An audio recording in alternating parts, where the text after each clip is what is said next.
हम हृदय से स्वागत करते हैं, अभिनंदन करते हैं भारत के माननीय उपराष्ट्रपति महोदय श्री जगदीप धनखड़ जी का। बहुत बहुत स्वागत है माननीय आपका आज के इस कार्यक्रम में। सभी सम्मानित गणमान्यों का हम हृदय से स्वागत करते हैं। हम हृदय से स्वागत करते हैं भारत के माननीय उपराष्ट्रपति महोदय श्री जगदीप धनखड़ जी का। माननीय, आपकी अत्यंत गरिमामयी उपस्थिति से कार्यक्रम की प्रतिष्ठा और शोभा बढ़ी है। आप सभी से निवेदन है, कृपया राष्ट्रगान को सम्मान देने के लिए अपने स्थान पर खड़े रहें।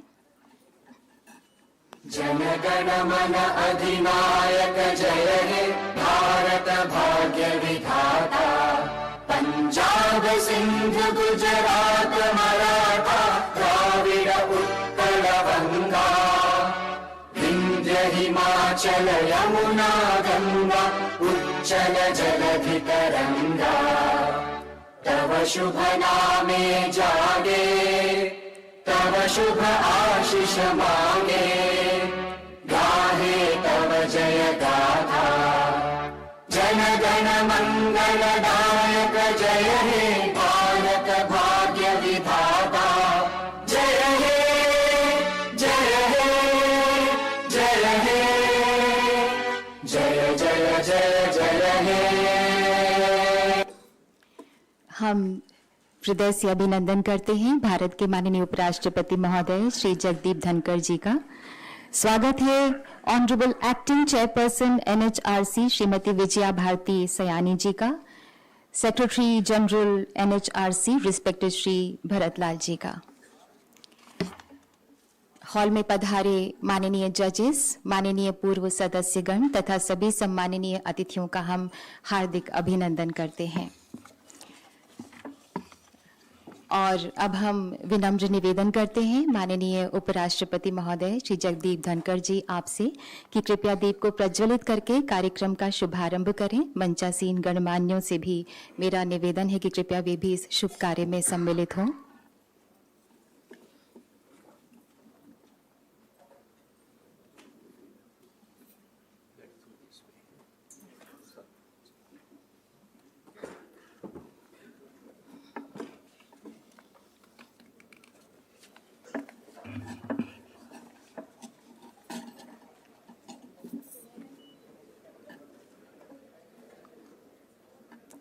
एक दिए से अगर अनेक दिए जलते हैं तो उस दिए का जलना सार्थक हो जाता है।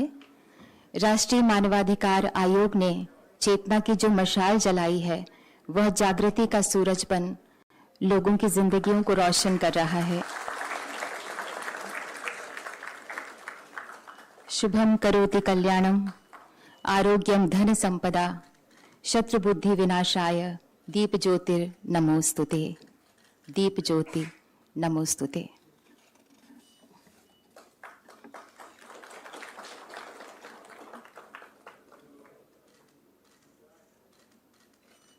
हमारे यहाँ परंपरा रही है कि किसी भी शुभ कार्य के प्रारंभ में दीप प्रज्वलन किया जाता है। इससे माहौल ईश्वरीय हो जाता है, अपनों की शुभकामनाएं साथ जुड़ जाती हैं।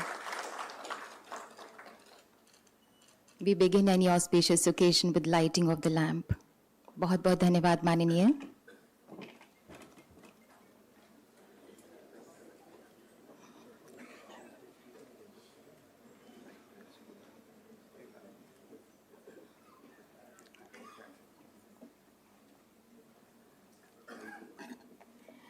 अतिथि सत्कार का संस्कार निभाते हुए हम honourable acting chairperson NHRC Shrimati Vijaya Bharati Sayani ji से निवेदन करते हैं कि कृपया माननीय उपराष्ट्रपति महोदय का स्वागत पौधे से करें। पौधा जीवन और हरियाली का प्रतीक है। हमारे तिरंगे में जो हरा रंग है वो प्रगति का, शुभता का और उर्वरता का प्रतीक है।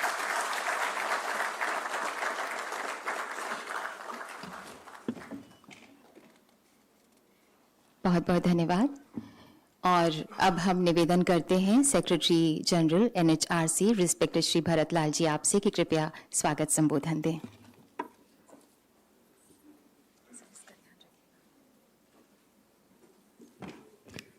Thank you, Mr. Ji. Good morning to all of you.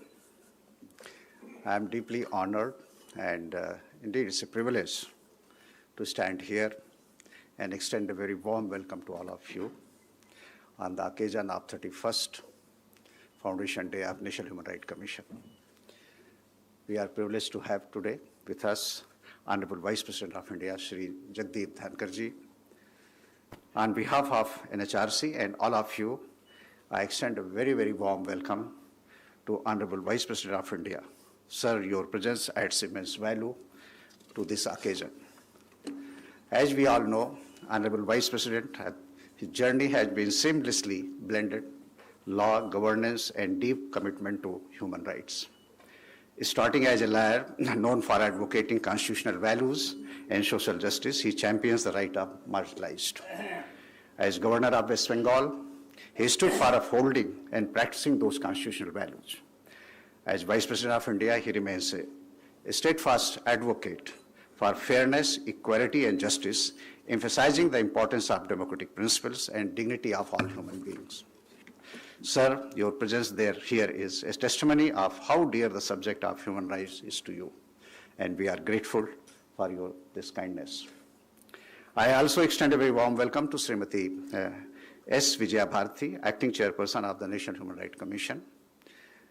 With more than 45 years of active social work, she brings with her a strong sense of justice and deep understanding of various societal issues. I also take this opportunity to extend a very warm welcome to ex officio members of the National Human Rights Commission, honorable members of Lokpal, chairperson and members of other statutory bodies, member of Diplomatic Corps, former judges of Supreme Court and High Courts, chairpersons and member of the State Human Rights Commissions, member of legal fraternity, senior officers, special rapporteurs, special monitors, and member of the core group of NHRCs, special invitees, human rights defenders, academicians, representatives of civil society, business, and media. Let me also welcome our young professionals and students who are carrying forward this rich legacy of protecting human rights into the future. This day is a reminder of our collective responsibility to protect the rights and freedoms inherent to every individual, regardless of their background, belief, or circumstances. As we all know, India is a land of diverse culture, languages, and traditions.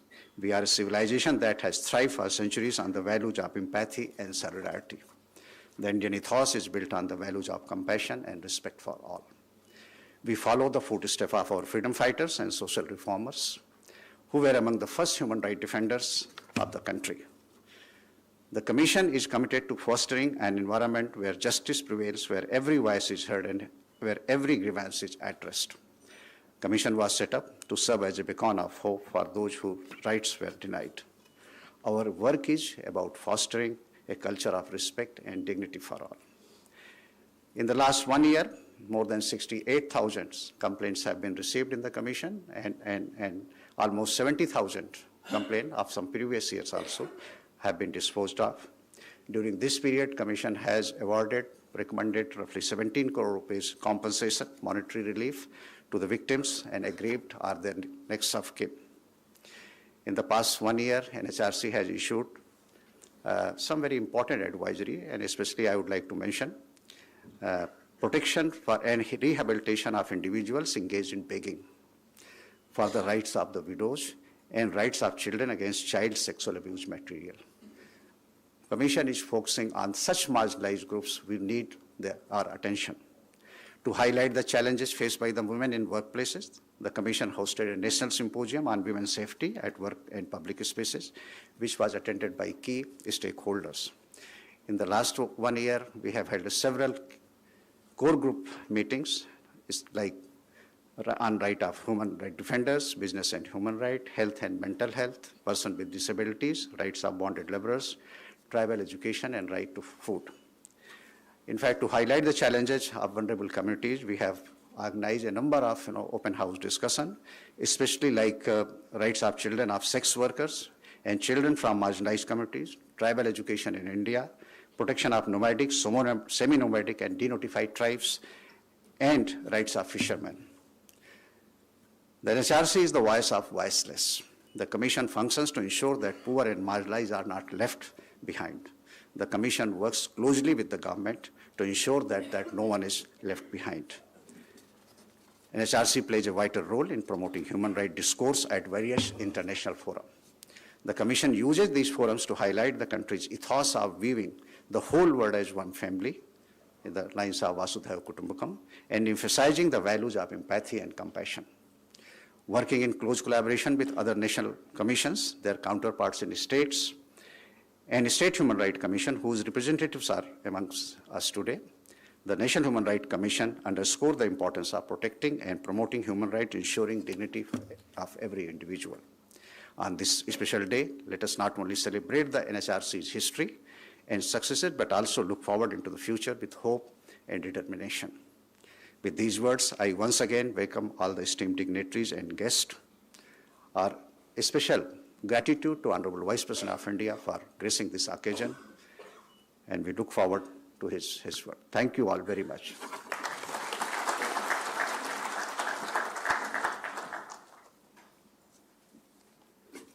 बहुत बहुत धन्यवाद respected Shri Bharatlal जी।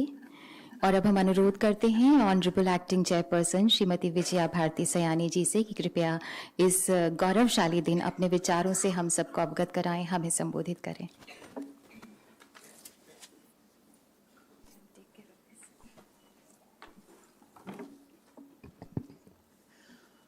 माननीय Shri Jagdeep Dhankhar ji, honourable vice president of India, members of Judiciary, Secretary General, Director General, former members of the National Human Rights Commission, chairpersons and members of tribunals and commission, state human rights commissions, senior officers, office bearer and representatives of the UN organizations, diplomats, learned members of the bar, media persons, civil society members, distinguished invitees, dear brothers and sisters.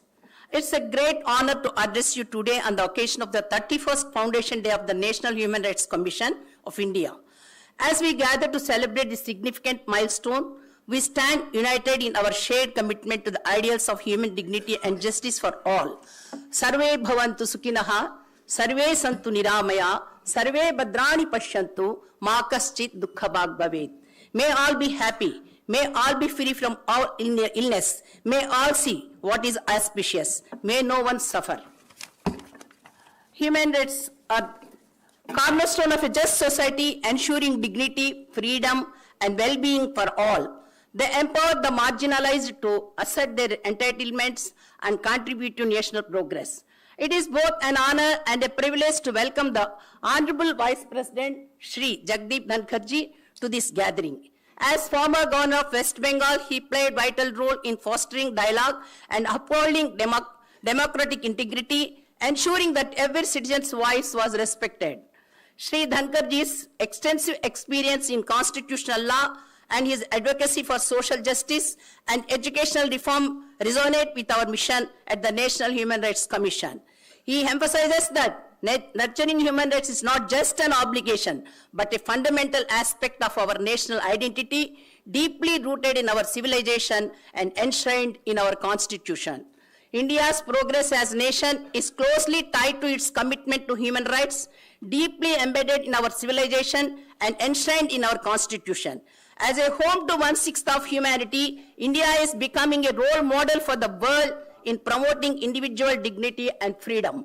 Our rich cultural tapestry showcases our strength in diversity. The principles of Manava Dharma and Bahujana Sukhaya, Bahujana Hitaya reflect our belief that the welfare of all guides our actions.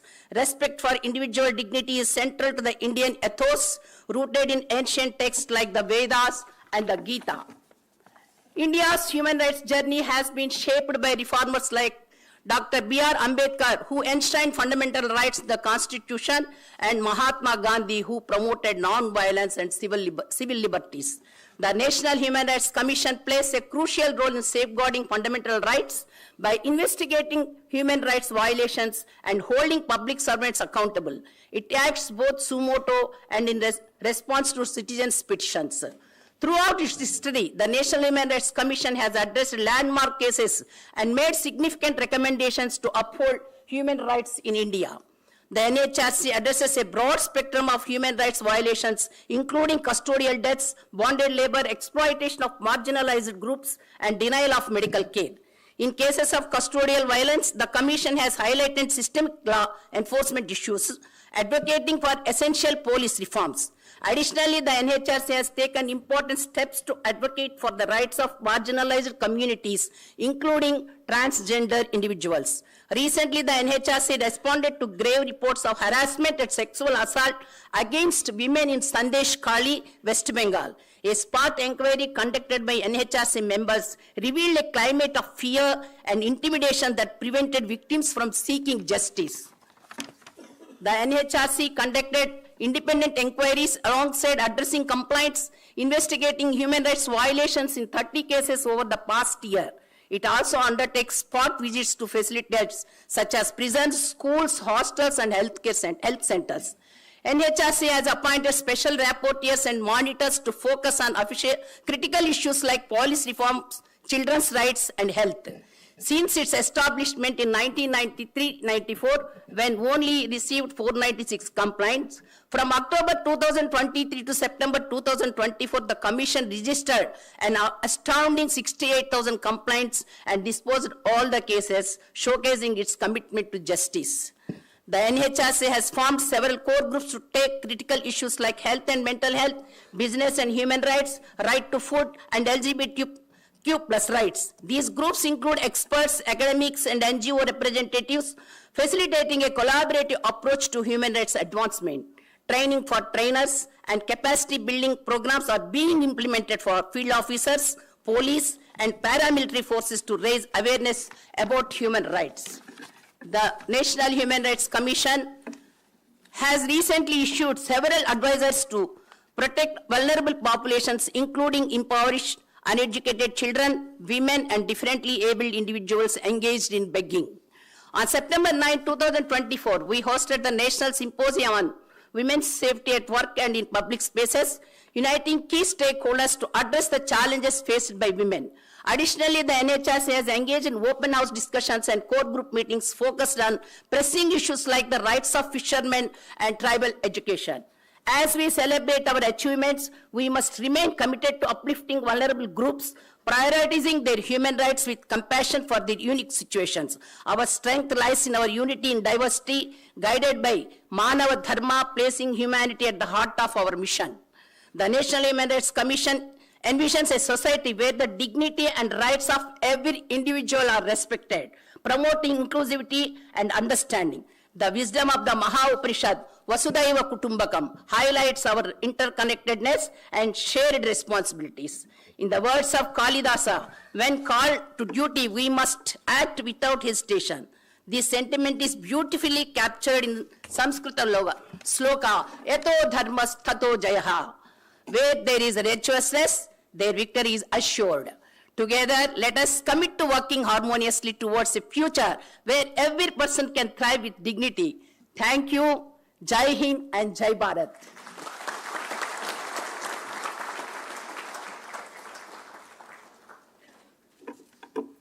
धन्यवाद महोदय।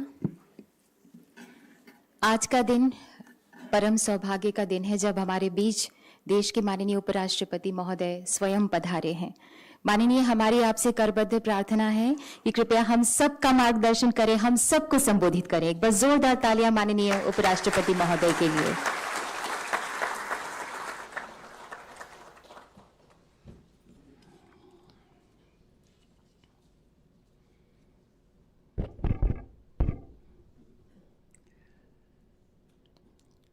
Very warm good morning to all of you. Srimati Vijay Bharti Saini, Acting Chairperson, National Human Rights Commission, and I have a strong fraternal bond with her. We both belong to the legal fraternity. Shri Bharat Lal, Secretary General NHRC. There are many people in the audience. I have enormously benefited from their guidance. Some of them have mentored me. It will be difficult to pick out names for fear of omission and thereby violation of human rights. So, distinguished audience, excellencies, and friends in the cause of human rights. I had a tenure which I will not be able to forget because it is reminded on every platform. My tenure as Governor State of West Bengal. That makes me resonate about the state of human rights. But ladies and gentlemen, post-poll violence in West Bengal does not define the scene in the country. It is in isolation. But whenever someone calls me former governor of state of West Bengal, I am reminded of the great contribution by National Human Rights Commission. And law of the ruler rather than rule of law defined the situation. It emanated from a report rendered by former member of National Human Rights Commission, Sri Rajiv Jain. A thorough report that addressed all issues and also indicated the way ahead. Friends, I am happy to be here to mark the 31st Foundation Day of the National Human Rights Commission of India. Today we are not only commemorating an institution, but the fundamental values that are integral to this institution, integral to the Constitution of India, and more importantly, integral to our society and culture. This year, the World Human Rights Day theme is equality, reducing inequalities, and advancing human rights.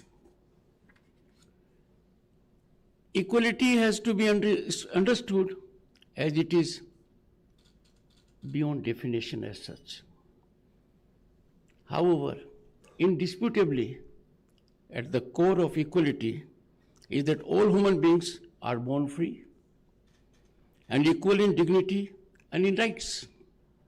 Religion, race, color, sex, status, or other facets are merely superficial. Discrimination in any form is challenging to core aspects of human rights. Human rights are best secured and nurtured with public response. There can be no greater custodian of human rights than the public at large. We need to stand firm when such violations occur. To respect others' human rights is to respect one's own human rights. To respect others' human rights is a divine duty. These rights are inviolable. Preamble of our Constitution, seeking justice, liberty, equality to all citizens, is a sense of human rights. They need to have fraternal feelings with respect, and for persons who have a different point of view, the other point of view, different perceptions and views. Human rights, friends, can be defined broadly in two ways. First is a narrow one, legal way of defining human rights. Drop up a hat, we jump to it. Make a very small isolated instance a systemic. That's a legal way. The notion grants certain rights to individuals by their inherent being. No law is needed. We are born with human rights. We are born with basic rights. They are inalienable to humanity, inalienable to the individual. And therefore, according to me, in all humility, we must see human rights from this prism. That is our way. That is Indian way. That is the way we have lived through over 5,000 years. No country in the world can lay such a claim. When we go into evolution of these rights, they primarily started to begin with political rights, including the right to life and liberty. There was gradual accretion of other rights. Judiciary in this country has added many dimensions to these rights. But there is another way, and that is the civilizational way of thinking about human rights. That is organicist way. It looks human beings as part of organic whole, including the society, prakriti, nature. And the system as a whole has to live in peace. It is encapsulated. Sarvam Shanti. We have dictated our lives over centuries in spite of various difficulties by this dictum. For us, as a nation, nurturing of human rights is a way of life.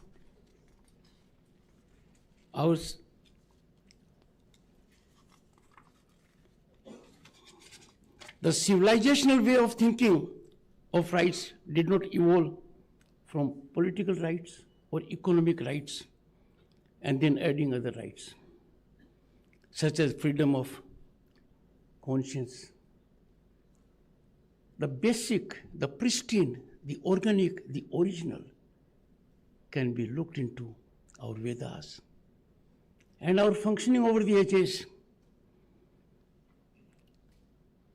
This defined Sukh for all, well-being of all, happiness for all. This defined, we come to the planet as trustees, not as exploiters. We live not for us, but for all. We know for sure we can be happy only with everyone being happy. In as much as we have in togetherness to save this planet, because this existential challenge is not to an individual. It is beyond any element of race, caste, creed, color, or geographical boundaries. Similar is the situation with respect to human rights. Sarva Sukhina Bhavantu, the chairman focused it. This is motto of NHRC. What a grandiose motto. A motto emanating from our civilizational ethos, emanating from what we have lived through. We have all through the history exemplified it, and in the face of very daunting circumstances, some of which were ruthless, reckless, trampling our civilization, yet the nation stood firm. That's what India is, that's what Bharat is. Our scriptures were and are our charters. They are repository of knowledge and wisdom. They are repository of human way of life. One will have to strive for years to come to add to them. That is ultimate when it comes to knowledge. And these scriptures were loud, everyday proclamation of these rights that society and civilization granted. Our civilization created institutions to ensure that these rights were honored. In any governance in this country at any point of time, those who governed had to listen to the voice of senior people, our sages, our seers. They were the real controllers of morality, propriety, and all that constitutes welfare of humanity at large. Our temples ran open kitchens so that there was freedom from hunger. Education was free, so there was right to education. Friends, if you look at the Indian Constitution, it has 22 paintings. The first one is Gurukul. It defines our society. It's concerned that everyone would have access to education. You gave dakshina according to your ability, but there was no tuition fee. Guru dakshina. If you got education, you can reward your teacher, you can honor your teacher. But it did not have compulsion element. It had optional element. It had to emanate not from your fiduciary strength, but from call of your soul. That was sublimity we practiced and are on way to it. Everyone was allowed to practice their faith. Look at our country. Who came? They came. They were received. They were absorbed. They were in oneness. They felt at home in this country in the same manner as they felt at home at other countries. A countries which they had to live under circumstances which are indescribable. That was the scenario, friends. So on and so forth, I can keep on going, but the list is endless. In a way, human rights are very much part of our moral fabric, our way of life. And why only just past? Our contemporaneous governance, look at it. It underlines this very philosophy in several ways. Policies are driven by the idea of human rights. When COVID hit us and hit the world, it was a non-discriminatory challenge to the entire planet. High and mighty and great nations suffered. In that scenario, the government ensured in this country that no one sleeps hungry, regardless of access to their means of livelihood. Free grants were given, friends, to 850 million people, empowering them to face the challenge. What started on 1st April 2020 continues till this date. And I wonder, is still in the world people talk of hunger crisis in this country? I am appalled. 850 million people are getting support of free ration in this country. And that is irrespective of their color, caste, creed, religion, geographical location, or other aspects. All I can say is, those who think about India's hunger situation need to reflect and get into repentance mode. This moral fiber is driving governance in this country. I don't want to reflect more on this. So much attention has been bestowed on human rights in this country that what was unthinkable is now a ground reality. If a widow has to stand in queue for 2 hours and suffer to get pension for the service her late husband rendered, this was loss of dignity. Not any longer. She gets sitting at home, and this makes Bharat accounting for more than 50% of global direct digital transfers, which indicate promptness, which indicates no leakage, no licensing, no one in between. The world needs to know it. I'm not seeking recognition, just to be informed. Direct benefit transfers hit at the corrupt.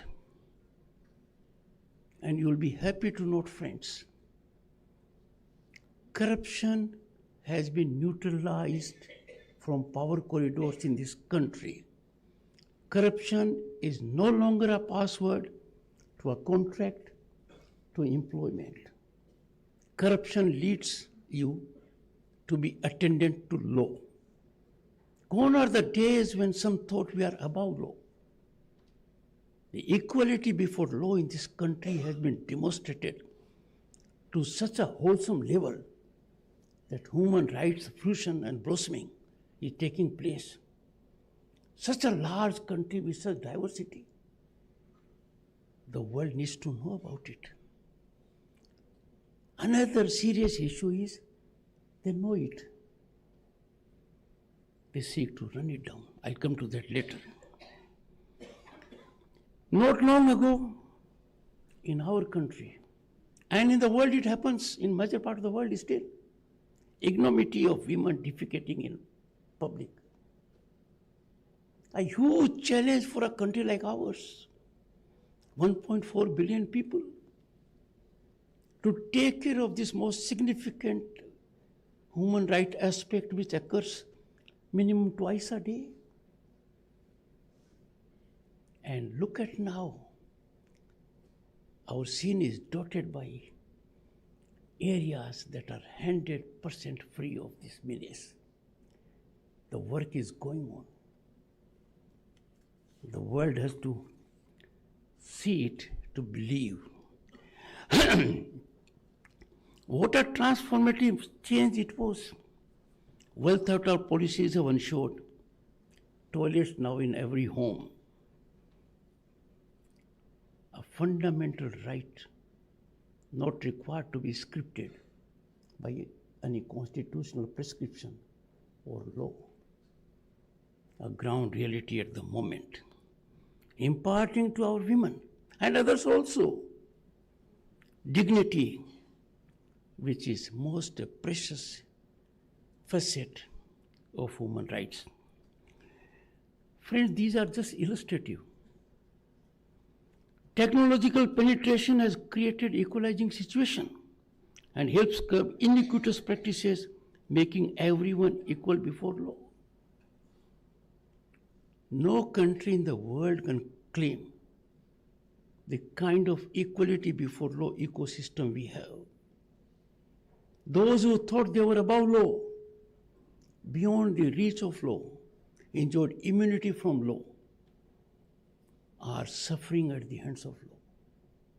And everyone in this country is accountable only and only in accordance with law.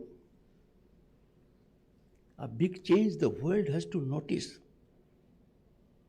We are perhaps a country in a single-digit situation on this score. The strong arm of law in our country curtails the environment of impunity. Friends, do you think a country that had such a holistic idea of rights takes care of everyone? Do we require sermonizing? Do we require lecturing about human rights? We are open to all ideas. We are resilient. But we don't need lecturing or sermonizing on human rights aspect. Certainly not. I must, friends, compulsively advert to unfortunate aspect as well. Unfortunately, this great civilization suffered taint on its otherwise unblemished record. I must record it, you see. Not that we have not had air pockets or strong headwinds that traumatized people on the plank of human rights. We had, but limited.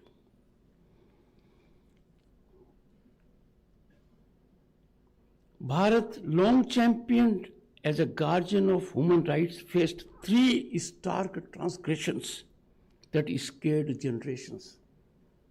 They scare my generation. They are scary for younger generations also. The brutal partition being one, the oppressive emergency being the other, and the horrific 1984 riots. These traumatic events stand as somber reminders of the fragility of civil liberties and the imperative to vigilantly safeguard human dignity. But then we are a nation to quickly fix situations, to learn our lessons. As a tribute to our deep commitment to human rights, laudable steps have been taken. I will recount only the recent ones. The nation is celebrating Constitution Day, 26th November, every year. This will remind us all to fervently work towards realization of noble values emanating from our preamble, thereby nurture human rights and create an atmosphere for their blossoming. Another significant step was taken this year. June 25 will be observed every year as Svidhan Hatya Divas, to mark imposition of draconian emergency. Friends, this is intended to honor the spirit of millions who struggle to revive democracy, despite facing inexplicable persecution at the hands of an oppressive government then. This will help keep the eternal flame of individual freedom and defense of democracy alive in every Indian. Youngsters will come to know all about these aspects every year. The nation, and friends in particular, my young friends, must be informed that on June 25, 1975, the then Prime Minister Indira Gandhi, in a brazen display of dictatorial mindset, strangled the soul of our democracy by imposing emergency on the nation, resulting in violation of human rights. Lakhs of people were thrown behind the bars for no fault of their own, and the voice of the media was silenced.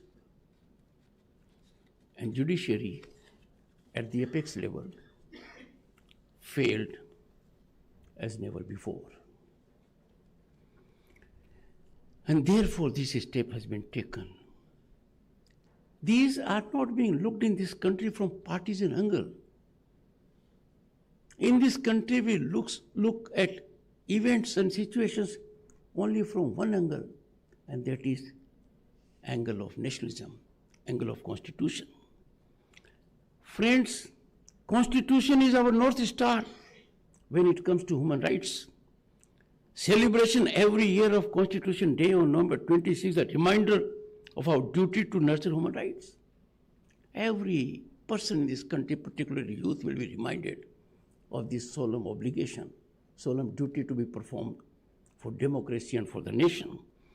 Constitution Hatya Divas similarly on June 25 every year will act always to remind us of the dangers and challenges to human rights. While track record of Bharat as a nation, as custodian of human rights, is singularly remarkable, and this I am saying with utmost restraint. I am using minimum words. In this scenario, there are pernicious forces within and without that in a structured manner seek to unfairly taint us. These forces are overzealously in overdrive. They have an agenda that is far distanced from human values or concern for human rights. Friends, such is the sinister design that on all conceivable occasions, these forces that are inimical to Bharat avail national and international fora to tarnish our fair human rights record, arrogating for themselves the right to calibrate. I pose a question to myself. Who has imparted this right to them? And it is most opaque. Hardly due diligence. Ground reality is very different, as I indicated about hunger situation. Some of these think, and that is a colonial mindset. They think they are ordained to enjoy such a right to harangue you. Civilizations like ours, to doctor situations, to impede our growth. These forces have to be neutralized by actions that exemplify, if I may say so in Indian context, pratighat. These people have another strategy. They devise their own indices. They rank everyone in the world. The exercise smacks of imperial hubris. To show a nation in bad color, they have a list of nations. I dare them to come to this country. If there is heavenly spirit, heavenly ecosystem, it exists more here than any part of the globe. We are a nation of saints and sages, culture and civilization, empathy, sympathy. During COVID, facing a challenge, we supported 100 other countries. Wherever there has been a crisis in the globe, by way of evacuation requirement or earthquake, this country has always gone ahead. Expansion is the worst form of human rights transgression. This country has never believed in expansion, has been victim of expansion. Prime Minister of this country has unequivocally stated on a global platform, we are not living in an era of expansion. We have to resolutely address issues and conflagrations by discussion and diplomacy. This is Bharat.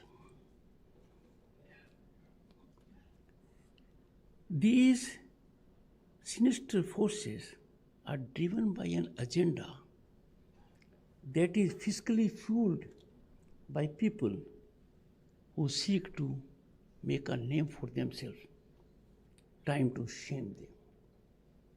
They try to create havoc with the economic system of this country and made no bones about it, no secret of it. First one, partly successful, second one collapsed. The balloon was punctured.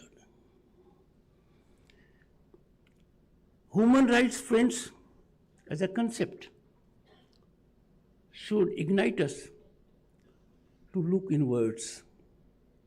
There are occasions in your life, day in and day out, when you can serve human rights by hand-holding people, the aged, the challenged, the needy, and also you can do it by counseling. People need counseling. Every country in the world should measure human rights on a yardstick of well-being of their country's body politic, overall economy. In last decade, India's economic growth, which is exponential, incremental, now unstoppable, is not pyramidical. It is plateau. Everyone is getting the benefit who is in the last row. Affordable housing, gas connection, tap water, internet connectivity, road connectivity, And this is non-discriminatory progress. Never in this country a developmental project has been dictated by circumstances that are not sublime, serving the ultimate cause of human rights. A country where even for a single person to exercise his right to vote, arrangements have been made. Steps have been taken by the government to ensure that those who are in hilly areas or difficult, challenged areas, they get electricity in their house. Such is the track record and concern for human rights. Friends, look around the world, look around the globe. You'll find Bharat way ahead of other nations when it comes to preservation of human rights, particularly minorities, marginalized and vulnerable sections of society. Tell me which country in the world treats its minorities the way Bharat does? We have seen condition of minorities in several nations. Geographically, several nations' names have been totally eradicated when it comes to their demographic composition. Surprisingly, the small segment left behind had to seek refuge in this country. Human rights cannot and should not be used as a tool of foreign policy to exert power and influence over others. Naming and shaming the wrong is a degraded form of diplomacy. You have to preach only what you practice. Friends, if one incident happens, it is disproportionately blown out, fast-tracked. Narrative gets wings. Voices rise all over, fueled by fiscal power. That is the time when our youth and media must be vigilant. We have to be vigilante of every aspect of human rights. We have to remember we are a nation of 1.4 billion people. An isolated incident cannot define us. But their incidents just go unnoticed. Nelson has never been remembered more. When I think of those nations that turn Nelson's eye to such kind of horrendous transgressions of human rights, I do not wish to dwell more on it, but catalogue the events in Europe alone. You'll find it. Look at our school system. We don't have the kind of shootings that some countries claiming to be very developed have it, virtually on a regular basis. Friends, with those who are closely aligned, an approach turns from clinical analysis to blissful ignorance, which allows us to draw conclusions of the political nature of approach to human rights. And let me remind you of one recent incident. An incident that defines what human rights ought not to be. That is virtually a crucible of decimating human rights. The world has seen it. Some have suffered in this country. The most disheartening aspect of the plight of Hindus in our neighborhood and the deafening silence of so-called moral preachers, custodians of human rights. They are totally exposed. They are mercenaries of something which is totally antithetical to human rights. Look at the kind of barbarity, torture, traumatized experience, boys, girls, women. Look at our religious places being sacrileged. we are too tolerant, and being too tolerant of such transgressions is not appropriate. I call upon everyone in the country to seriously reflect, think if you were one of those. Evidence in episode after episode is piling up that the deep state is engaging in lawfare against rising powers. Somehow it seems they are unable to digest the rise of civilizational states in the international system who assert their own identity. Let me reflect a little away from the issue. Does United Nations Security Council reflect a sense of human rights when it keeps 1/6 of humanity away from it? There has to be auditing of its performance. Friends, the discourse of human rights is calibrated for political projects. Get a project, get money, get some people employed. You are applauded only when you talk negative of this country. I know of an institution in the world that claims to be at the peak. They call Ivy League institutions. A book has been written, Snakes in Ganges, over it. A celebrated figure, world-renowned, Dalai Lama Ji was invited. The invitation was cancelled. The one who took the call to invite was shown the door. And we get preachings from there that in our premier institutions, admissions are accorded by privileged pedigree system, not by merit.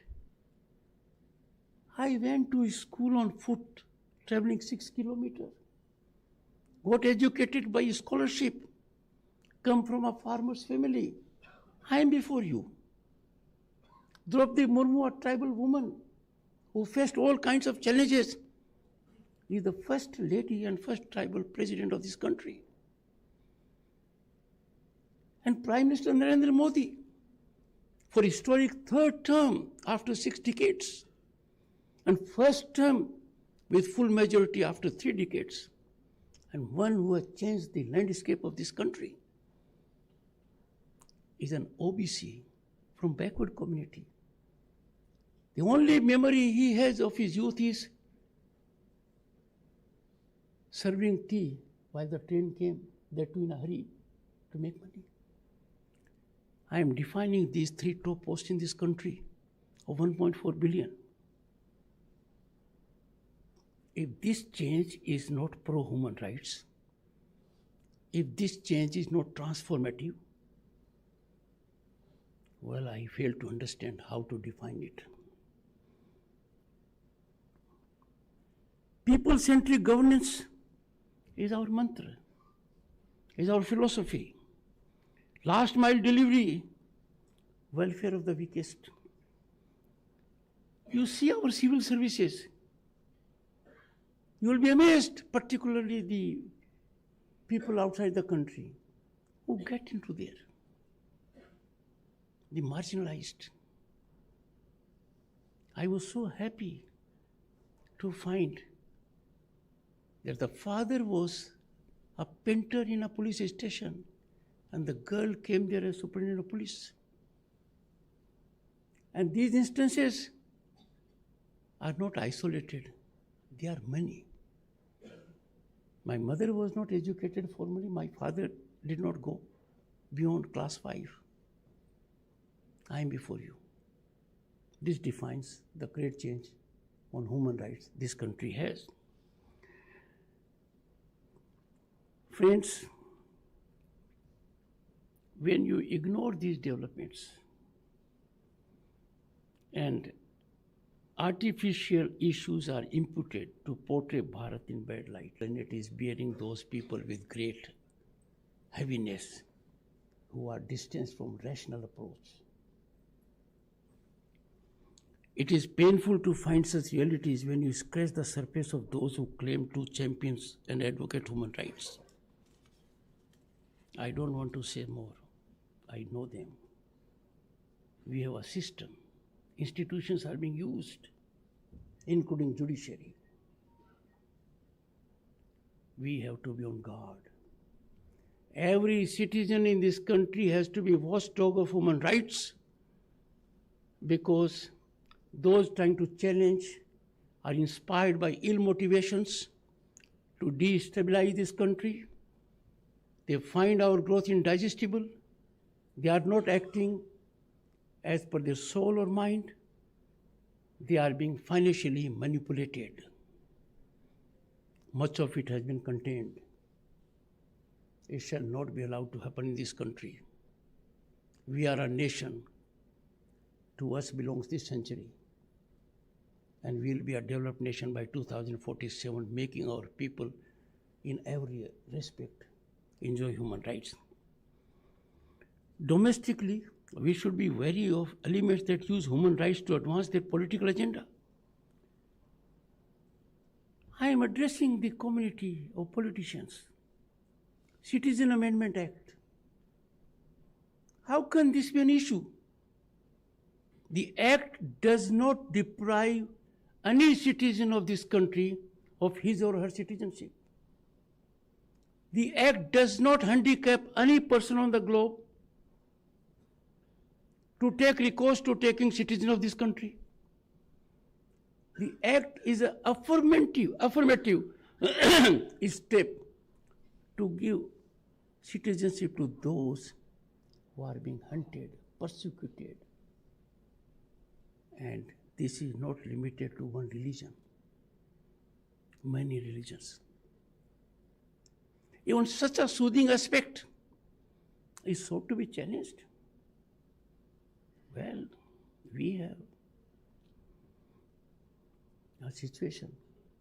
Deep state takes shape only in this way, and therefore nip it ruthlessly in the bud when it is seen.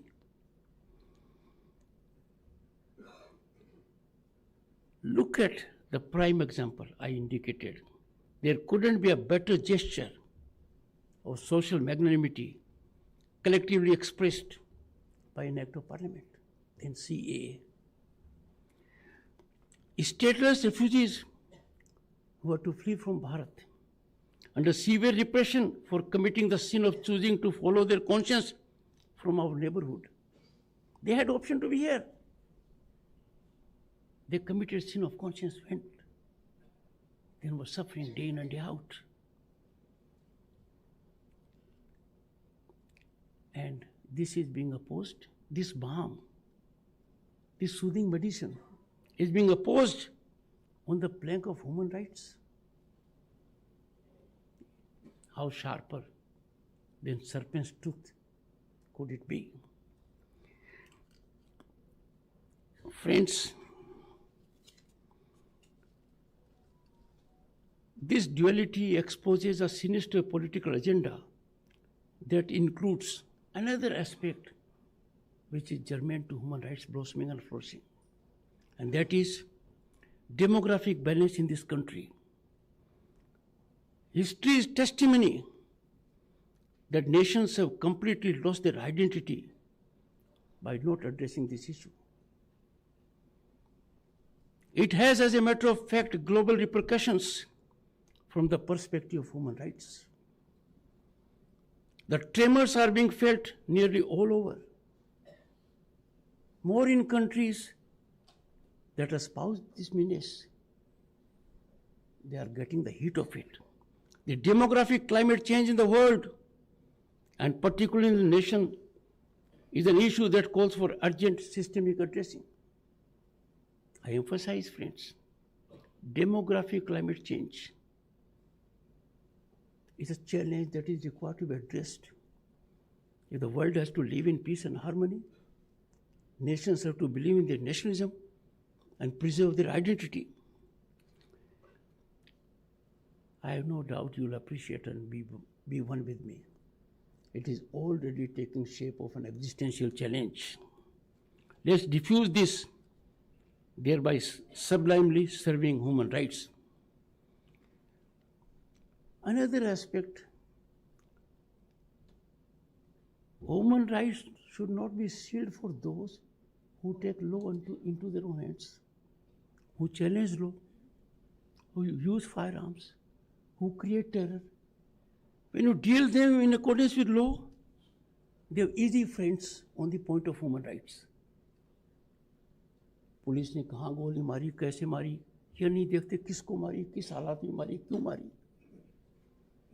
The society can't be held to as a hostage or captive to these violators of law. Law enforcing agencies have to courageously play on the front foot to deal with these rogue elements who are not only loose cannons to society, but a severe threat to human rights. Fortunately, this is being done in this country effectively. Violators of law threatening attitude, challenging law and order. There can be no more worse enemies of human rights than these sections. But painfully, what a travesty. These rogue elements of society, these violators of law, who are threat to the society at large, are afforded cover by human right plank institutions. On this occasion, I want to leave you with two ideas, friends. First, if you are a practitioner of law, some of you are, I have been one myself for decades, fight for the rights and dignity of the weaker sections of society. Also fight against those who seemingly seek to fight for them, but are fighting for someone else. Expose those. Never let anyone appropriate the discourse and guaranteed rights for sinister political designs. This is happening. I want to look only through political prism, what gain it is for me, and then I moderate my response. Please don't do it when it comes to nationalism, when it comes to nation, when it comes to development, when it comes to human rights. Play your politics, be partisan, but on these issues, please be bipartisan. Second, if you have legal education or are interested in research, take time to focus on those who seek to teach us and are ignorant, who seek to teach us not the subject, but indoctrination. Overcome them, expose them. Pick up any part of the globe, and you'll find they have to take many lessons from Bharat that has nurtured human rights since ages. Friends, we have heard great stories about the care of the last mile individual, but we want to find the precise governance model that enables this execution of human rights. Study it, evolve one, contribute to policy making, and that has to be translated into politics also. Friends, as we celebrate the establishment of NHRC, let us renew our commitment to the idea of human rights, the rights of our fellow citizens, the ideas inherent to us for generations and centuries, praying for the good of all. Sarve Sukhina Santu. Always remember, I conclude, always remember, human rights preservation, blossoming, and sustainability is in our hands. It is our collective and societal duty that we must unfailingly perform. Thank you for your time.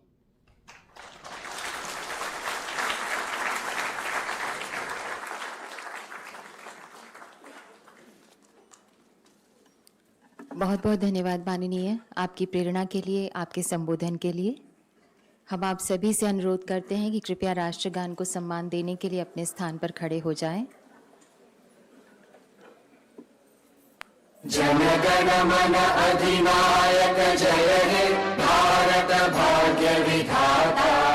Punjab Sindh Gujarat Maratha, Dravida Utkal बंगा, विंध्य हिमाचल यमुना गंगा, उच्चल जलधि तरंगा।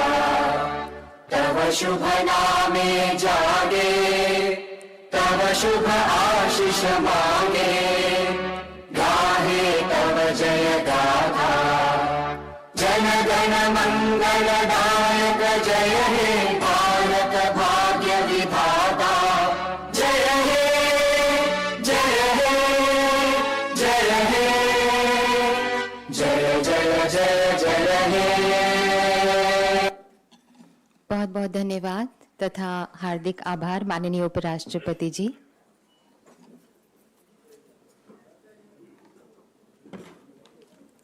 सभी सम्मानित जनों का हृदय से धन्यवाद। आप सभी से निवेदन है, कृपया आप सभी अपने ही स्थान पर रहें। माननीय उपराष्ट्रपति महोदय अब प्रस्थान कर रहे हैं। हम हृदय से आभारी हैं माननीय आपके।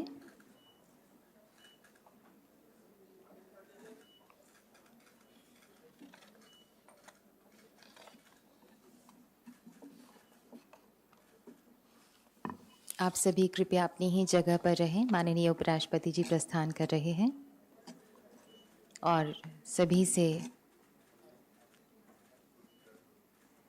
सभी का अभिवादन स्वीकार कर रहे हैं।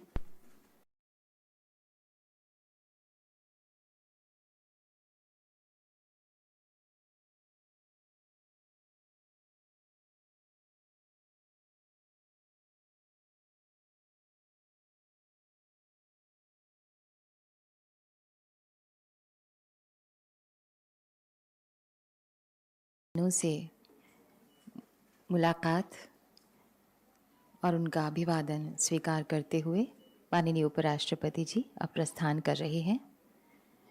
आप सभी कृपया कुछ देर के लिए अपने ही स्थान पर रहें।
Before beginning, may I please request everyone to kindly put their phones on silent? Thank you.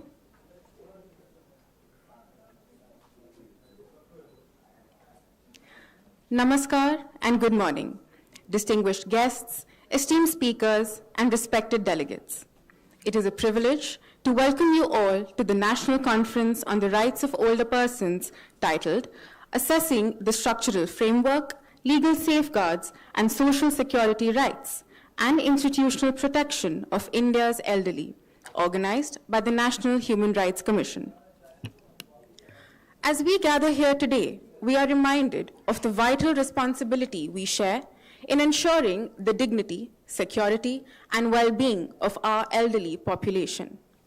Aging is not just a biological process, but also a societal change that requires collective effort and action. Putting into perspective the light-hearted yet impactful words of George Burns, you can't help getting older, but you don't have to get old. We aim to explore today the pressing issues faced by the elderly of our nation and deliberate on strategies to ensure their rights, care, and empowerment.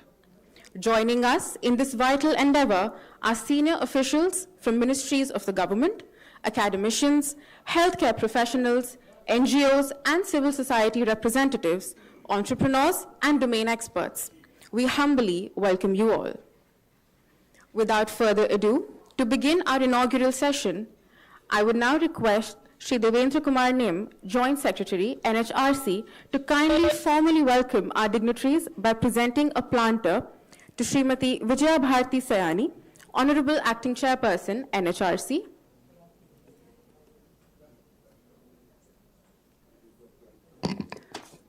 I request the Dice Committee to please have the planters.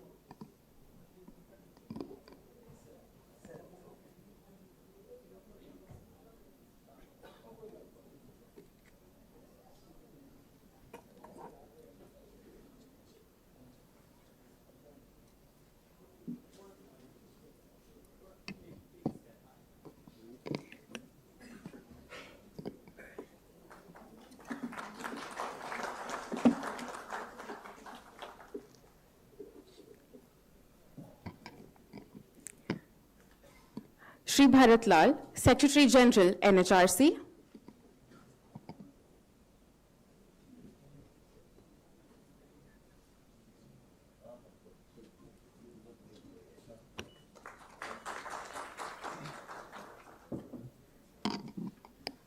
Shri Amit Yadav, Secretary, Ministry of Social Justice and Empowerment.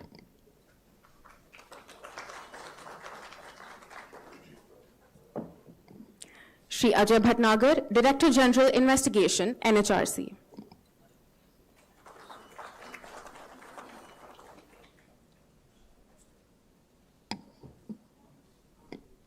Thank you, sir. Continuing our inaugural session, I would now like to invite Shri Devendra Kumar Nim, Joint Secretary, NHRC, to deliver the welcome address. Sir.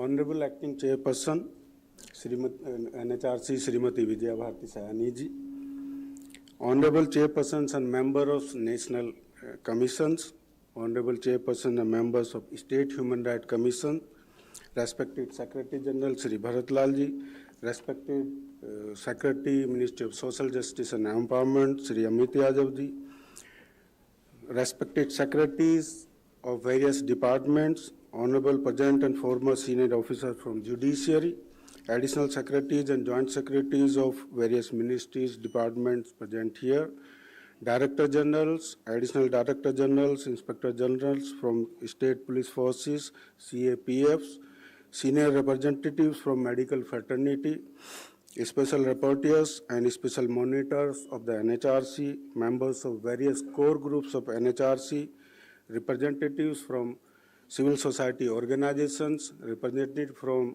non-governmental organizations, management of old age homes, shelter homes who are present here, esteemed participants, ladies and gentlemen, a very good morning to all of you. It is a matter of great honor and privilege for me to extend a very warm welcome to all the esteemed guests and dignitaries present here to attend this national conference on rights of older persons. I would also like to extend a special welcome to the distinguished chairs of all the three technical sessions. Today, Dr. V.K. Paul, Member Niti Aayog, Sri Amit Yadav, Secretary Ministry of Social Justice and Empowerment, Ms. Andrea M. Woznar, Resident Country Representative from UNFPA India, and all the esteemed panelists of the three technical sessions joining in person and online. Today we have gathered here with a shared commitment to address the challenges faced by older persons in our society and to deliberate on effective strategies to safeguard their rights. While getting older is inevitable, making sure that the dignity, well-being and rights of our elderly citizens are upheld is our responsibility. So I would say this is just not a conference today, but a little investment in our own future as well. The conference is being convened at a time when the demographic landscape of our nation is undergoing significant change.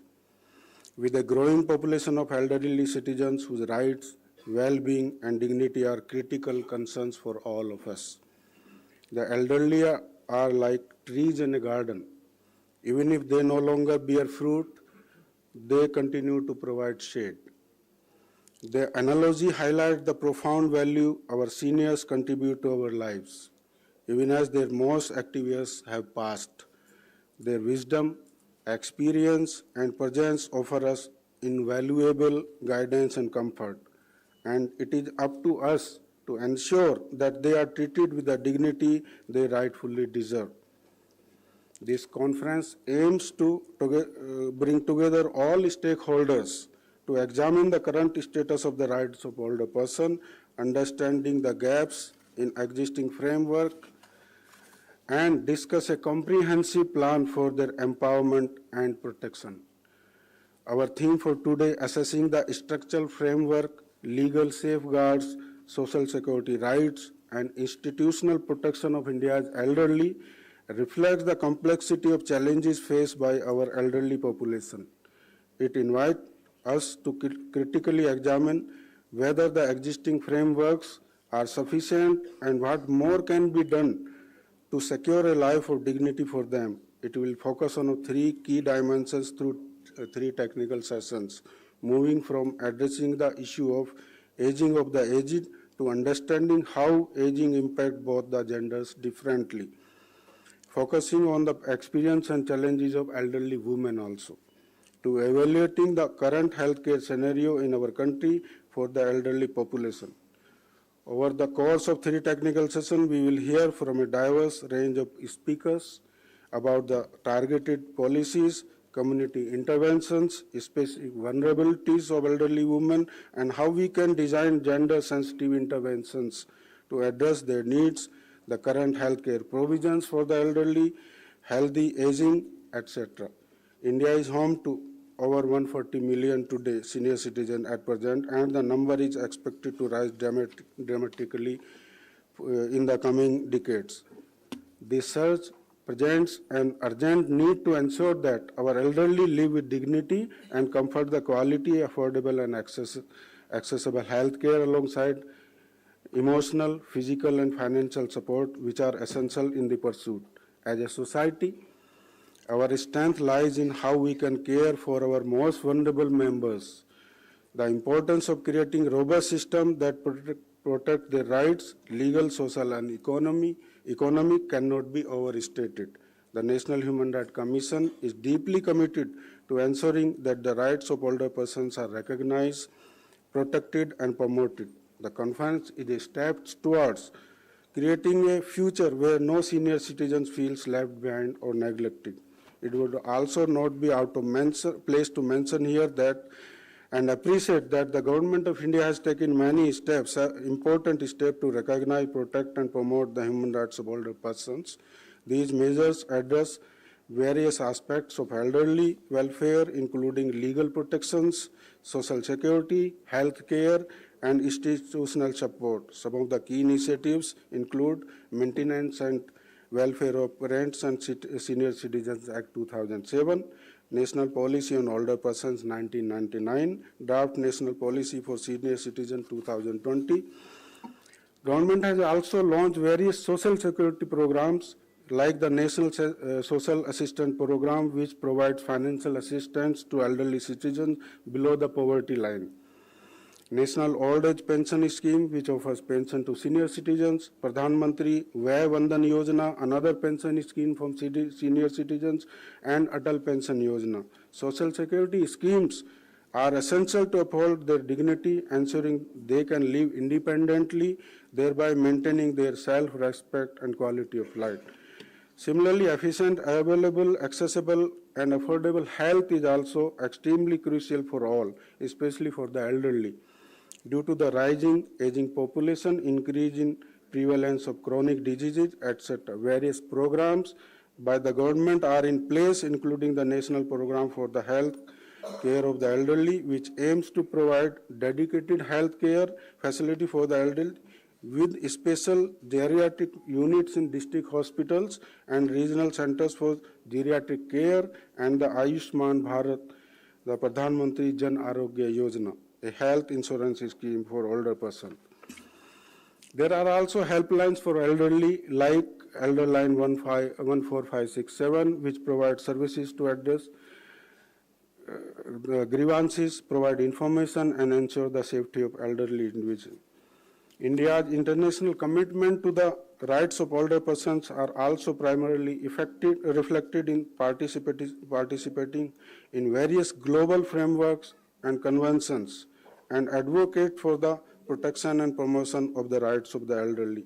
India has endorsed the Madrid International Plan of Action on Aging, which emphasizes older persons' participation in society, their well-being, and the protection of human rights. India is also a signatory to the 2030 Agenda for Sustainable Development, which includes goals that specifically address the need of older persons, particularly in areas such as health, well-being, and social inclusion. India also actively participates in international forums like the United Nations Open-Ended Working Group on Aging to strengthen international norms on the rights of older persons. Esteemed participant, addressing the needs of elderly requires a comprehensive approach combining policy, healthcare, and innovation to ensure that our aging population is treated with dignity, respect, and care they deserve. At the end of the conference, we aim to draw up actionable recommendations to strengthen the protection and promotion of the rights of older persons. This will include policy suggestions, improved coordination between government and non-government entities, and innovative solutions for a more inclusive society. In conclusion, I would like to emphasize that government alone cannot address all the issues. Civil society organizations, NGOs, corporates, and the communities all have to work together to have they also have a crucial role to play in supporting the causes of older persons.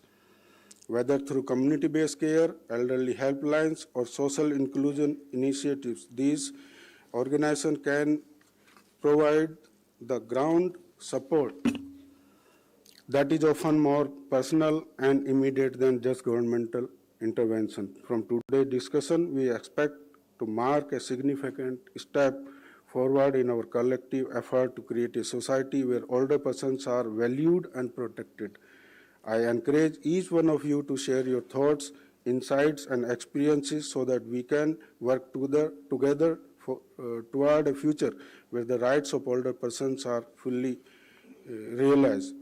I would like to quote from Nelson Mandela, what is the importance of the older persons in society. A society that does not value its older persons, people, denies its roots and endangers its future. Let us strive to enhance the capacity to support themselves for as long as possible, and when they cannot do so anymore, to care for them.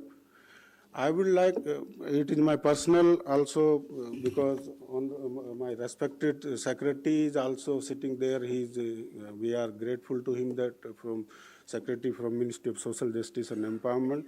Presently, we have about 15 crore older person in our country, and they will change rapidly. By 2050, we will have about 32 crores. Whether we can explore today in 3 sessions an idea to have a separate department for the elderly affairs or separate ministry in future. We can also explore while discussing. This is my personal idea from the National Human Rights Commission. I am just whether it can be explored. So thank you very much. I once again welcome all of you and request all of you to interact actively and suggest and contribute in the noble cause of older person. Thank you.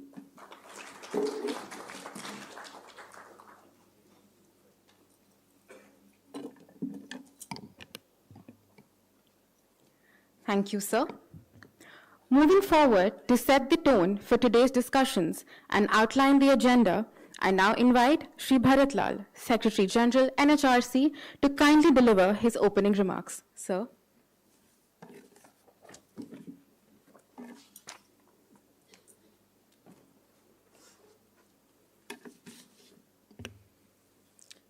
Once again, good morning to you all. Namaskar.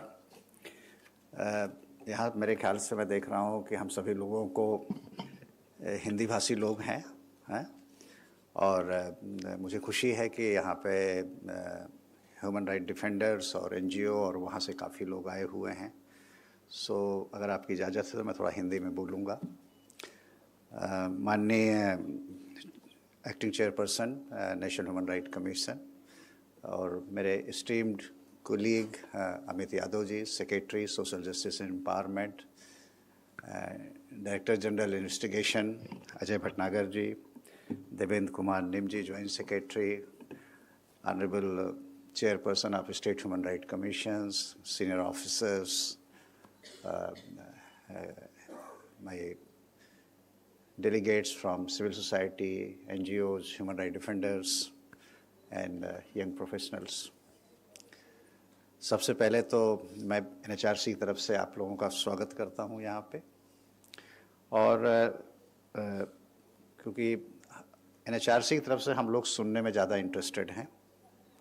जैसा कि आप जानते हैं, national human right commission जो है वो लोगों का जो एक मानव अधिकार है उसको प्रोटेक्ट करने और प्रमोट करने के लिए काम करता है.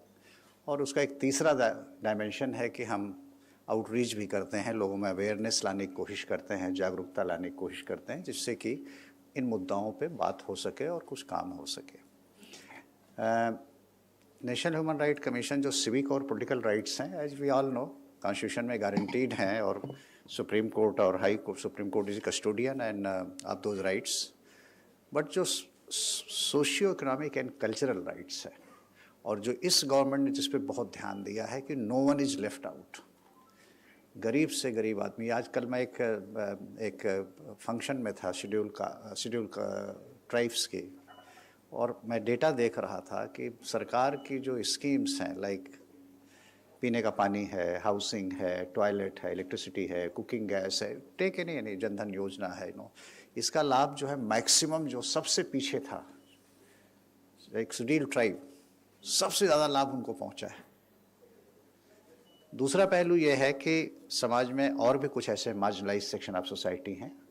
ट्रांसजेंडर ले लीजिए, नहीं, मेंटल हेल्थ के इशू, लेप्रोसी से अफेक्टेड लोग हैं, विडोज हैं, beggars, people involve in begging, मतलब बहुत से ऐसे ग्रुप्स हैं जिसमें कि बहुत काम करने की ज़रूरत है, क्योंकि हम लोग जो हमारा कॉन्स्टिट्यूशन है उस तरह के समाज की परिकल्पना करता है. और without embarrassing secretary social justice and empowerment, I am genuinely very happy actually, because I have a privilege of knowing Mr. Amit Yadav. पहले NDMC के वो चेयरपर्सन यहाँ थे और उसके पहले डायरेक्टर जनरल जो है वो फॉरेन ट्रेड थे. उनका बड़ा लंबा कैरियर रहा है और उनकी जो सेंसिटिविटी है इन मुद्दाओं पे, इन इश्यूज पे, एंड उसी सेंसिटिविटी की वजह से I spoke to him, requested him, and he very readily agreed कि नहीं, मेरा और भी प्रोग्राम मैं चेंज करता हूँ, मैं यहाँ आऊँगा और हम मिलजुल करके बात करेंगे कि आगे क्या करना है. तो हम लोग जो है नेशनल ह्यूमन राइट कमीशन इन इश्यूज पे काम कर रहा है. मेंटल हेल्थ पे आपने देखा होगा लास्ट ईयर जो है वो कर रहा है, ट्रांसजेंडर पे काम कर रहा है, लेप्रोसी के जो लोग हैं उनकी जो है उनके साथ जो है थोड़ा सा जो उनका आइसोलेशन है या उनके साथ डिस्क्रिमिनेशन है वो नहीं हो, मेंटल, इस तरह के बहुत से मुद्दों पे काम कर रहा है। आज हम लोगों ने ये किया है, नेशनल ह्यूमन राइट कमीशन का ये 31 साल पूरे हुए हैं और उसका फाउंडेशन डे सेलिब्रेट हो रहा है। इससे बड़ा और मीनिंगफुल काम नहीं हो सकता है आज के दिन कि एक बहुत बड़ी पॉपुलेशन, क्योंकि लॉन्गेविटी हमारी बढ़ रही है, उम्र बढ़ रही है और समाज में भी परिवर्तन हो रहा है, as we all know, because of materialism, because of nuclear family concept, because of movement of people. Older people जो है they are left out, at time they are uprooted from their cultural and social जो background है वहाँ से होते हैं। We have also in national human right commission we have notice कि they are also facing lot of banking fraud और even violence against them. I mean कभी कभी बहुत मुझे दुख होता है कि हम बचपन में क्या सीखे थे कि पेरेंट्स या जो ओल्डर पर्सन है उनका आशीर्वाद हमेशा बना रहे हमारे साथ, कभी लाइबिलिटी की तरह नहीं देखा गया। बट समाज में परिवर्तन आ रहा है, बट इसको मैं थोड़ा सा एक डिफरेंट ढंग से पुटअप करना चाहूँगा। आज आप सब लोग इकट्ठा हुए हैं नेशनल ह्यूमन राइट कमीशन से, सारे थिंकिंग लोग, ह्यूमन राइट डिफेंडर्स, सरकार की तरफ से सेक्रेटरी साहब खुद यहाँ मौजूद हैं। हमें एक बहुत बड़ा मुद्दा है कि हमको इस परिस्थिति को चेंज करना है कि आदमी जो है 60, 65, 70 साल का हो जाए तो इसका मतलब है कि अपनी डेथ का इंतज़ार नहीं करे। आई थिंक उसकी क्वालिटी ऑफ लाइफ, उसकी प्रोडक्टिविटी, उसकी बहुत कुछ हो सकता है, बहुत कुछ हो सकता है। नॉट ओनली कि उनकी सेफ्टी, सिक्योरिटी, डिग्निटी एक पार्ट है उनका, बट सेकेंड जो पार्ट बहुत है कि उनको एक अपॉर्चुनिटी क्रिएट करना, एक प्लेटफॉर्म क्रिएट करना कि कैसे वो कंटिन्यूड जो पूरी लाइफ करते आए हैं कि नेशन बिल्डिंग में, समाज के परिवार के उसमें दे कंटिन्यू टू कंट्रीब्यूट। सो मेरे संयुक्त सचिव साहब ने नंबर दिए हैं कि भाई 2050 तक जो है 30 करोड़ लोग जो है 60 साल की उम्र से ज़्यादा के यहाँ होंगे। एक बहुत बड़ा 20% तक पॉपुलेशन अगर आपके 20 से ज़्यादा होती है तो इसका मतलब है कि एक हमारे जो ये ओल्डर पर्सन्स हैं ये बहुत ही बड़ा कंट्रीब्यूशन कर सकते हैं।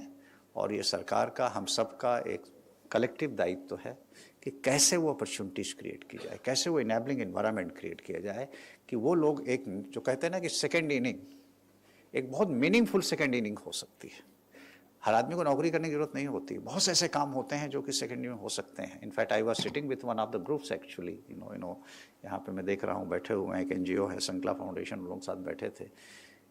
उन्होंने एक बहुत छोटा सा एग्जाम्पल दिया कि साहब जितने पेंशनर हैं आपको क्या करना है, उबराइजेशन, इतने पेंशनर हैं, सबको group C, D, A, B सभी ग्रुप के लोग हैं, पूरी कंट्री के डिफरेंट जगह फैले हुए हैं, सबको पेंशन मिल रही है। इमेजिन करिए इसी देश में, चाहे वो स्कूल हो, चाहे डिस्पेंसरी हो, चाहे हॉस्पिटल हो, चाहे पार्किंग करवानी हो, चाहे वो प्लांटेशन का, हजारों काम ऐसे हैं जिसपे कि ये लोग जो है डिफरेंट जगह पे मेंटरिंग या वो कर सकते हैं। और सिर्फ एक उबराइजेशन करने की ज़रूरत है कि यहाँ पे इस योग्यता के लोग, इस अनुभव के लोग इन जगहों पे मौजूद हैं और इस तरह की एक्टिविटीज़ या काम है वो स्कूल कभी बुला सकता है, कभी हॉस्पिटल बुला सकता है, कभी बहुत से ऑर्गेनाइजेशन बुला सकता है। इसका मतलब है कि हमको एक नए ढंग से सोचना पड़ेगा कि क्या हमारे जो ये एक बहुत बड़ा जो हमारा एक बहुत एक जो इनके पास इतना बड़ा ट्रेडिशनल विजडम है, नॉलेज है, एक्सपीरियंस है, नहीं, how that can be shared and that can be know this thing.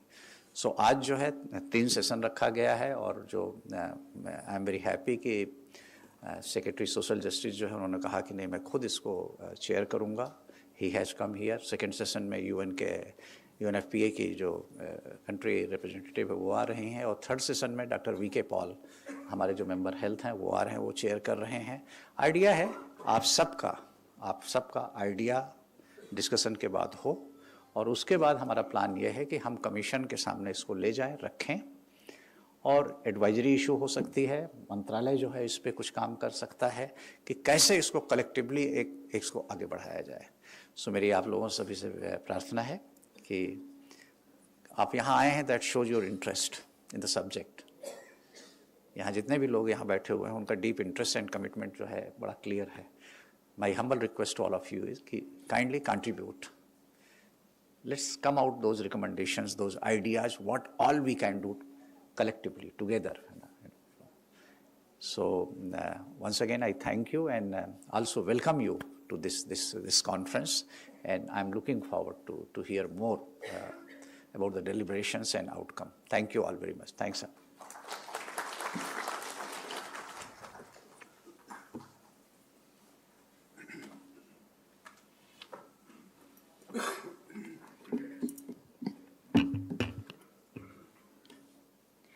Thank you, sir, for your insightful opening remarks and for setting the agenda for today's conference. Your thoughtful introduction has laid a solid foundation for our discussions. We look forward to building upon the framework you have provided as we dive deeper into today's sessions. May I now request Srimati Vijayabharti Sayani, Honorable Acting Chairperson, NHRC, to kindly deliver the keynote address. Ma'am.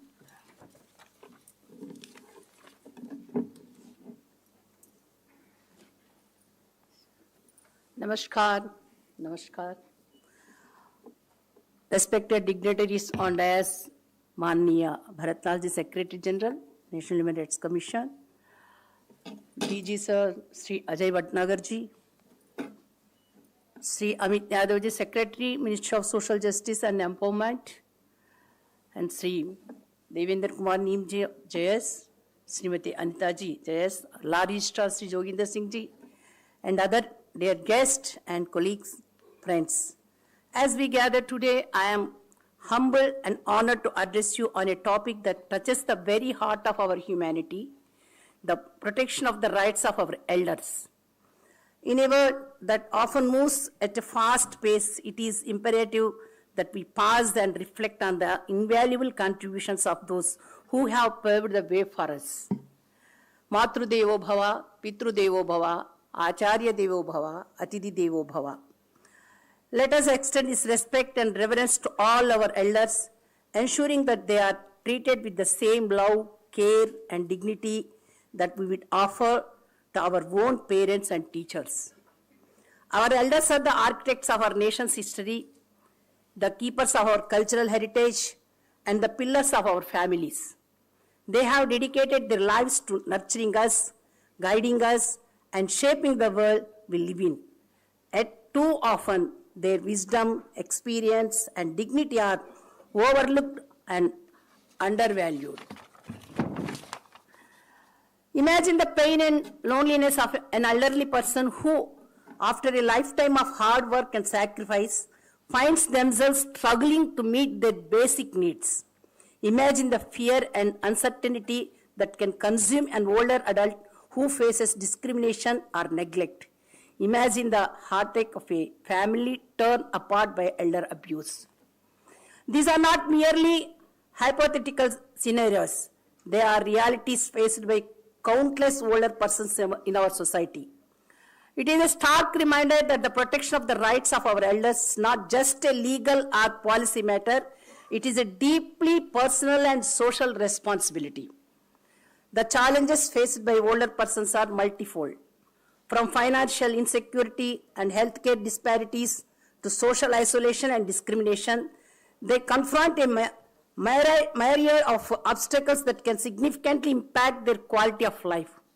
It is our moral and ethical duty to ensure that they are treated with respect, compassion, and dignity in their twilight years. Protecting the rights of older persons is not merely a legal or policy matter. It is a deeply personal and societal responsibility. It is about recognizing their inherent worth, honoring their contributions, and creating a society that values and respects all stages of life. Let us explore some of the key areas where we must focus on protecting the rights of our elders. First, ensuring access to affordable and quality healthcare services is paramount for the well-being of older persons. This includes preventive care, treatment, and rehabilitation. Promoting the development of specialized geriatric care facilities, and training of healthcare professionals to address the unique needs of older adults is also crucial. Second, recognizing and addressing the mental health needs of older persons is essential. Issues such as depression, anxiety, and cognitive decline can significantly impact their quality of life.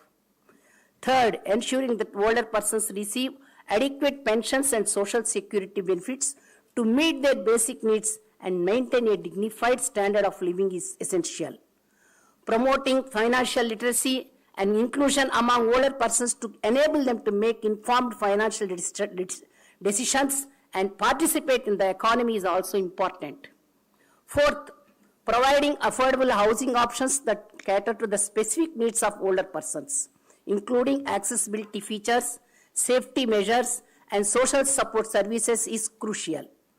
Ensuring the quality and affordability of elderly care homes while promoting home-based care as a preferred option for many older persons is also important.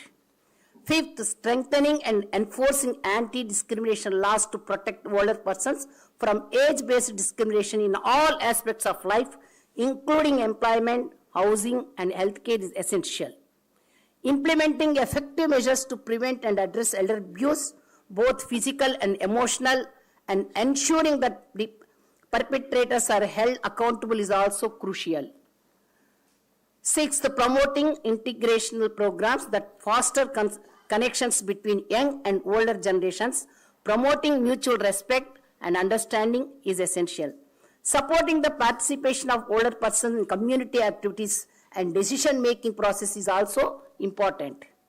A growing aging population presents both opportunities and challenges for the government and society. Older adults are more likely to suffer from chronic diseases such as heart disease, stroke, diabetes, and arthritis, which can increase healthcare costs and strain the healthcare system.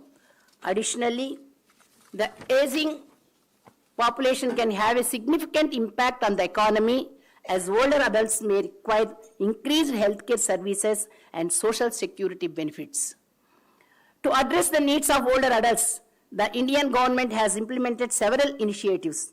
These initiatives include implementation of the Maintenance and Welfare of Parents and Senior Citizens Act, the National Policy on Older Persons, which outlines the government's vision for the welfare of older adults, and the National Old Age Pension Scheme and Indira Gandhi National Old Age Pension Scheme, which provide financial support to older adults. Additionally, the government has launched initiatives to improve healthcare access, promote mental health, and provide affordable housing options for older adults. However, effective implementation remains a key challenge. The NHRC maintains a strong resolve to protect the rights of the elderly, has taken several steps to raise awareness about the same, including issues such as elder abuse, neglect, and discrimination. The Commission has issued guidelines on the rights of older adults, conducted investigations into alleged violations of their rights, and provided recommendations to the government for improving the protection of older adults. The NHRC has constituted a core group on rights of older persons and collaborated with various organizations and stakeholders to promote awareness and advocate for the rights of older adults. By constantly monitoring and addressing human rights violations affecting older adults, the NHRC helps to ensure that they are treated with dignity, respect, and equality. As we strive to build a more inclusive and equitable society, let us remember that our elders are not merely recipients of our care. They are our teachers, our mentors, and our inspiration. By protecting their rights and ensuring their well-being, we are not only fulfilling our moral obligation, but also enriching our own lives and the lives of future generations. Let us commit to creating a world where every older person is treated with dignity, respect, and compassion. A world where their wisdom is cherished, their contributions are celebrated, and their rights are upheld. A world where aging is not seen as a burden, but as a privilege and a blessing. Thank you, and looking forward to an insightful discussion ahead. Thank you.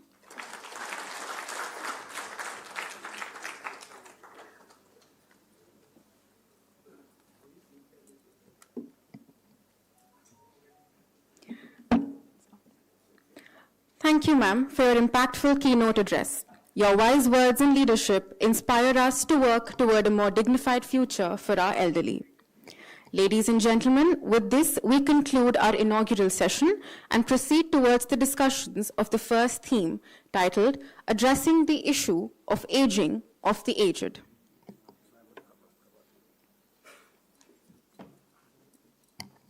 For kind information, the first session will be chaired by Shri Amit Yadav, Secretary, Ministry of Social Justice and Empowerment. Sir, if you may kindly please remain seated on the dais for moderating the first session. Shri Amit Yadav has been pivotal in shaping policies for social justice and empowerment of vulnerable communities across India. He has worked towards ensuring the inclusion and dignity of marginalized groups, and today he will lead us through this important session on the challenges of aging. We look forward to the discussions of the session. May I now please invite the distinguished speakers of this session, Srimati Chaya Sharma, Dr. Sudha Goyal, Dr. O.P. Sharma, Dr. Mala Kapoor Shankar Das, Ms. Anupama Datta, to kindly proceed to the dais. I'd also like to inform everyone that Dr. T.V. Shekhar will be joining us online.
Good afternoon. At the outset, I acknowledge the presence of the acting chairperson of the National Human Rights Commission, Madam Vijaya Bharti Sayani, Shri Bharat Lal, the chairperson, the DG, Mr. Ajay Bhatnagar, the DG Investigation, and the distinguished panelists for this session on the overall session on the National Conference on Rights of Older Person, but this specific technical session on the aging of the aged. So I welcome all of you and the distinguished guests and participants for this today's national conference. I thank the National Human Rights Commission for organizing this conference on this very topical issue, which has been engaging the government and the policymakers for quite some time. And as has been pointed out, over the years, it's becoming much more important that when we have a large population of the country, more than 10-12% now, and ever increasing with the longevity and the better quality of life and health facilities being available, that the people who are in the what we call as senior citizen or older persons beyond 60 years increasing over the period of time. Let me come with the background. India is the signatory party to the Vienna International Plan of Action on Aging in 1982 and the United Nations Principles for Older Persons 1991. They all have advocated for legislative and policy measures to protect older individuals, including the Madrid International Plan of Action on Aging, which was published in 2002 and enhanced their well-being. Now, what happened after this? We were signatories in 1982 and so on and so forth. Thereafter, from that period of time, the government in 1999 came up with the policy, and subsequently in 2007 came out with the Maintenance Act, Maintenance and Welfare of Parents and Senior Citizens Act in 2007. And this has been the continuous work, but we also need to see at the background of what was happening right from when the Constitution came into the existence. The Constitution provided, there are certain provisions in the Constitution as fundamental rights and also as fundamental duties, which gave us the foresight of our Constitution makers that even at that point of time, that was something which was enshrined. Some of the fundamental rights are the general fundamental rights of right to life, right to dignity, and so on and so forth, Article 14, 16, 19, 21. And then the fundamental duties under Article 41, 43. Those inherently give us the mandate on what we are continuously striving to do in our country. We also need to acknowledge and appreciate that it's a large number, but at the same time, this large number does not constitute what we would call as a big lobby group on getting work done. So largely, such kind of national human rights, the department, are the bodies through which we take up issues. We have this policy, and this policy has evolved over a period of time. 1999 it came up. Now we are almost at a stage where probably in the next couple of months, a new policy would replace the existing policy on the national policy on older persons. The new policy, if I may, what would we call revealing what has been proposed in the new policy, is that we are looking at various aspects, whether it's income security in old age, whether it's healthcare and nutrition, whether it's safety and security, whether it's shelter, whether it's productive aging, whether it's welfare. All of these aspects are pointers in the policy in the direction where we have to work. At the same time, what has happened is Dr. Paul will be in the third technical session, and Dr. Paul, a committee by the government has been set up specifically on this aspect, on how do we address the challenges. It's not only about healthcare. Health is a big part of it. And we all know and appreciate that with the health, with aging, health challenges do come in. And with the advances in the medical science and technology, large part of it gets addressed, but at the same time, there are challenges on the cost and the availability. And that also is getting addressed by the hospitals, the government hospitals, and so on and so forth, and the private sector addressing it. So that is a continuous work on the health part. But there are other aspects which are also important. The welfare part of it, living with dignity, the aspect of law and order, which was pointed out by in the opening address, and the more and more challenges are coming on that side. We have some of the police officers also in the panel and sitting here. And I think so that is one part which we need to ensure that some of the beat system exists where the beat constable visits these senior citizens within that beat area to just check on the welfare. I think so that is something which we should do it as a national policy across the country, which will ensure that the challenges the senior citizens, the old age persons face on their security, especially when with the changes in our social structure from a joint family, we're moving to a nuclear family. Large population lives in nuclear family, large population is living in urban areas.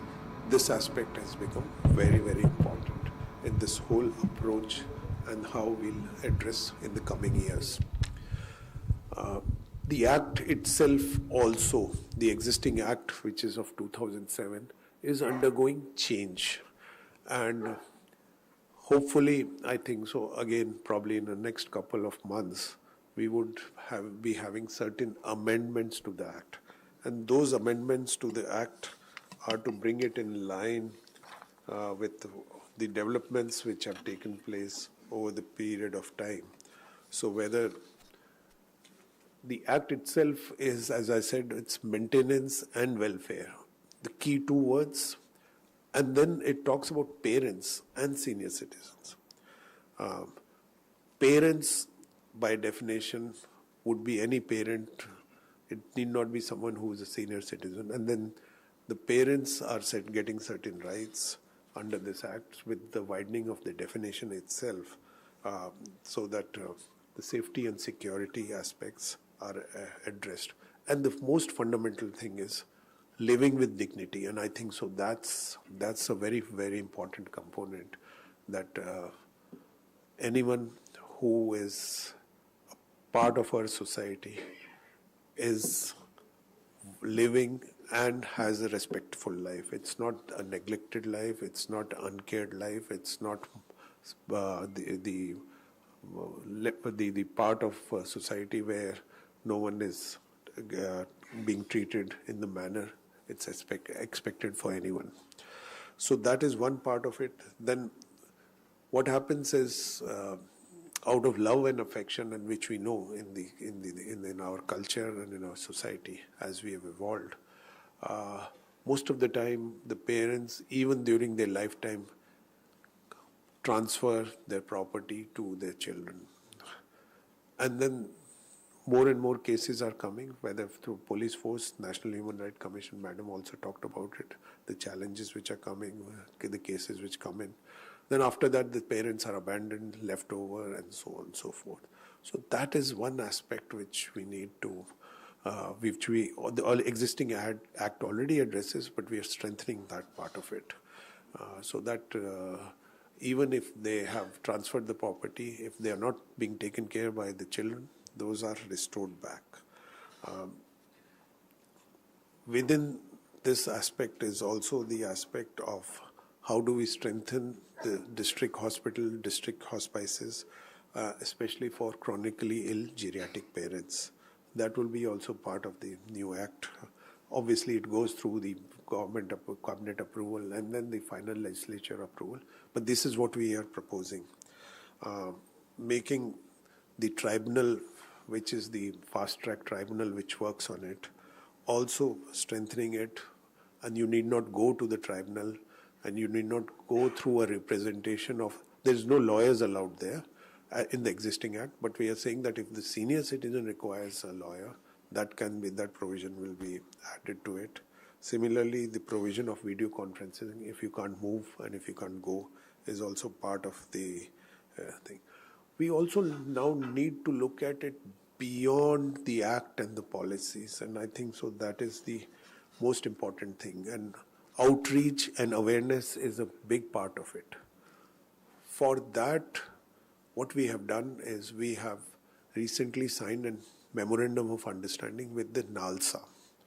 NALSA, with its state level agencies and then district level agencies and the taluka level agencies, has a huge reach.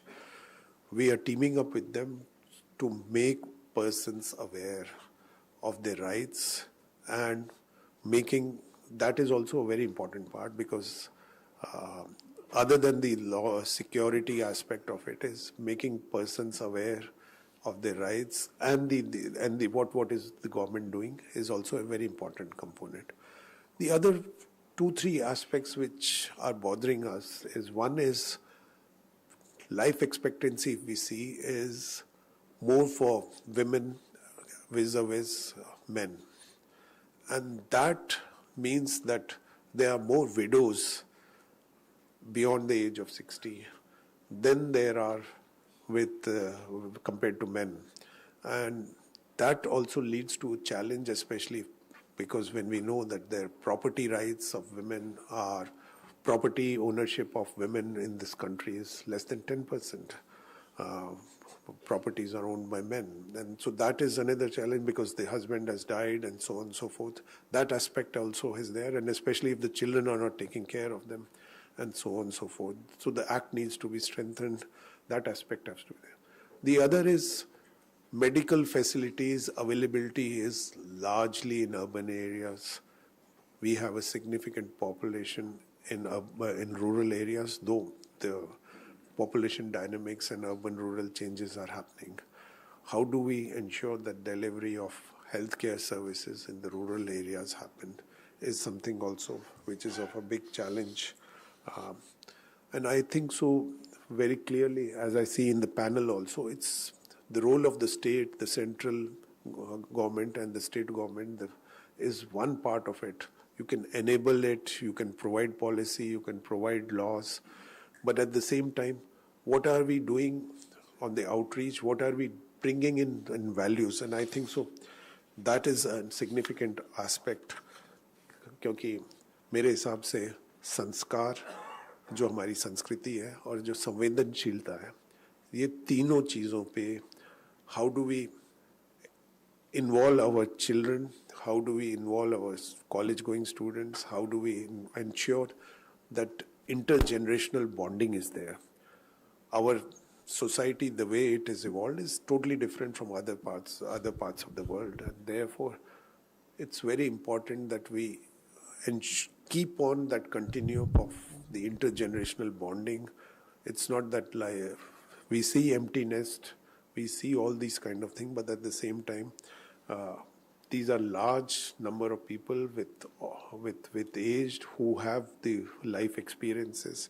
So that part is something there. We need to increase the confidence and the dignity of the senior citizens as we move on, and that should be a part of it. And therefore, it's government does this much. The government will continue to keep on expanding, but at the same time, there is a larger societal involvement which is required. There is a larger involvement of the various groups, voluntary organization, NGOs, or whatever name they have to be part of it, and then the private sector has to be part. As part of, just to put it in perspective, as part of this scheme, a mention was made in the opening address by the Joint Secretary. We have certain schemes, but it's just I would say it's just a drop. The population is this much, the funds are this much, so we provide assistive devices, we support in opening up of senior citizen homes, we support in courses for geriatric care, we support in training and capacity building, we support states to their state action plans for the older person. But we've also now looked at it, as we know that a lot of senior citizens homes are coming, though as a policy we promote that it should be aging within the society, within the community where you live, and within the areas, that's the best place to grow old. But if people are moving to senior citizen homes and all, then we need to have minimum standards. We have come out with minimum standards on the old age homes which should be there, so that the persons who are living there are occupying. And I think so the greater message, which is part of policy also and otherwise, is building relationship between the young and the old, and ensuring that they have a joy of living, and provide whatever are the state and institutional support to ensure that they live with dignity, they live with all of what is expected of such a large population, and with all the experience. And 60, in the government setup, 60 is the age when you cut, and then you say, okay, beyond 60 is you are a pensioner or you are superannuated and so on and so forth. But there is a lot of talent, lot of experience, lot of wisdom. And a lot of spirit to do something. So how does one get in the senior citizen, the old age person, or whatever name we call it, how do we get involved them in ensuring that they have a productive life, how they can their contribution, continue with their passion. If they have a passion on certain areas, they want to do voluntary services, and also places where the senior citizens can come and spend times during the day, interact, and so on and so forth, is also part of something which the government does this much, but there's a lot to be done within the society, within the communities, through the private sector, is something which is there. Obviously, aging is a natural, inevitable part of life, and it is a reflection of our society's values, how we treat our elders. And I think the sanskar and sanskriti and samvedanshilta, as I said, are something which is very important. We must ensure that aging is not seen as a period of decline, but a time of continued contribution, connection, and respect. Let us work together to build a future where every senior citizen can live with dignity, surrounded by care, love, and respect. Thank you for all of you participating here and the commitment of the cause, which obviously this department, working with all of you across police forces, across segments of society, and the various communities, to ensure that the rights and dignity of our elders are addressed, and together we can ensure that the aging of the aged is with dignity and with love, care, and compassion. Thank you so much.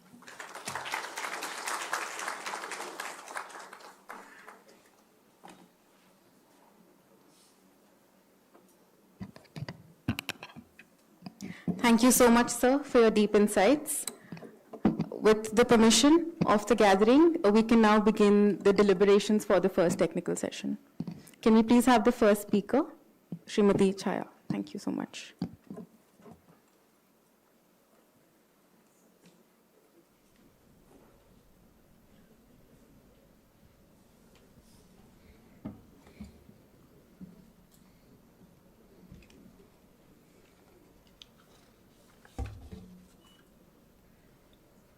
So, respected Chairperson and National Human Rights Commission, respected Secretary General NHRC, respected Secretary Social Welfare Ministry, DG NHRC, the Joint Secretaries of NHRC, esteemed panelists, distinguished guests, and my dear friends, and some of my old colleagues who are over here from NHRC, a very good afternoon to all of you.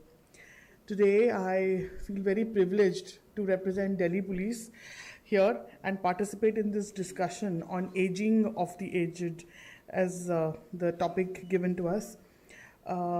Due to a lot of these improvements in healthcare and consequently the lifespan, the population of the senior citizens have shown a very steep rise, and the figures as given by our JS Nim Saab, very alarming in the sense that we have to now start focusing, if not now then when, start focusing on the issues of elderly care, and protection is becoming increasingly significant, which actually poses a unique set of challenges, which our Secretary Sir was highlighting. So at the outset, I'm again extremely grateful to NHRC for organizing this conference and for bringing us face to face with issues which are related to the aged, who are not only a vital and a vulnerable part of our communities, but those who need to be safeguarded and honored. I'm confident that by the end of this conference, NHRC shall be able to mind all our diverse perspectives and help foster solutions on this important issue. It is very essential to emphasize that elderly are entitled to the same fundamental human rights as any other group in the society. Now, ensuring that these rights are upheld and protected is a moral responsibility that falls upon all of us.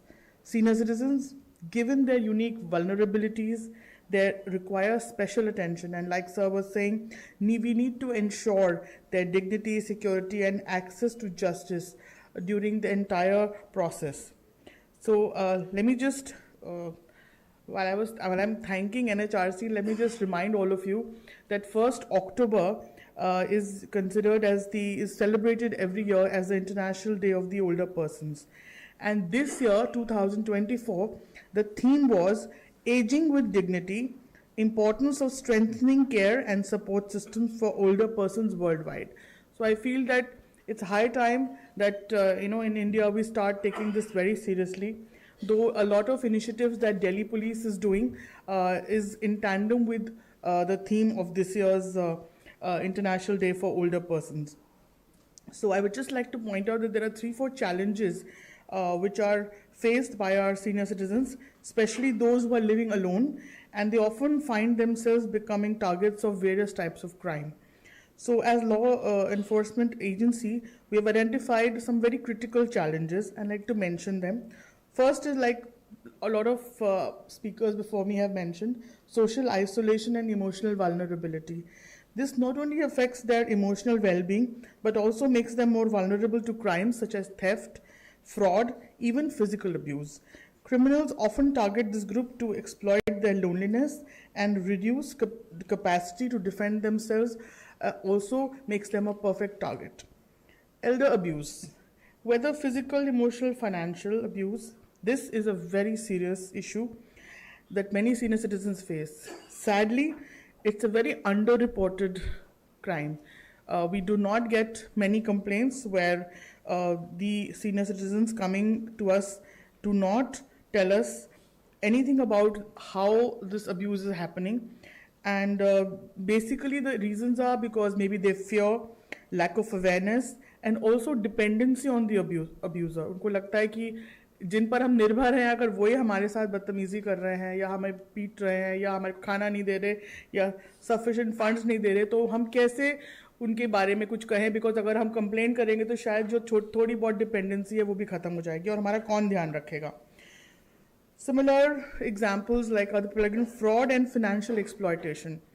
अब इतना digital transaction हो गया है शुरू, so we have these elderly citizens which are usually a little, I would say, digitally challenged, cyber challenged, and these online scams, phishing, the Jamtara kind of frauds, financial exploitation, आपके bank से एक app download करते ही या कुछ click करते ही the whole thing gets your money gets transferred. So these kind of exploitations happen, and senior citizens are particularly targeted because they are believing, they're lonely, they are cyber challenged, and they also feel that they are it is easy to make a fool of them. So this is a perfect target for the new cyber crimes which are growing up, and sadly the older generation is very susceptible, which we need to now take care of them. Physical safety is, like everybody knows, is a big issue, and especially like snatching, burglary, and if they can be mugged, these kind of physical crimes actually are more targeted towards people who have less physical strength or slower reflexes, and then especially in areas where crimes are higher and a large number of elderly citizens also stay. So if these two things are coupled, then we have to be extra careful. So at Delhi Police, I would like to share with all of you that we have implemented a large number of measures to address these challenges. When creating a senior citizen cell in every police station, every district, there is a senior citizen cell, and even at the police headquarters, we have a senior citizen cell. So this helps to promote awareness, and not only awareness about the elder abuse, fraud, and but also engaging the community. So in most of our community policing initiatives, we try to involve the the focus on elderly, the young and the old joining hands. Maybe we have a summer vacation schools. We request the schools in the local neighborhood to adopt citizens. So those things keep happening at a local level.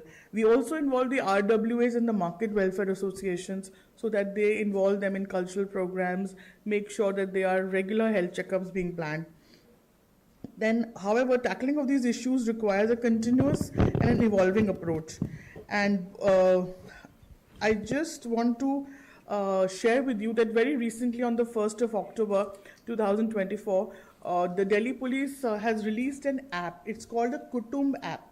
Now the Kutum app I would like to share is an app where we try to collect empirical data on senior citizens.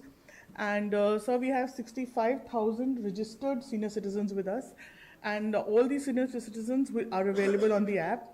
And a pilot project was carried out where 2 districts, Shahadra first and then later in Southwest, the test was conducted, and it was found out that the pilot project was a success. 12,000 senior citizens were visited. And so what does this app do basically? So you already know that Delhi police does visit, like Sir was saying, the senior citizens and does a security audit, sees whether how mobile or immobile they are, how physically challenged they are, what are their living arrangements, what is the social support they have, how many times their children contact them or their relatives come in touch with them, how often does the RWA or their neighbor come to their rescue. So all these issues are taken care of, and the area is also, the general area where they're staying is also assessed.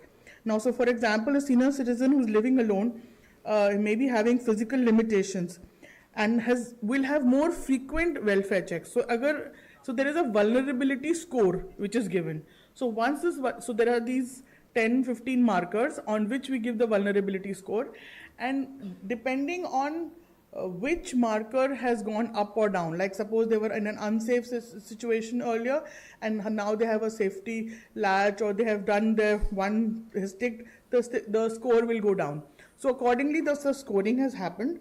And then the good part is that there were times that as DCPs or as joint CPs, we wouldn't know, we will tell our staff to go. But how do I know whether the staff has actually gone and visited the senior citizen or not? So to make sure this happens, this app has a geo-tagging facility. So, and it will only work with whether the person is at least within 100 meters of the senior citizen's house. So when he visits for the first time, he will be geo-tagged. And then when the subsequent visits, if he is within 100 meters and stays for a substantial amount of time, will the second tick be given that he is actually visited. So those kind of checks are there. And also there is a dashboard on which senior officers can now see that this is my beat constable, he has 10 senior citizens to take care of, how many times he's visited each. If a particular senior citizen has a higher vulnerability score, the visits should be more frequent than others. So something like that we have developed, and up till now it has been successful in 2 districts. So on the 1st of October, the Honorable LG has released it, and we have 15 districts, and we have made sure that all the 15 districts will now be using it. So we'll try to cover all the 65,000 senior citizens who are registered with us with this. Sir, the idea is basically not just visiting them, but making sure that they are safe, that their security audit is done, and also sometimes you find that sometimes the health is deteriorating. So that can also be checked, and that kind of tie-up also we have done. Another facility that we have been giving them is that when we have these PCRs, so whenever anybody has a medical emergency, so we have instructed to them that they can call the 112 or the senior citizen helpline and just blindly call. They can also give their suggestions if they just don't want to complain or anything. But suppose they're in a medical emergency and they don't know who will take them to the nearest hospital, or to the hospital or the doctor whose number they already have. So they can call the PCR, and the PCRs have been in many occasions taking these senior citizens to the nearest hospital or to the hospital of their choice. So this facility is also being made available. So we also have these feedback mechanisms where there is a constant interaction. So the DCP maybe in 2-3 months will interact with a select group of senior citizens. At the police headquarters, I am, as a special CP, who is looking after SPUVAC, which is a special police unit for women and children, but also responsible for this particular vulnerable section. Takes at least in a year 2 times I can take, and if any particular thing happens and some senior citizens want to contact, we also go and we also allow them to meet us. So those meetings where every senior citizen is representing his district, it's a very important kind of a thing. They will come, they will say their problems, and we also do our course corrections. Sometimes what we are doing is irritating them or is not comfortable with them, so they can come back and tell us. So this continuous course correction and evolving also happens. This, so I mentioned about leveraging partnerships, and I must say that NHRC should take the lead and ensure that the collaboration that we all already do at our local levels is enhanced, and that maybe more NGOs and more such organizations who are working with senior citizens get in touch with us, and we can deliver a much better and a more collaborative effort can be made, where their lives can be made much easier.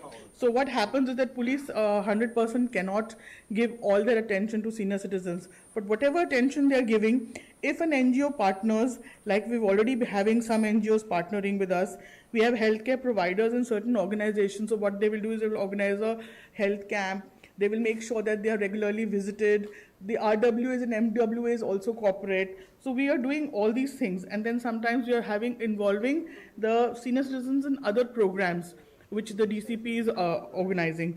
So these are just for physical safety, emotional and psychological well-being, and also their general medical take care.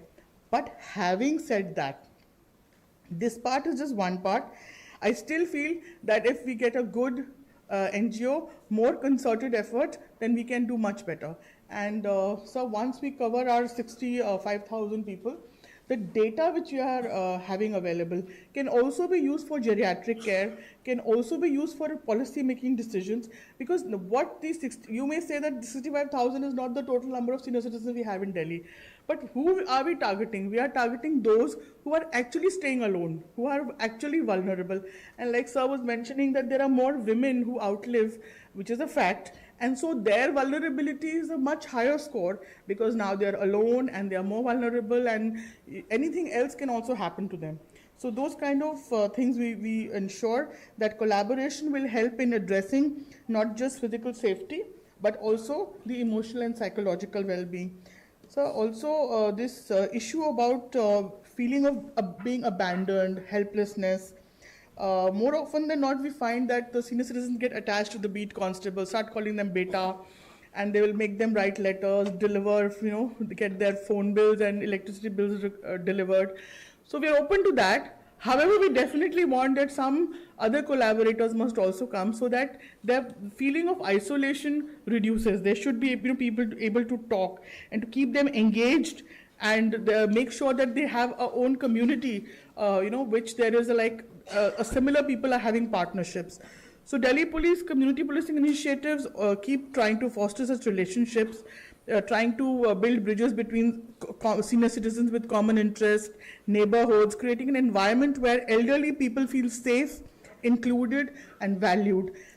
So, but our effort is more empirical, data-driven, and we are also trying to equip ourselves to understand the specific needs of senior citizens and to take very informed and strategic action. Suppose there is an area where the crime is more and the number of senior citizens are also more or less. So the number of beat patrols, how PCR will function there, how many people, which gate can be closed, how many people who are vendors can be allowed there, and are these vendors verified by the local RWA? So those kind of things can be what we are doing at our level.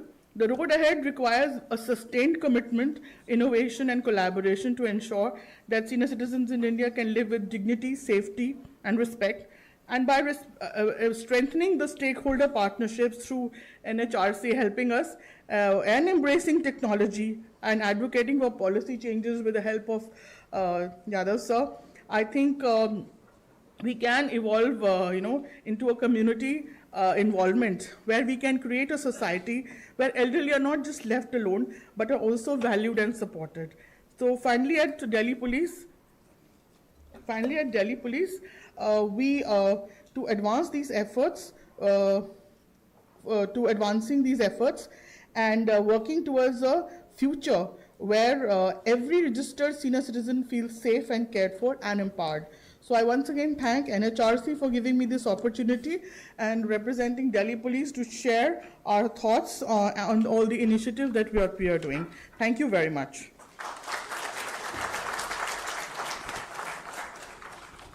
Thank you, Madam Chaya Sharma.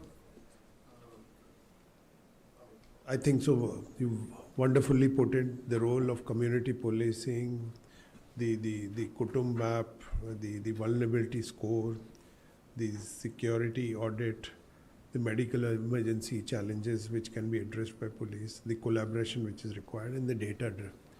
And I think so that's something which we need to take over across the country.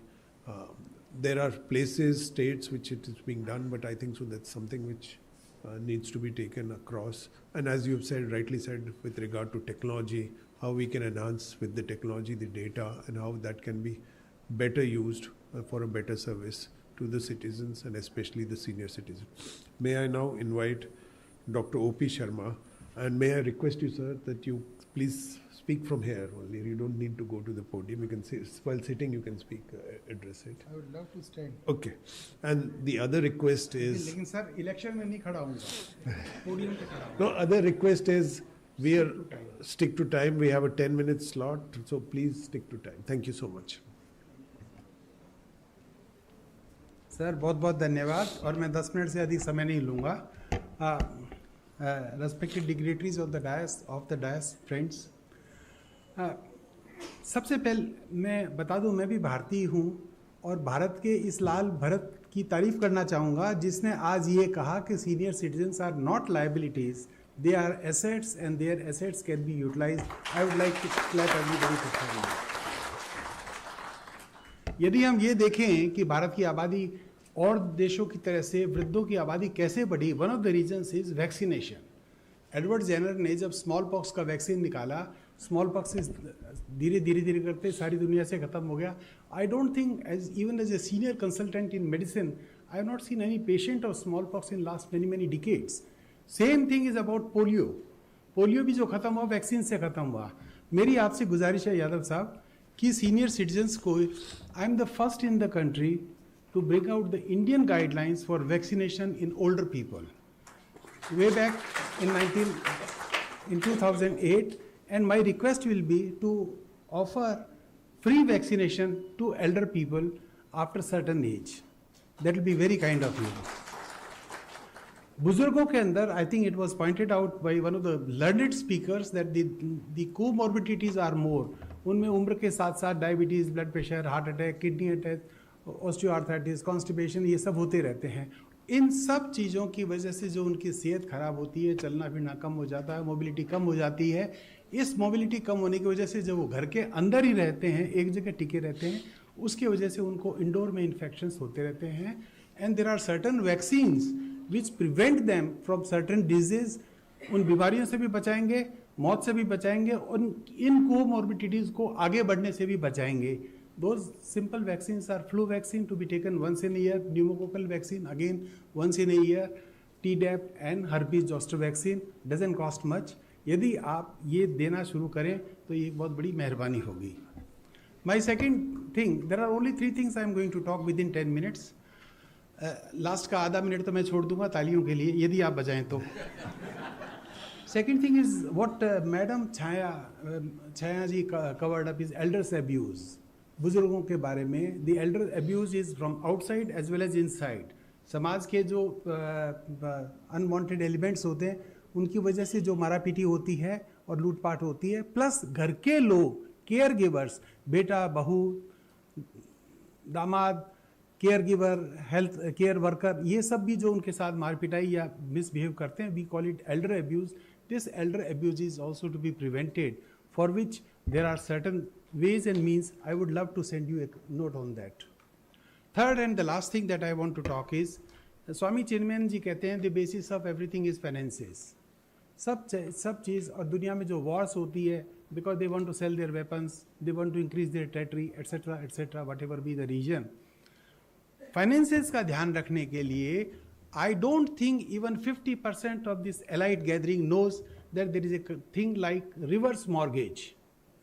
Reverse mortgage क्या होती है? आपने जो कुछ कमाया होता है bye and large WhatsApp ज्ञान आजकल सबको मिल रहा है. एवरीबडी नोज कि only 30% of the people use the money that they have earned in their life.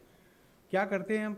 बच्चे पैदा किए, उनको पाला पोसा, बड़ा किया, बढ़ा के आगे भेज दिया, बाहर चले गए, शादियाँ की, घर बनाया, उस समय सब कुछ पैसा खत्म हो जाता है. So people with unorganised sector, that means जिनको पेंशन नहीं मिलती है, उनको परेशानी होती है.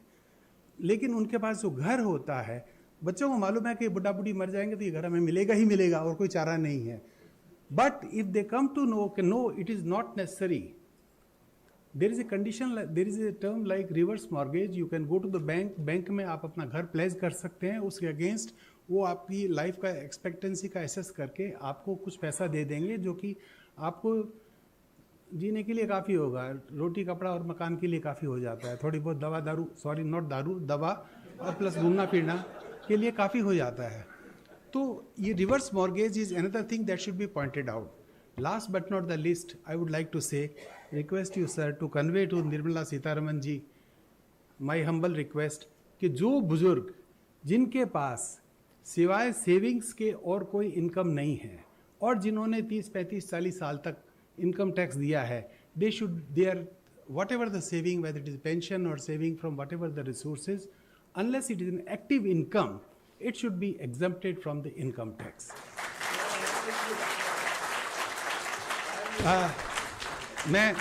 मैं भी शायद उस कैटेगरी में आ जाऊंगा. दो I am not an old person, I am only 77 plus. 8 दिसंबर को मेरा 78th बर्थडे है. जो गिफ्ट भेजना चाहे नेट से opsharma@geriatricindia.com पे देख सकते हैं और भेज सकते हैं. रामचरित मानस में कहा गया है, पर उपदेश करत बहु तेरे, जे आचरित नर न घनेरे. हम लोग से बैठे हुए थे. जीरियाट्रिक सोसाइटी जो हम लोगों ने 1982 में शुरू की थी, जब 99 was declared as the International Year of Older Persons, the question came that how different we Indians are, and everybody said we Indians are different from the Indians who are senior citizens from USA and UK. So question हुआ कि there should be some Indian textbook. So 99 में मैंने अपनी जो एकमात्र income थी अपना clinic, उसके ताला लगाया, घरवाली की परमिशन ली, उसने मेरे को वादा किया कि मेरे को डिवोर्स नहीं देगी. तो then I brought out the first textbook in the country on geriatric medicine, which covers everything, which covers all the health aspects, all the social aspects, nursing aspects, the constitutional and legal aspects of the elderly. पिछले कुछ सालों में हमने change देखा है. एक ज़माना था जबकि गवर्नमेंट के पास जाना पड़ता था, और आज खुशी की बात यह है कि गवर्नमेंट खुद आगे बढ़ के आ रही है, गवर्नमेंट खुद आगे आके हेल्प कर रही है. We were thrilled when with the joint cooperation of Helpage India, we approached the Kerala police, and Kerala policing system we started that somebody visits the senior citizens. Madam, आपके थाने में list होती है कि कौन चोर उचक्का बदमाश है, किसके पास में सरकारी में लाइसेंस रिवॉल्वर है. तो आपके थाने में ये भी लिस्ट हो सकती है कि कौन बुजुर्ग अकेला रह रहा है और कौन बुजुर्ग वल्नरेबल है. इसलिए यदि उसका ख्याल कर लिया जाएगा तो अच्छा रहेगा. With only these few words and the request to Honorable Yadav Saab to kindly provide free vaccine to elderly people. To Madam ji, शक्ति का प्रतीक तो नारी होती है.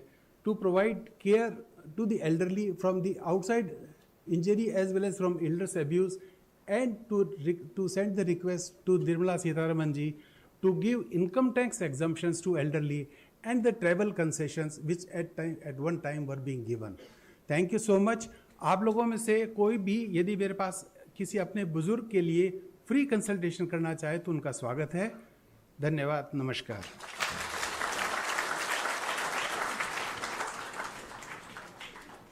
Thank you, Dr. O.P. Sharma, and I think so. You have set the ball rolling for various aspects, for giving us direction on the policy part of it, whether like the government has already done for coverage of Ayushman Bharat for 70 plus, irrespective of the income limit, irrespective of the income, everyone would be covered 70 plus. Last month through the government cabinet decision that has been done. So I think so. Over the period of time, this vaccination may be something which we need to look at it. There would be obviously go through the scrutiny which is required. And I think so you pointed out a very significant aspect, which is how do we address the abuse to the elder within and outside. And I think so that would be a challenge as the society demographics change, so that we'll have to keep on working on it. So thank you so much for your very, very entertaining and very, very informative and insight presentation. May I now request Dr. Sudha Goyal, who is the Senior Consultant with Niti Aayog on the Health and Family Vertical. Thank you, sir. A very good afternoon and namaskar to the Chair, Shri Amit Yadav, sir, Secretary, Ministry of Social Justice and Empowerment, all the senior officials from NHRC, all ministries, my fellow panelists, and all other esteemed professionals, participants, and colleagues who are present today in this workshop. I feel honored to be part of this very distinguished and significant workshop which has been organized by National Human Rights Commission on the care of senior citizens with the subject theme of rights of older persons and the agenda item number 1 of addressing the issue of aging of the aged. So when we talk about the term aging of the aged, this particular term refers to the population of individuals who are 80 years and above, and this group is often considered the oldest old and presents with unique challenges, requirements, which are, as compared to the younger, older people, they are more challenging. So this demographic group probably gets slipped through the holes which are there in the social security networks, and it is therefore our collective responsibility to take care and support this particular group. So this is the agenda item of the first technical sessions. So I'm going to make a presentation which is based on the report which was prepared by Niti Aayog. And we also presented a position paper in the month of February this year on the same subject. Next slide, please. So this is the brief outline, starting with the context, the government initiatives, the present scenario, the challenges, the reforms which have been proposed by Niti Aayog, and lastly, the way forward. Next slide. So with the demographic shift towards aging, we see that the population of aged above 65 is increasing in all the countries and will be rising in future also. 2018 was the crossover year when the population of people in the age group of 65 and above outnumbered the population of children below 5. This was the first year. This was the first time when it outnumbered. And this is going to double in the year 2050 and become 5 times in 2100. So this is the challenge. Next slide, please. Now I'll be showing some of the projections which have been made by UN Projections Prospects 2024, and this shows that the population is rising globally, and by 2100, the global population will become 10.18 billion. And for India, it will be somewhere around 1.51 billion. So this is about 14.8% of the total population of the world in 2100. Now, when we talk about the people in the age group of 65 and above, for the world in 2100, this will become 24%, but for India it will be 25%. And age dependency ratio for India will be 10% higher than the age dependency ratio for the world. So this is the challenge and the context. Next slide. So these are few of the findings from the India Aging Report. I'm not going to read the whole thing, just to highlight because the theme of this particular session is of 80 plus. So this population growth has been 128% during the period 2000 to 2022, and in future, during the period 2022 to 2050, it will become 279%. So this is the enormity of the problem, and there will be a predominance of widowed and highly dependent, very old women. So this is the aspect of feminization. Next slide, please.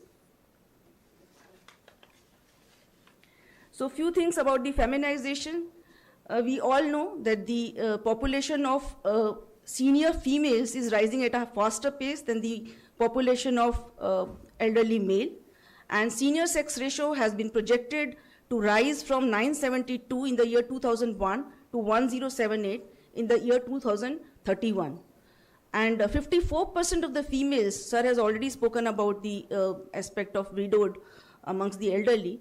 So 54% of the females would be widowed as compared to 16.5% of the males in the same age group. And for women above the age of 80, this percentage is going to rise. It will become 60%.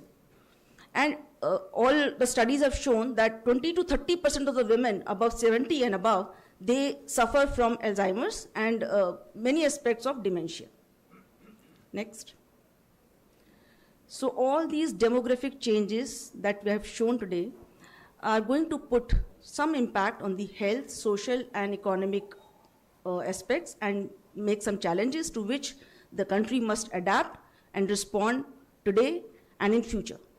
A strategic framework, sir has already talked about the committee that we have constituted.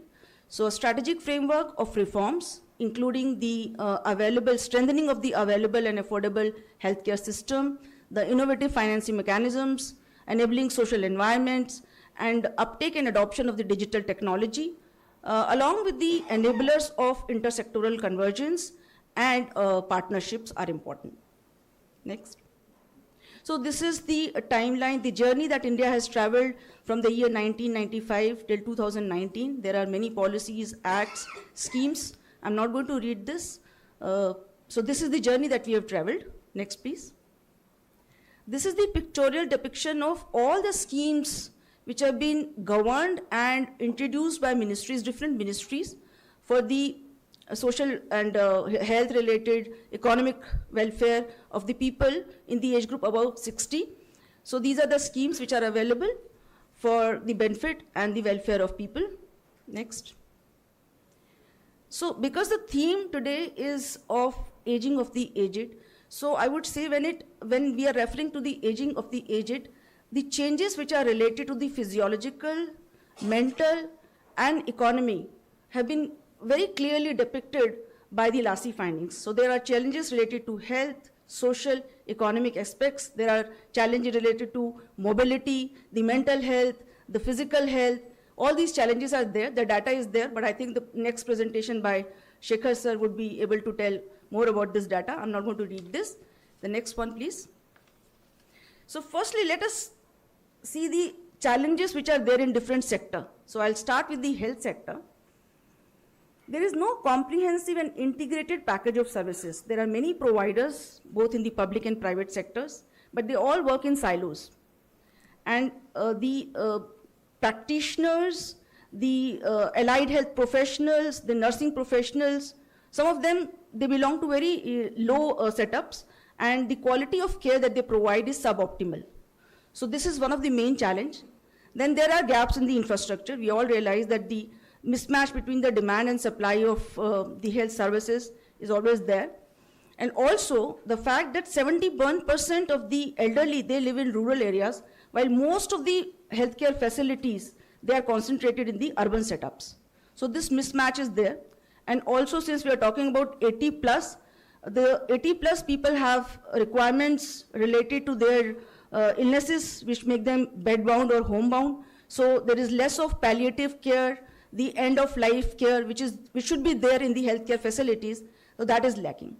Also, there is paucity of trained caregivers, the geriatricians, the providers who can serve them at home. So all these manpower related challenges are there. Also, the information which should be there related to geriatric care, related to the mental health, related to neurodegenerative diseases, related to their challenges related to their physical, emotional, and psychological needs, this data is deficient. So also there is a lack of knowledge repository.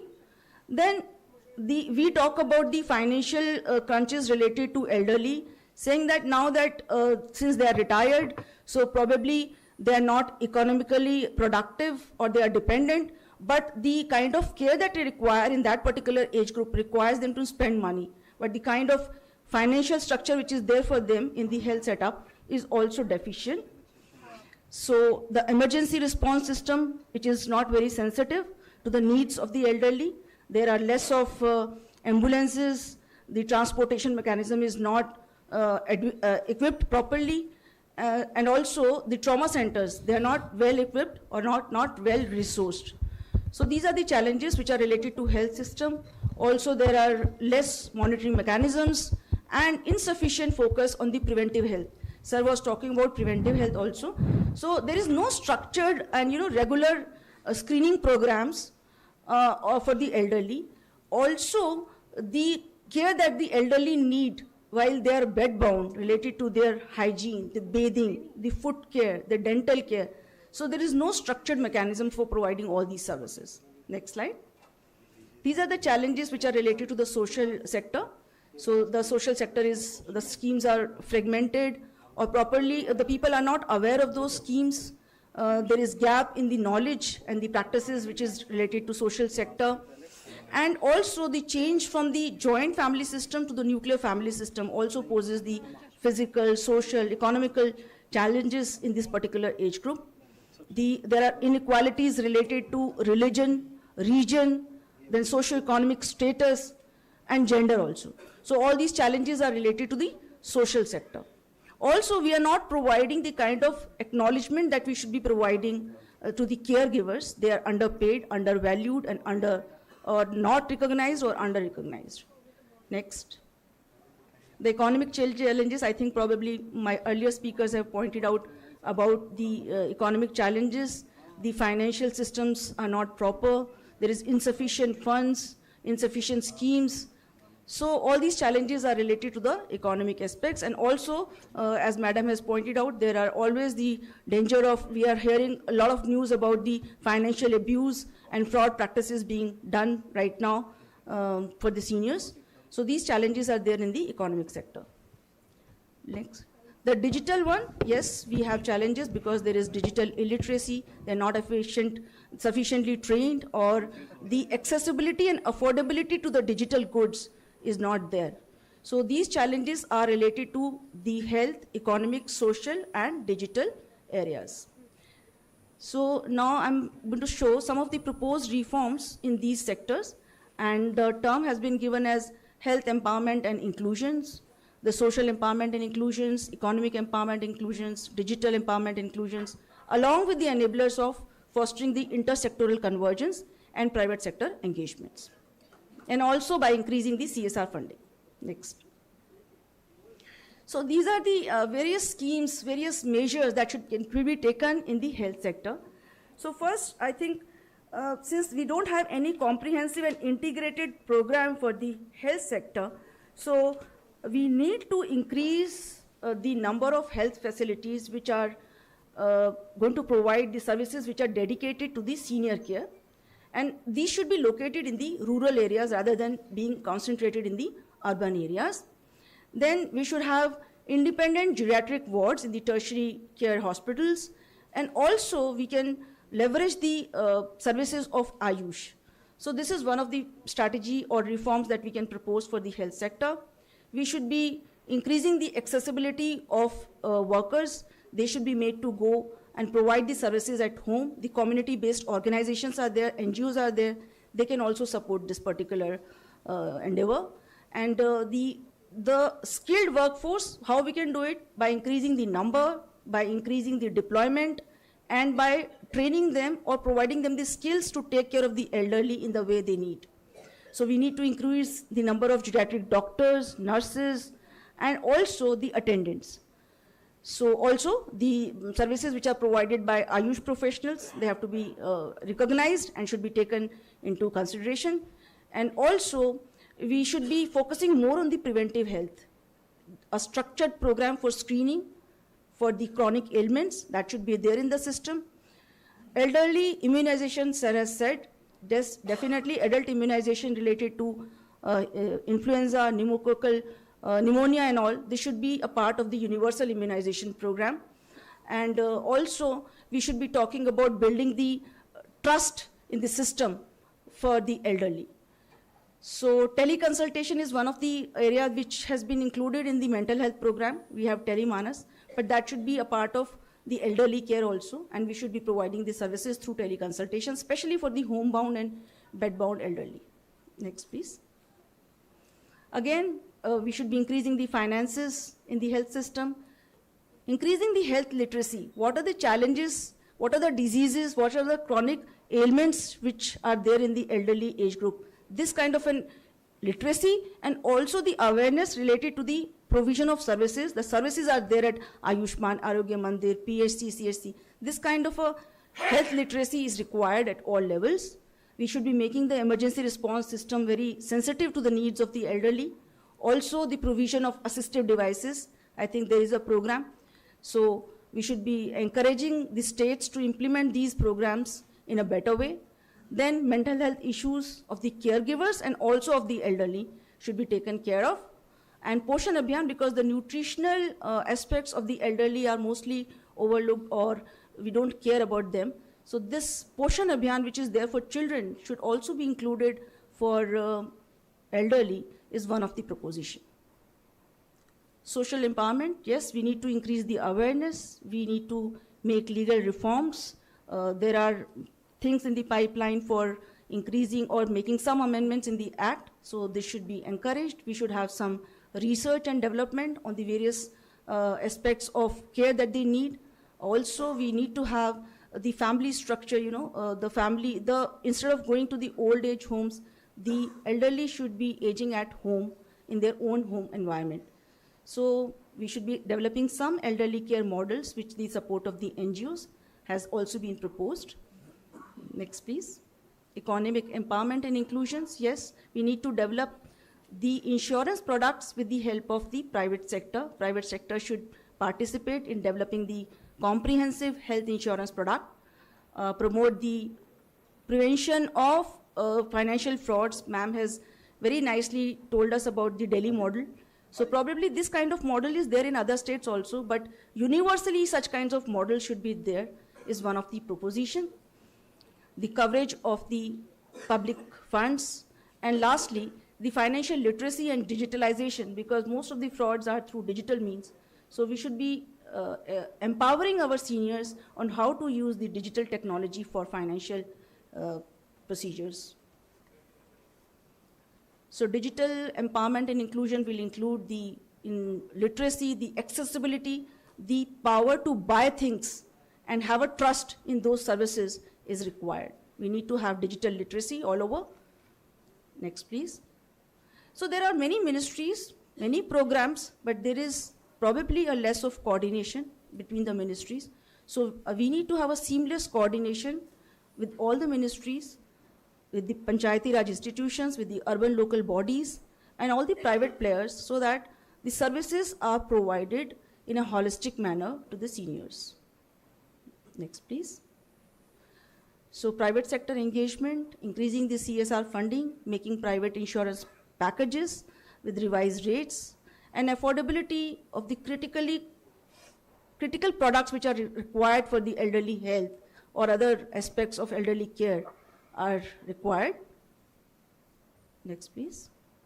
So this is the last slide showing that we have to have enhanced healthcare services, strengthened social support, economic security, digital inclusions, and initiatives which will aim to create a supportive environment.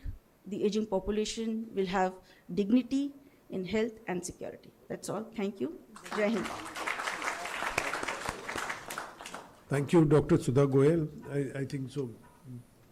In your presentation, you've given us the crystal ball gazing of what is going to happen in next 40, 50 years and probably till 2100 and where we would be. So I think so that's an indicator of how do we plan and how do we set the agenda now. And you also, thankfully, you've also given the suggested roadmap for the future. And obviously, the concerns on health, economic, social and digital which need to be addressed within that roadmap. So thanks for your presentation. Now we'll request Dr. T.V. Shekhar, Professor, Department of Family and Generations, Indian Institute of Population Studies, who's joining us online. Thank you, sir, for joining, and may I request that we are overshooting the time, so keep it within that 10 minutes slotted for you. Thank you. Thank you, sir, and thank you, Chairperson. Am I audible, sir? Yes, please, you are. And the PowerPoint is visible? PowerPoint is to come up. Yeah, I think so. I think so. Are you sharing the screen? Yeah. Okay. I'm sharing it. Yeah, we will get the power. We have the PowerPoint. Please go ahead. Okay. Thank you, the chairperson, the fellow panelists, officials from the various departments of the government, distinguished guests, and dear friends. Thank you for this opportunity to talk to you within the next 8 to 10 minutes on the health care for elderly as a basic human rights issue.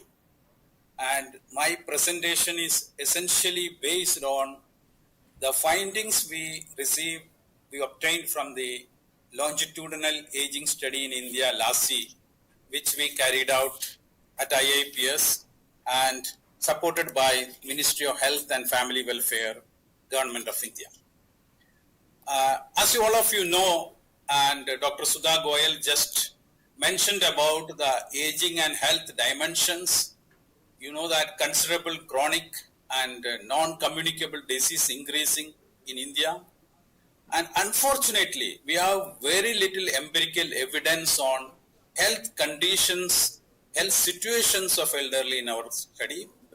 Mostly the data is not available. Only few hospitals have compiled it. Otherwise, we don't have a nationally representative evidence on the health status of elderly citizens in our country. Keeping that in mind, we designed the longitudinal aging study in India. This is India's first longitudinal aging study and the largest aging study in the world, where we covered 5 major dimensions. It includes health conditions of elderly, not only the self-reported health, but also the measured health conditions through a set of biomarkers, healthcare and health financing, family, social network, caregiving, elder abuse, many other issues. On economic front, income, wealth, workforce participation, consumption, retirement, various dimensions. And what are the various welfare programs, how far its coverage, and what are the social security measures, how many elderly are getting benefited out of all these schemes. So this survey, which is available now to the public, it is on our website, it's also on the website of Government of India Health Ministry, which will provide you the national estimates and state level estimates for all states and union territories. We have interviewed from the selected households, all the respondents aged 45 and above. Altogether, we have 73,396 individuals aged 45 and above. Out of that, nearly 32,000 of them are elderly persons. And the first wave was carried out in 2017 and 18. Now we are about to launch the second wave of LASI survey with the full financial support from the Ministry of Health and Family Welfare. And by next year end, by 2025, we'll have a finding of all this, because we are going back to the same households and same individuals and see what are the changes happen on their health, their social, economic conditions, and even the living arrangements. Just to highlight some of the major findings of our LASI survey, you know that nearly 35% of the elderly are reported the prevalence of cardiovascular diseases, and the hypertension is highest among them. 32% of elderly have hypertension issues, and for diabetes it is 14%.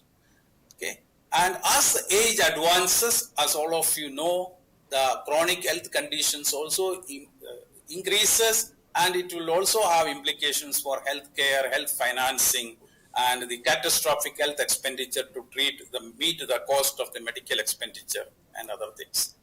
As far as the cardiovascular disease is concerned, as I said, nearly 35% of them are suffering that, which includes hypertension, heart disease, stroke, and we found that nearly 50% of elderly residing in urban areas were diagnosed with cardiovascular diseases. It's a big number. And when we come to the self-reported and measured health condition, this is one important information. Nearly 32% of the elderly said they have an hypertension. But when we actually tested for hypertension, Dr. Shekhar, can I request you something? Much more than that, nearly 36%. Dr. Shekhar, can you hear me? Yes, sir. Request is you move your slides, because it's still on your first slide. We are still on your first slide. So I don't know what is happening. Okay. Okay, that's fine. Thank you. Yeah, we can see now the slides have changed. Okay, sorry for that. And so we found that there is a considerable gap between the self-reported hypertension and self-measured hypertension. There is a 4-point difference. That means many people in the rural areas, particularly belong to the lowest economic strata, they were not even aware about they have an hypertension. This is the same case with the diabetes also. Our data clearly indicate there is a considerable gap between self-reported and measured health condition, particularly among the elderly. When we come to the treatment, for example, just to take the hypertension, we found that 42% of the elderly who reported they have hypertension, they are adequately treated for hypertension. This is a good information, but at the same time, nearly 36% of them are undertreated, and 1 in 10, around 10% of elderly remain totally untreated. They have hypertension, but they are not taking any medication or treatment. And this percentage is much higher in rural areas compared to the urban areas. So this is one area we may need to focus. And Lassie survey has clearly brought out first time in India the multi-morbid conditions among elderly. Around 32% of the elderly have a single morbid chronic diseases. And when you talk about the multi-morbidity conditions, it is around 24% among the elderly or the 60 plus population. Now, it's also very important to know in India, nearly a quarter of the elderly, 27% of elderly are underweight, and one-fifth of the elderly, roughly 22% of them are overweight. So we are facing a challenge indicating a dual burden of undernutrition and overnutrition among elderly, both underweight as well as overweight. And this need to be addressed very seriously. Now, generally in our studies on elderly, we have very little idea about the mental health conditions of elderly. And this is the first time a nationally representative survey among the elderly in India coming out of the mental health issues. We found that nearly 8% of elderly in India are suffering from major depression. And that number is approximately, if you take the current population, it will be around 14 million elderly suffering that, and it is going to increase considerably. And another study affiliated with the Lassie DAD study found that the prevalence of dementia among the elderly is around 7%, and nearly 9 million elderly in India are suffering from dementia now. This is an important finding for everybody to take note of that. Now, as all of us know, as age advances, our functional ability reduces. Many of the elderly citizens are not in a position to take care of their basic routine activities like taking a bath, using the toilet, or having a meal, or getting up from the bed. So, Lassie survey found that 14% of elderly reported having 2 or more ADL limitation, activities of daily living, which is the basic routine activities they are not able to carry out. And 37% of the elderly also reported having instrumental activities of daily living. That means they need help of others to go out, buy medicine, go out, or to use the financial transactions, many other things. This all clearly indicate that considerable number of elderly in India will need assistance, support, and full-time care, and to support them and to have a dignified life. This is an important challenge for us.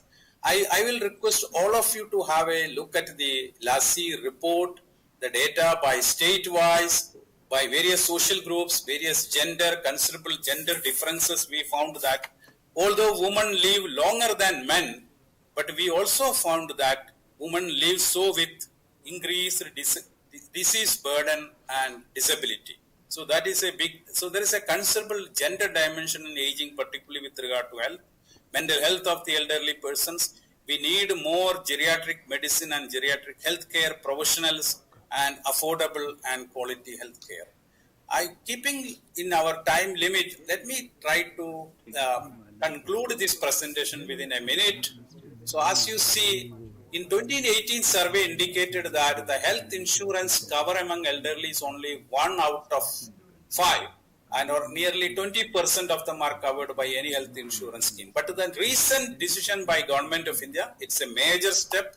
It's a path-breaking announcement that insurance cover for all elderly above 70 years, irrespective of their income status, is going to be a major step and to support a dignified healthcare and life for the elderly. So all these policies, of course, various governments, various departments have, and lot of organizations, including voluntary sector, doing lot of effort. All this needs significant resources, coordination, and commitment across sectors and stakeholders. And if we are able to invest that resources and time now, that will lead to a healthier, happier, more economically and socially secure older population in future. If we are not able to do that, we know that our generation and the coming generations live more years, the life expectancy is increasing considerably. It may be an extended years of life, or if we are not able to support them and care their health needs, it will be an extended years of suffering and with ill health and disabilities. Thank you very much for your attention, and I request all those who are concerned and working in the field of elderly to look at the LASI data and its policy implications. Thank you very much. Thank you, Dr. Shekhar.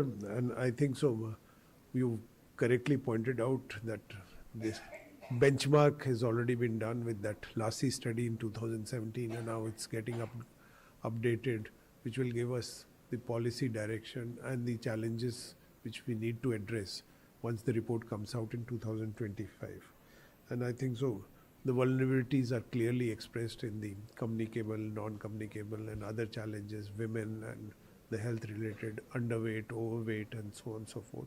I think so those are pointers for policy and pointers for corrective actions to be taken, and ensuring that securing the future in a planned manner rather than in a haphazard manner. Thank you so much. Now I invite Dr. Mala Kapoor Shankar Das, sociologist and genealogist, gender and aging, elder abuse and social policies. Thank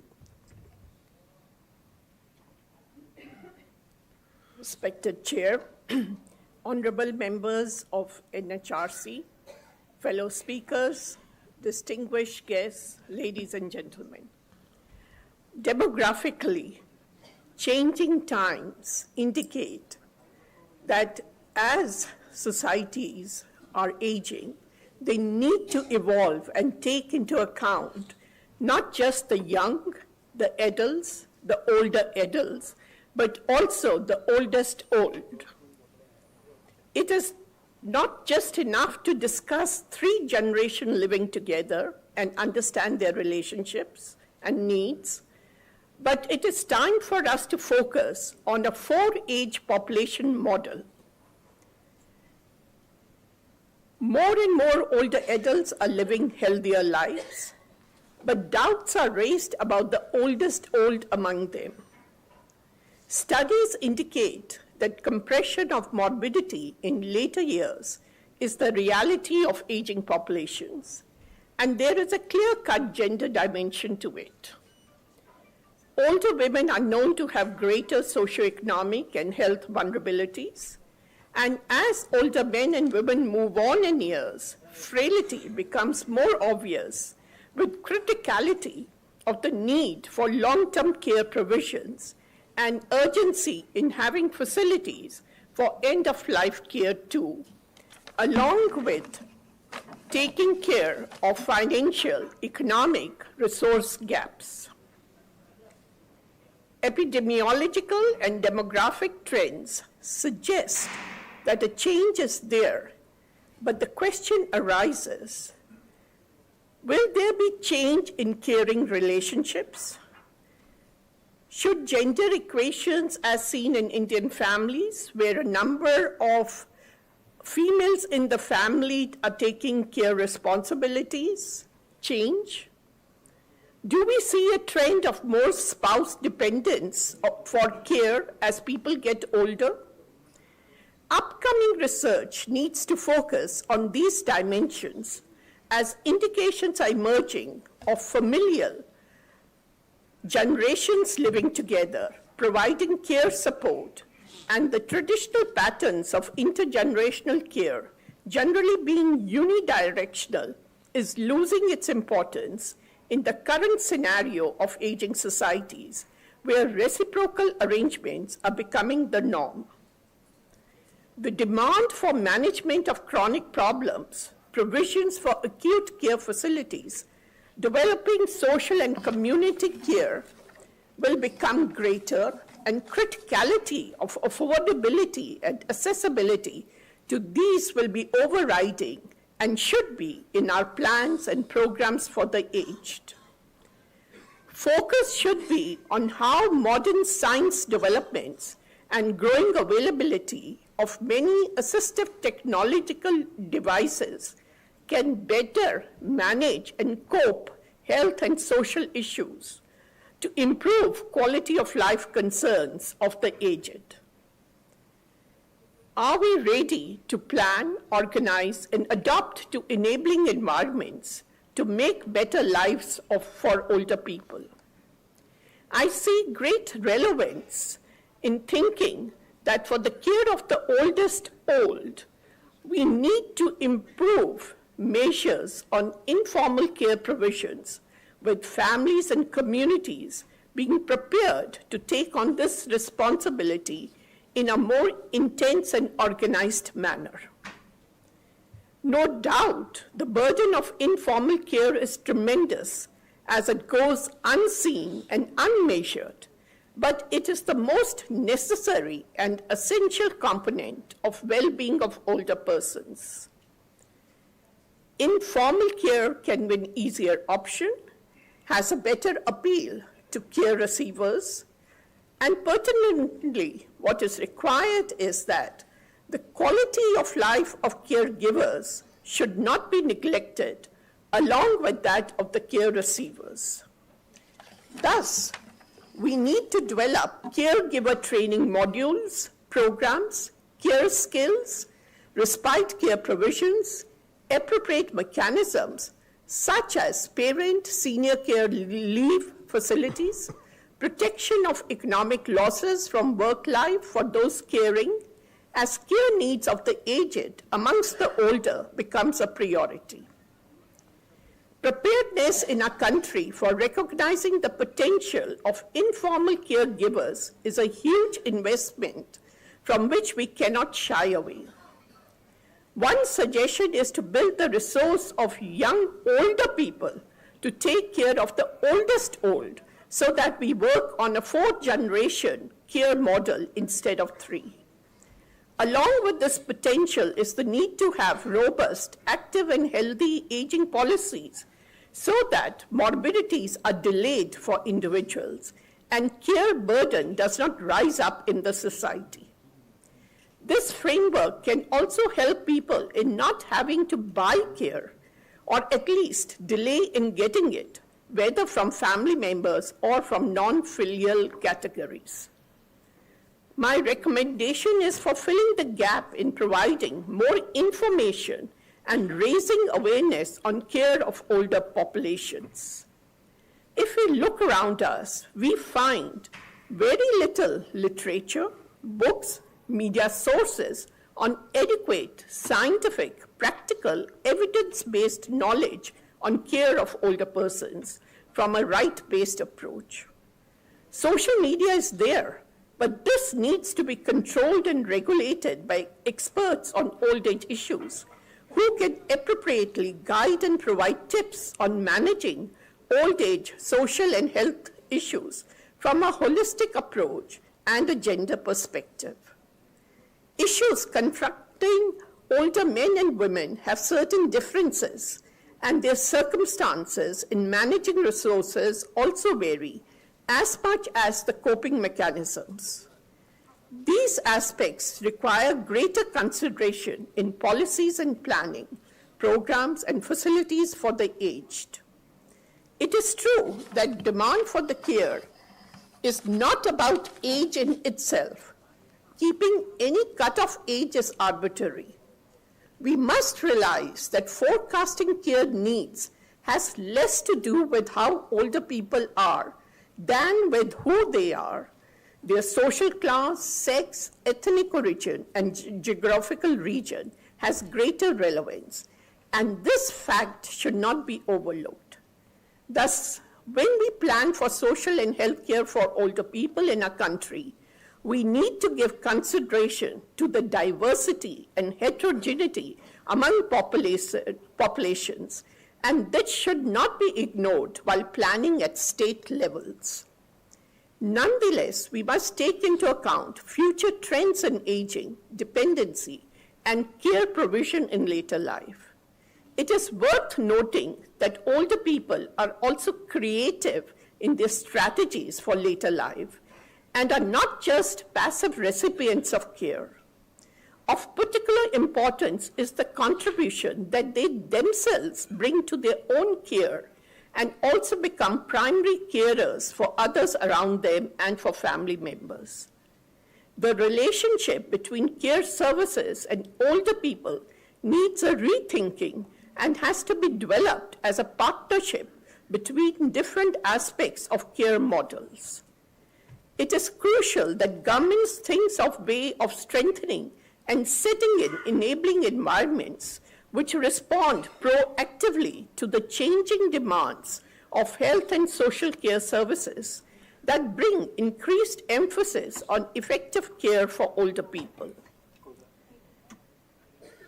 Along with acute geriatric medicine, which can reduce death and disability by 25% as per certain studies, and improved chronic disease management, I recommend robust planning to ensure that the societal structures such as housing, transport, public and private spaces are made age-friendly. It is significant that very old people's preferences regarding care towards the end of life and attitudes towards dying are given due consideration, and these thoughts are used to inform policy and practices. Top priority should be to ensuring dignity and quality of life of older persons, with looking at factors that impact on frailty of people in later years.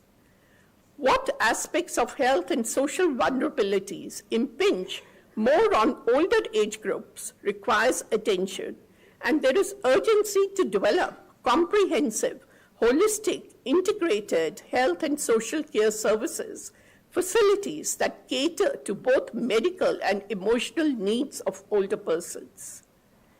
Providing digital literacy is also important, and our country needs greater emphasis on personalized care plans, mental stimulation, and social engagements for older persons, creating a safe, environmental, comfortable atmosphere in homes or in assisted living facilities with trained staff who are compassionate and attentive. Elder abuse at family level, at institutional level is growing, and care is being seen as a burden. The aging of the aged requires, more than anything else, a caring society inclusive of family and community support.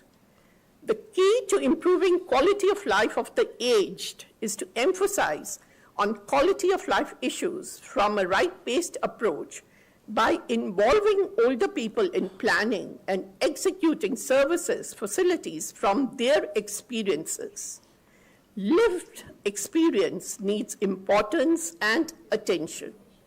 So to conclude, I would like to comment that combining medical, social, and emotional care is the key for the oldest old by adopting strategies on comprehensive health care, emphasis on physical activities, mental stimulations through family and various recreational activities, having provisions for social engagement, reducing loneliness through various means, and making social connections strong by giving them priority. This can be enabled through developing safe living environments, which adds on to providing emotional support to older persons, and especially the oldest among them. Thank you very much for your patient hearing. Thank you, Dr. Mala Kapoor. I think so. Rightly pointed out importance of physical and mental well-being. The suggested 4-generation model which you are saying, and the gap filling on information and raising awareness are something very important. And thanks for giving us the framework on various aspects on the aging part of it. Now I invite Ms. Anupma Datta, Senior Policy Advisor, HelpAge India Foundation. She's the last speaker, and I know it's a time challenge, so I'll request to please be. We are already eating on almost the lunch time. Thank you. Thank you, sir. Thank you, sir. I think this is a situation I've faced many times. Like when I'm with an illustrious panel and I'm the last speaker, so I consider this to be a privilege and a challenge, because whatever needs to be said has been said by the authoritative speakers. So there's nothing much I can add to it. But but I still have a challenge that I have to put my point of view, and when I say my, it's the experience of the organization that I represent here, which works very closely with the elderly people. So what you have heard till now is the bird eye view. I will try and give you the snail's eye view, because that's what we see day in and day out. And I'll be very brief, believe you me. I'll not take more than 5 minutes. So the first thing I would like to say here is that because the topic here is oldest old, so I would like to just very emphatically say that oldest old means that you are the most disadvantaged, you are the most neglected, and you are the most, disposable segment of society. And this is how the families treat elderly people, especially where resources are a crunch. If you are a retired bureaucrat, you're a retired judge, you're a retired police officer, you're a retired banker, you are a privileged person. You can assert your voice, you can tell what you want. But when you are a housewife in a less educated, small town, you are a very different person. You're brought up on different values. And when people who can mistreat you know that you have nowhere to go, they can just go to any length. And that's the challenge the system has, and that's, I think somebody brought it up also, and we see it day in and day out that people don't trust the system. Elderly people don't think that if I call this agency, my challenges will be sorted. This trust is what is most essential. If we want people to come out and talk about their challenges, to help us solve, make them, happy or whatever it is, then how is the system responding? Does the system have enough resources? And so when I say resources, I don't mean you have the platform and you have the technological skills. Do you have the soft skills to deal with it? We get calls in our helpline where people just say, I just live alone. I want to talk to somebody. I just want to talk to somebody. I consider that a complete violation of a human right. Forget about any services, forget about getting them to register on a portal for getting medical attention in a public hospital. And when we digitalize, I think that is where we exclude them in the most ruthless fashion. You're just very gently telling them, oh, we have made the system more efficient. It's all online, just go register. Can you imagine the challenge the elderly 60, 80 or 85 years old lady living alone faces when she can only register for a public facility online? Big challenges. These are big challenges. That's why we advocate for architectural changes in systems. When you're talking of vulnerable segments of population, do we really understand what inhibits them from using a system? And that is why co-creation is very important. I see a large section of elderly people sitting in the audience here. And I suggest that, whatever consultations happen, they should be the ones telling us what they need, what is it that's inhibiting, what is it that they like in the system, rather than experts telling us, what should be done. That's very important, because they are the ones, when you go to disability sessions, disabled people are very clear about it. They say nothing for me without me. They say if you want to design a wheelchair for me, please ask me whether it is useful for me or not. So that is very important. So ageism, how do we deal with it? How do we include them into the whole discourse? That's very important. And I think I must compliment the Planning Commission, the Niti Aayog and Sudha and Dr. V.K. Paul, because they have brought out this very wonderful policy paper, which I've seen in after many years. And it talks about something very important, which is called the care system, the long-term care system, which is the urgent need of the oldest old. That is the most important thing that they require day in and day out. And when we do surveys with people, we do an annual survey every year, and we look at various aspects of care. We find that family is heavily challenged, and in family, the women are heavily challenged. Women from all ages, right from younger women who take care of it and get #1 position in being the abusers. Nobody tries to understand why they are behaving the way they are behaving. But when we ask them, do you feel challenged by the care burden that you get? They say yes. And they say, nobody in the family is willing to share my care burden. When we ask them, okay, what is it that you do for a parent? We ask a man, we ask a woman. The man says, okay, I take them to the hospital, I pay their medical bills. End of story. When it comes to feeding, when it comes to bathing, when it comes to whatever else, always the woman. And nobody shares that burden. And she says, in some cases, when we do qualitative service, they say that other women in the family also don't share my burden. If it's on me, it's on me. So how are we reimagining the care systems, especially for the oldest old, when we know that this is the fastest growing segment of the population? How are we going to look at those challenges? And we are talking of 22,100. And there, like Sudha said, that you will not have children. You will not have younger people to do the work for you. So are you making them, are you going to depend on technology? Are you going to depend on robotics? I don't know. But should we start preparing for all that right now? So architecture of the system has to change, and architecture of the system has to be sensitive to the challenges of the segment that we are talking about. That's why outreach is very important. We do have NPHC, we do have other sorts of health systems. But how useful are these systems to somebody who can't get into a public bus and reach the stationary center, and cannot also do telemedicine because they do not have the devices? Sudha just told us they don't have the devices.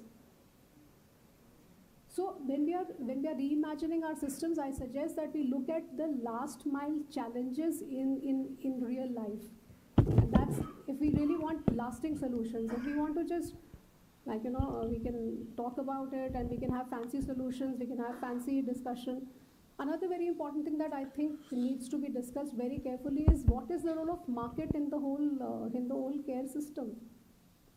Today we find a lot of agencies in the market selling us the home care systems and home care products and home care services. Two very important aspects. Who will regulate these systems?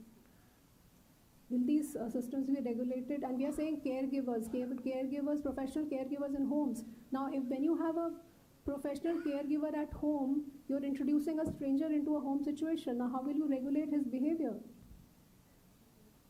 Will the police check on them? Will the neighbors check on them? Will the community check on them? It's very important.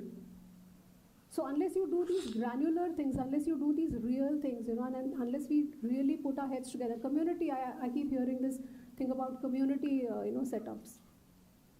How are we going to do the community setups? We did some experiments here and there, but India is a very large country, and India has very diverse cultural systems. Not everybody is a fisher's community. Not everybody. A village in North India would be very different from a village in Tamil Nadu, coastal Tamil Nadu. Palliative care, very important. We did experiments in parts of Maharashtra, Kerala, Tamil Nadu, where we trained community caregivers in villages to give palliative care. Right to life is one thing. Right to die with dignity is also another. For the elderly people, the oldest old. So when we do systems, we should also look at end of life care and also how we will tackle those situations. The professor just told us that there are multi-morbidities, and some of them even have 3 or 4 morbidities. So there the care challenges are much higher. And when we ask people in the middle, what is called the missing middle, the missing middle in the smaller towns, they really said that we have both physical and financial challenges of handling care for the oldest old. And we cannot handle it because they themselves are reaching that age of 60, 62, 63, when a father or a mother is 85, 87. So you have an elderly person taking care of another elderly person. So how will you, these are not young caregivers, these are older caregivers. And we have people who are looking, like we have Shailesh here in the audience who has a facility for dementia patients.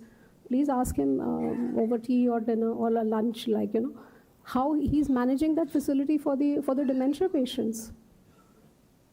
And of course, there is this whole issue about health insurance. Just a couple of days back, I was talking to some older person. He said, I lost my job. I was working in a small company, lost my job at the age of 63. Now I get EPF pension of 743 rupees.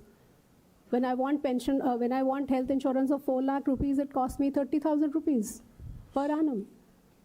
How do I pay 30,000 rupees with the salary of or a pension of 743 rupees? Big challenge. So these are some of the issues that I think needs further discussion, a much wider discussion. And unless that's my view, because like I said, I come from an organization that works very closely with the elderly people. Unless we work closely with them, unless we really see where the challenge lies, I don't think we will have systems that will really provide the real solutions. So violations will continue to happen. And so sorry if I made this atmosphere gloomy, but that's how the reality is. And I hope that you have. Thank you.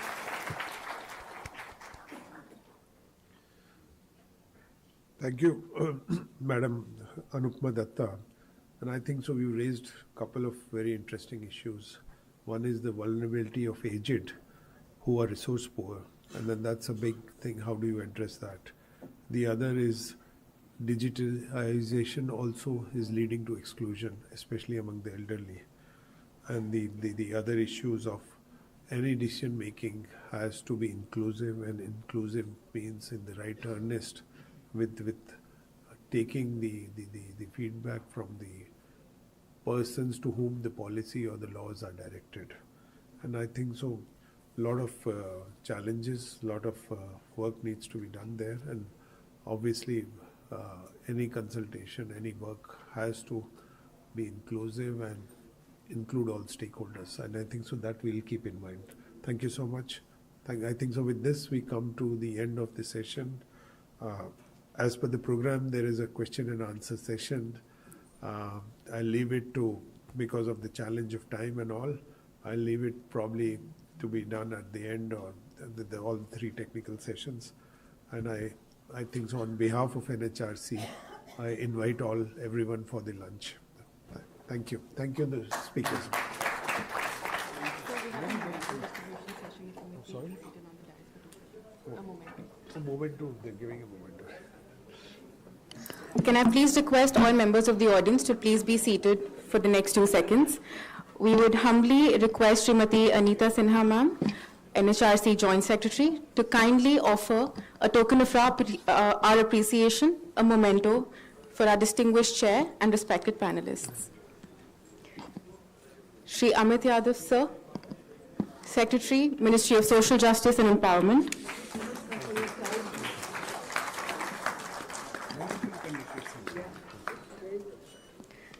Srimati Chaya Sharma,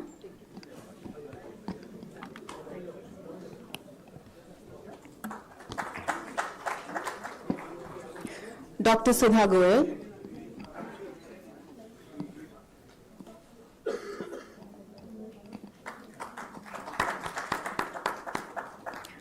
Dr. O.P. Sharma,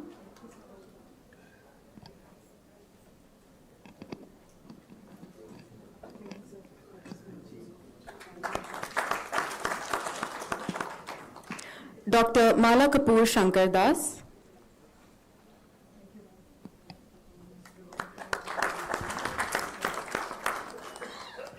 Ms. Anupama Datta.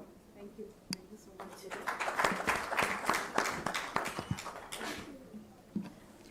Respected gathering, we will now break for lunch. It is a humble request for everyone to please convene by 2:45 p.m. sharp.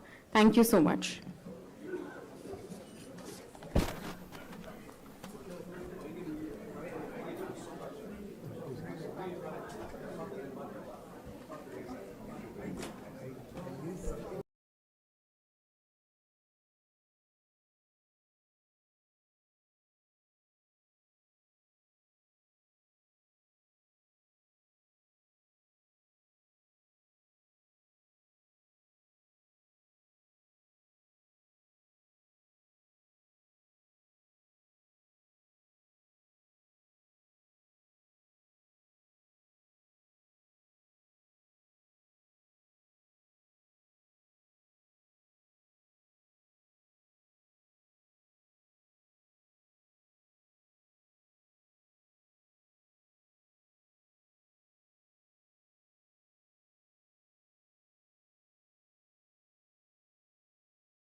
to take their seats in the audience so we can please begin with the second technical session.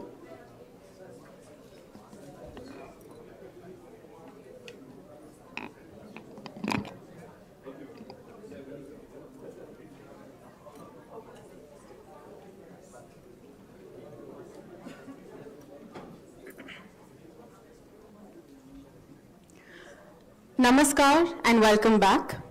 I hope we all had a refreshing lunch break. We will now proceed to the second theme, the gendered face of aging. May I please request Ms. Andrea M. Wonar, Resident Country Representative, UNFPA, to join us on the dais. This session will be moderated and chaired by Ms. Wonar, who has dedicatedly worked on programs that have focused on the rights and health of women and girls, giving a voice to marginalized women. We look forward to the discussions of this session. May I also please invite the distinguished speakers of this session, Professor Asha Kapoor Mehta, Dr. Lakshmi Gautam, Mrs. Damayanti V. Tambe, Ms. Abha Chaudhary, and Shri Sonam Mishra to kindly join us on the dais.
Namaskar and good afternoon. Thank you so much for inviting me here today to chair this very important session on the gendered face of aging. Aging is an issue that will confront the world more and more. But what many have not realized is that aging has a gendered face. So I'm delighted that this session will focus for the next 90 minutes on this issue. I come from the United Nations Fund for Population, and of course we deal with all kinds of population issues. You'll know us for working with your government and partners on reducing maternal mortality. You'll know us for working on access to family planning and increasing choices. You'll know us for gender issues and reducing gender-based violence and harmful practices.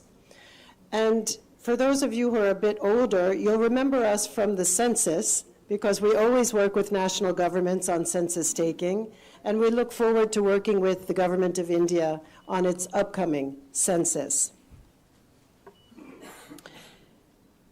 We launched a report about a year ago with the Ministry of Social Justice on aging. And I have to tell you a little secret. When we launched this report, I wasn't really expecting much, because aging isn't a topic that really attracts a lot of attention, frankly, particularly in a country like India, who just surpassed China, with the largest youth population in the world, with the largest population in the world. The focus has really been on that youth bulge and harnessing that youth bulge. So this report was an update from a 2017 report that was issued. I wasn't expecting much. I didn't think there would be much attention. But much to my surprise, that report was quoted on average 20 times a week for the first 4 or 5 months. And 1 year later, because I get the headlines every day in my inbox, it's still being quoted. So I'm delighted to say that aging is a relevant issue, and it's gained a lot of traction, and attention. So congratulations to the National Human Rights Commission for convening this session and for convening this day to really bring all key stakeholders together and explore the issues that will need to be addressed in order to ensure that India's aging population not only age with dignity, but they are contributing to society. So I have a couple messages for you. The first one is, more elderly women are living longer in the world. And that's, of course, why you created this panel on the gendered face of aging, because we call it the feminization of aging. Women live longer than men. That's a truth. It's a reality across the world. In Asia and Pacific region, it's about 4 years longer for women than men. In India, it's about 2 years.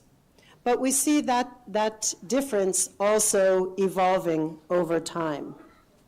So the world needs to prepare more for older women, and it needs to prepare for more older women. Or it needs to redesign for elderly women and their rights and choices. The statistics are pretty clear. By 2050, the global number of individuals over 60 and above will double. And I can say it's exactly the statistic for India. The percentage of your population that is elderly will double by 2050. It's not a lot of time, 25 years. And this means that the percentage of those over 65 surpassing the population of children under 5 will happen for the first time in history. So if you think of the aging pyramid that looks like this, it's going to start to flip on its head and look very different. The second issue is happiness or hardship. What's it going to be? What's the choice?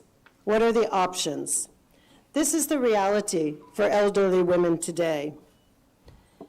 And in your concept note for this conference, you talked about poverty being inherently gendered in old age, with older women being more likely to be widowed, living alone, with little or no income and few assets of their own, as well as being dependent. Well, the reality is those women are accumulating a lifetime of gender-biased discrimination and equality, which then has a very acute impact in old age. And that's a reality many countries are contending with, not just India. As women live longer than men, they experience longer periods of ill health, poverty, financial insecurity, isolation, high levels of dependency, and gender-based discriminatory practices, legal and otherwise. And often these gender stereotypes lock women into caregiving to other older family members. But my message is this: it's not all doom and gloom. And the reason I say that is we have evidence from studies that show that older women, despite all of those factors that I just named, feel a greater sense of fulfillment and self-actualization than during their younger years. So interesting, isn't it? We also know from the Longitudinal Aging Survey in India, 2024, very recent data, is that women feel happier in old age compared to men. That's your data, not mine. Now, is this because men tend to struggle more with the loss of control that accompanies aging, such as increased independence, decreased independence, retirement from work, or diminished physical abilities? Or could it be that women, on the other hand, have already navigated social expectations and limitations on their autonomy throughout their entire lives? So they're more accustomed to adapting and managing with less control, making them more resilient in the face of these changes. So I don't really know what the answer is, but I think it's worth exploring because it will have an impact on the types of interventions that are designed both for men and women. Thirdly, India's new policy choices. Will these policy choices be like the ones we develop for youth and younger populations, human rights-based? And will you decide to take an intergenerational approach? One thing is clear. The world needs to be redesigned to be more gender and age sensitive, not just India. We know for a fact that most inventions are designed testing on men. We know that there are even very few cardiac interventions that have even been tested on women. And it's the same for your car seat. It's the same for the size of your phone. It's the same for so many things in our daily lives. So if you look at the gendered aspect, imagine how we haven't taken older populations into account. And that's why, again, we're here today. If we speak of an intergenerational approach, traditionally Indian culture reveres older individuals as sources of wisdom and guidance. Dada and dadis and nana and nanis, they have a special place in the society. And their roles as community leaders and caregivers has always been essential to the fabric of society. The stories and the knowledge that they pass down to succeeding generations is a unique strength that India has. So the question becomes how to retain that, how to build on it, how to ensure that future generations continue to benefit from this approach. And there are actually policy interventions that can make it possible.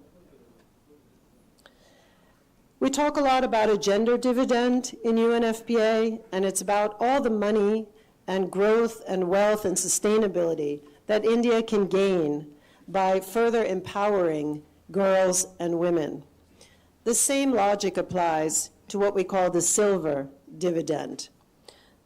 This is about the economic benefits that India can, that will emanate from India, from the better health of older people, but as well as their greater productivity and engagement, their social connection, their physical safety, as well as their savings. Important part of where the country goes forward. So if we top the gender dividend with a silver dividend, it's like getting another bonus. And that's why, again, this topic is so important today. So India has been at the forefront in many things. I don't know if you know, but India actually came up with its national policy for older persons in 1999. That was 3 years ahead of the International Madrid Plan of Action on Aging. So kudos to you. You're in the forefront. Kudos to you for paying so much attention to an aging population while you're also carrying the world's largest youth population on your shoulders and trying to harness them. This demographic shift won't be easy. It presents a lot of challenges, but it also presents opportunities. I had the pleasure to sit next to somebody at lunch, and I think he presented this morning, who was explaining to me about his app that's been designed for older populations.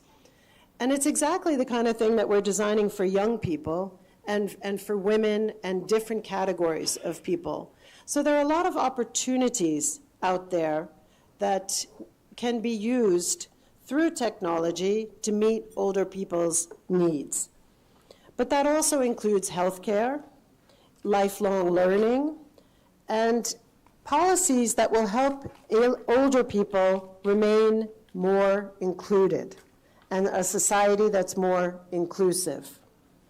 I don't know if you know, but a lot of the data shows us that the phone lines that governments create often are used just because people are lonely. They don't actually have a health problem. There's no fire at their house. Nobody broke in. They just need somebody to talk to. So what should that tell us about the kinds of interventions we need to be developing? India, as I said, has been in the forefront. Your expansion of health insurance for the elderly through Ayushman Bharat health insurance scheme, as well as the recent encouraging of the private sector to come up with new products for the elderly, are excellent steps in the right direction.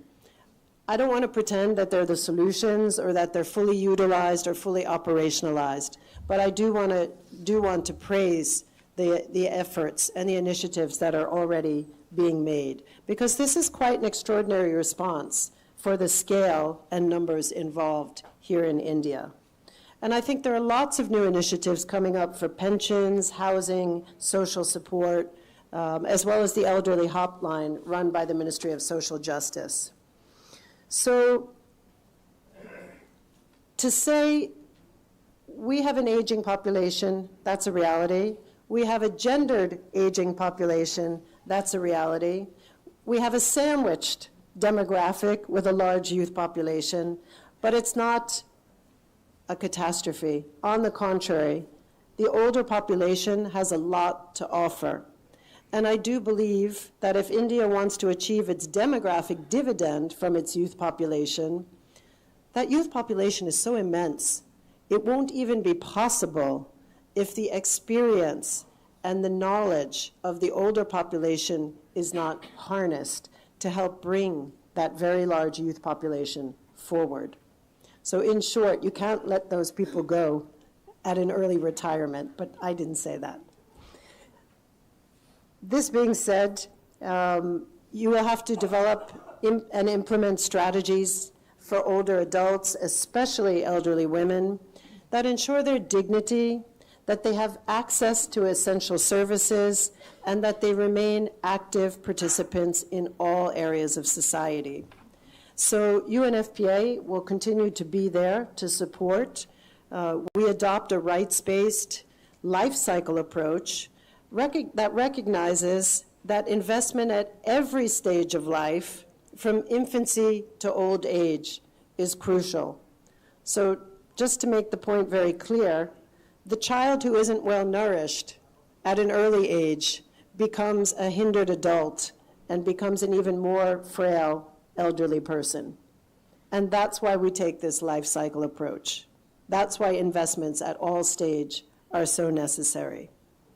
So I hope you can grab this golden opportunity to create a society that's rooted in a foundation of culture, Indian values and wisdom, and where aging continues to be celebrated as a positive and fulfilling stage of life for all. Thank you so much.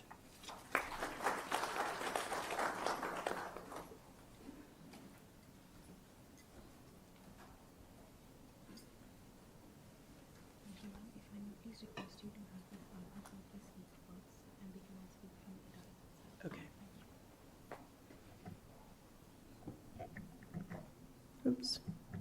I think I have that right.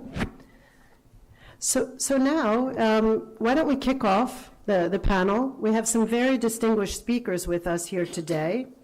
And I've been asked, if possible, to allow Ms. Abra Chaudhry, who is the founder of Inaugural, to speak first.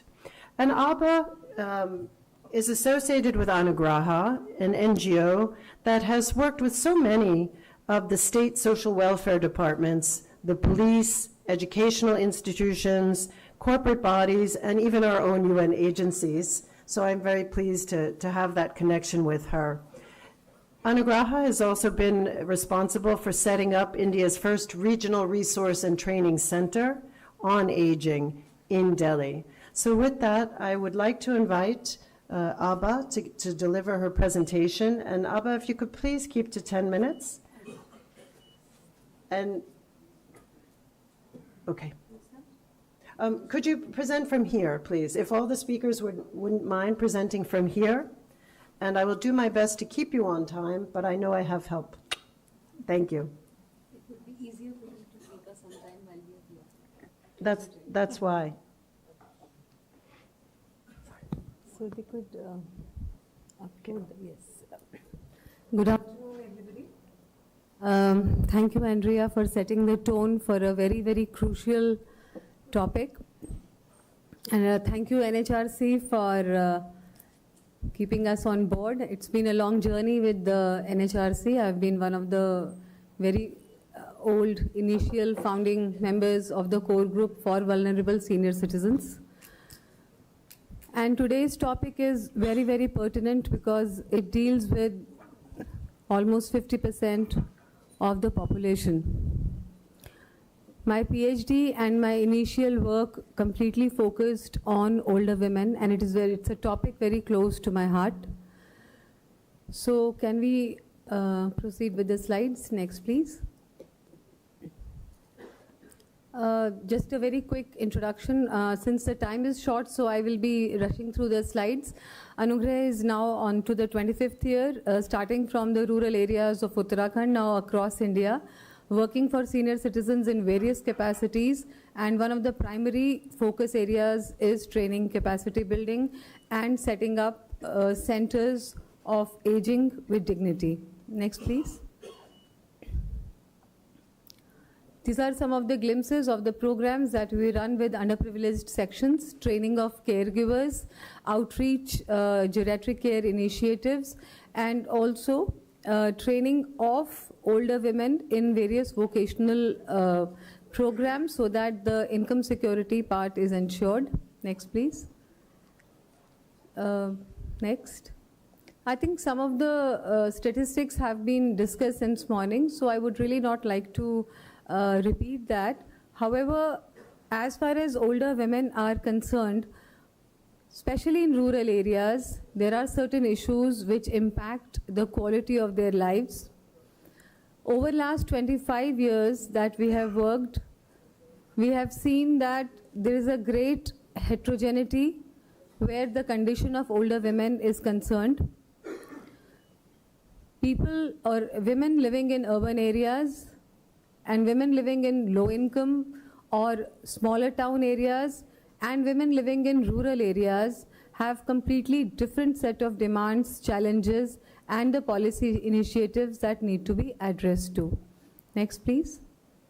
So these are some of the broad challenges which are faced across the gender age group. However, as Andrea very rightly pointed out, the problem is compounded when we talk of older women, specifically because they face challenges in their health status. They face challenges because the income part, the asset holding part, and the ageism part is felt by this gender the most. Next part. Next, please. So these are some of the broad challenges across the habitat settings, whether it is growing frailty or widowhood or increasing weakness and health and disease challenges, and in urban areas, the growing social isolation and alienation. Next, please. So when we talk of older women, it goes across all, both the genders, but the increasing longevity part, we come across the feminization of aging. Widowhood increases their challenges, the dependence on family, the dependence on relatives, especially when they are not financially secure. Next, please. Migration from low-income areas or rural areas, as we have seen in the multiple research studies that we have conducted across India in rural areas, further compounds their problem. And I remember in 1999 when I was working in a small village in Garhwal, it was alarming to see a very large number of destitute older women who have been abandoned by their sons or other relatives who have migrated to the cities, and it was really a critical area to see what they described as we survive on money order economy. So whatever is sent was sent by the migrating children. They have to survive on that.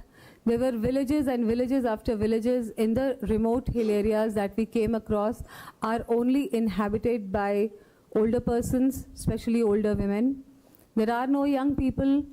Many houses in the villages are locked because of out-migration, and access of basic facilities and health facilities remains a challenge. Next, please. So, a very famous psychologist years ago coined this term for older women, triple jeopardy, where they are seen as a burden, being a woman, being old, and being poor is not a very happy situation to be in, and it is a vicious circle. Most of them, if they belong to rural areas, have lower educational levels. They are engaged in secondary occupations, agriculture, small businesses, have little or no income, irregular pension support, and invariably the circle of this vicious circle brings them on dependence on the sons and daughters, which according to many studies conducted in India point to the growing instances of elder abuse in India. Next. So as I mentioned, in urban areas, in semi-urban areas and in rural areas, there is great heterogeneity, where we in urban areas, there is more of social isolation and emotional inadequacy faced by them, and where in rural areas where we have worked extensively, it is basic access to health facilities and income security which are the pressing issues. Next, please. So these are real-time pictures of our work in Garhwal, where we, could you go back please? Where we found this old widow, 82-year-old widow, all by herself in a very sparsely populated village, having just one buffalo for her sustenance. This is real-time picture which I clicked 24 years ago when I was working in Garhwal. Next, please. And these are glimpses of various Anugrah centers in which urban-based older women are engaging in multiple meaningful and life-enriching activities. So you can see there's a whole spectrum, there's a whole difference in the habitat and in cultural milieu. Next, please. So as I mentioned, health status, chronic ailments, dependence on children, and negligible health insurance, and most importantly, when I talk of older women, self-care is lacking. Priority is always, being given to the family, children, grandchildren, and that further leads, as the further slides would show. Next, please. Their absolute critical area of food and nutrition security. About 20 years ago, I wrote a report for FAO in which we highlighted and deeply studied this aspect of nutrition and food security, especially among older women. Rarely, I think, in families, you would see them being given the priority. Usually they would say in smaller towns or in rural areas, first they would like to feed the children, the family, and then they would take care of themselves, their nutrition and food requirement. They are the primary caregivers of the family. They are working from dawn to dusk, but their own information about their own menopausal state, their own health status, their own calcium, iron, basic nutrition requirements is usually lacking and also ignored. Next, please. Yes. Okay. Next, please. So I would very quickly go through what could be the future responses where we could think of empowering older women. First and foremost is generating awareness about their rights, about their health status, their self-care, preventive health care, promoting aging in place, as you all know. Shifting them to institutional care is definitely not the preferred options among hundreds and thousands of senior citizens. initiating quality research, which is very, very at nascent stage in India, having groups of older women like self-help groups or peer groups. Next, please. And these are some of the broad suggestions which for the government agencies regarding income security, regular pensions, easy access to healthcare, training of primary healthcare in geriatric care, and also gender related, old age women related specific health issues, and also a cohesive partnership with women's groups, panchayats, right from the village level up to the parliament level maybe. Next, please. Just a very quick glimpse on 2 decades of how we have worked with older women and what kind of best practices I'd like to share with you. Next, please. These are glimpses from our various daycare centers where we have really cajoled and implored older women to step out of their homes and their regular household chores to do podcasting, record songs, record their experiences, learn digital, be digitally aware, learn to use smartphones. It was very interesting to see in almost all of our centers that they were still using keypad phones. We trained them in use of smartphones. Next, please. Next, please. These are some of the vocational training courses, from making of sanitary napkins to food preservation, which they are very good at. They are working in Dehradun. Next, please. And also this campaign was launched about 3 years ago, Matri Shakti campaign. India always prides in worshipping women, where we say, Ya Devi Sarva Bhuteshu Matri Rupena Sansita. So when we say Matri Rupena Sansita, how do we honor and how do we empower that Matri Shakti? That is the key point. Next, please. I'm almost finishing, almost. So these are also we train them in self-defense techniques, in basic life support, CPR. Since they are primary caregivers of their spouse also, so they should be first aware in what should be the emergency relief mechanisms, response mechanisms in times of crisis. Next, please. Recreation, next. These are all grandmothers that you can see on the screen. Next, please. Thank you so much. Next, please. I hope I made the time. Thank you so much, Abba. I think your responses and your recommendations are highly pertinent, and you're obviously, you've operationalized them already, so they're also realistic. I wanted to say on second careers, many other countries, including your large neighbor to the northeast, are experimenting and paying for training for elder persons to have second careers and not waiting until very late. They're actually starting even much earlier. And it's in particular for elderly person who don't have other skill sets than agriculture. So it's something to consider going forward, how to really harness this population who might not have been well harnessed the first time around. Yeah. Thank you so much. Next, I think I'd like to pass to Asha, if that's possible. Asha Kapoor Mehta, who's chairperson of Center for Gender Studies at IHD here in New Delhi. She's been a professor of economics for over 3 decades, and she has conducted research for so many of the pertinent government ministries, as well as UN agencies, and other international financial institutions like the World Bank. So, Asha, over to you. Thank you, Andrea. Andrea said aging has a gender face.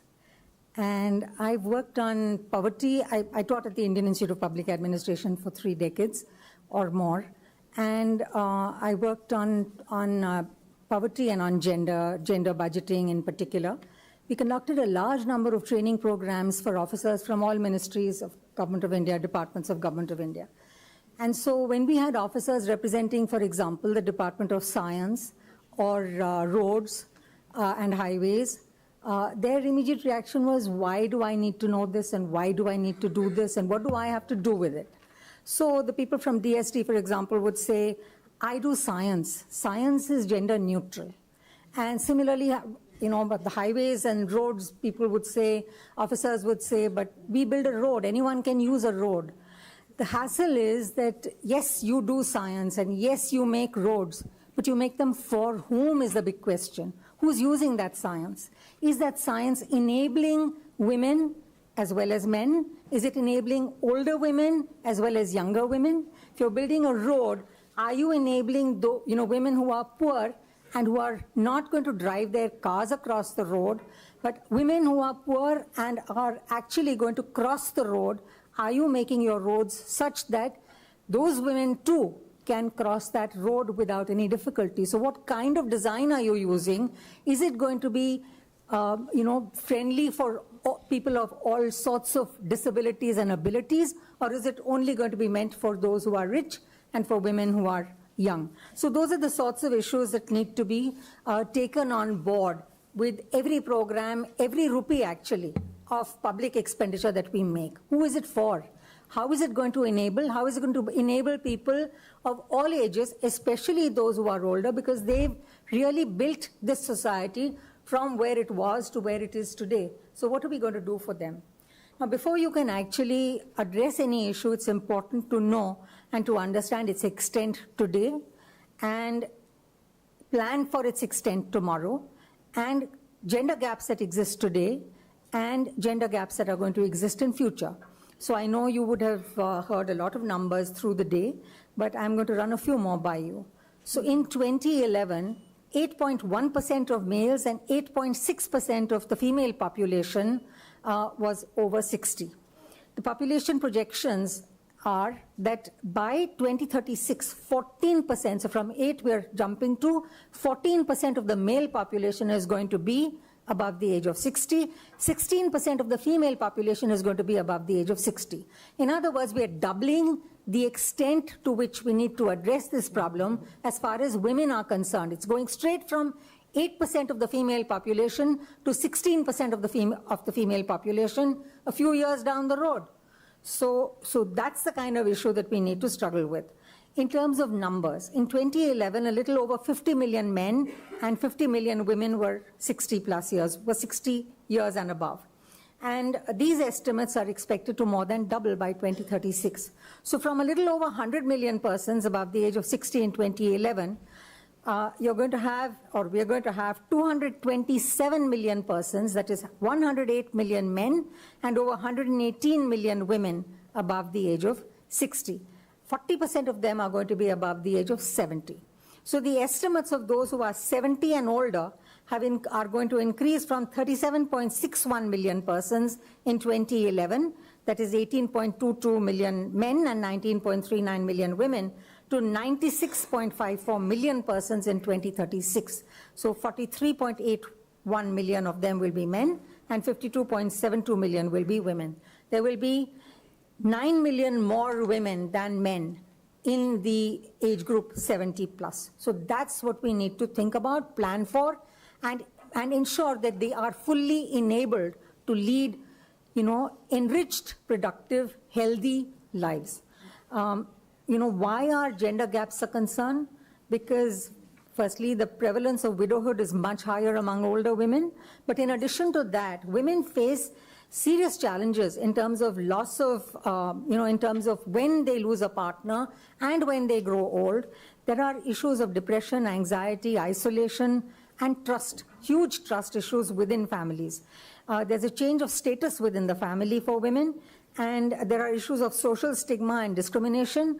Women face bias, for example. I don't know how many people know this, but even when you attend a wedding, if you're a widow, there is a certain bias that you face. Or if you're attending religious functions, there are issues of discrimination. You've heard of Sindoor Khela. So women who are widowed cannot play Sindoor Khela as far as I know. Or you might have heard of Telam. And I was shocked when I first heard about Telam, but it's basically assisted suicide. So these are huge issues that we need to address in our country. And then we have loss of income, loss of financial support, loss of increased vulnerability, and potential or real poverty, inadequacy, in terms of social protection, and exploitation and unpaid care work. There's a massive policy framework that India has put in place, that government has put in place and has developed.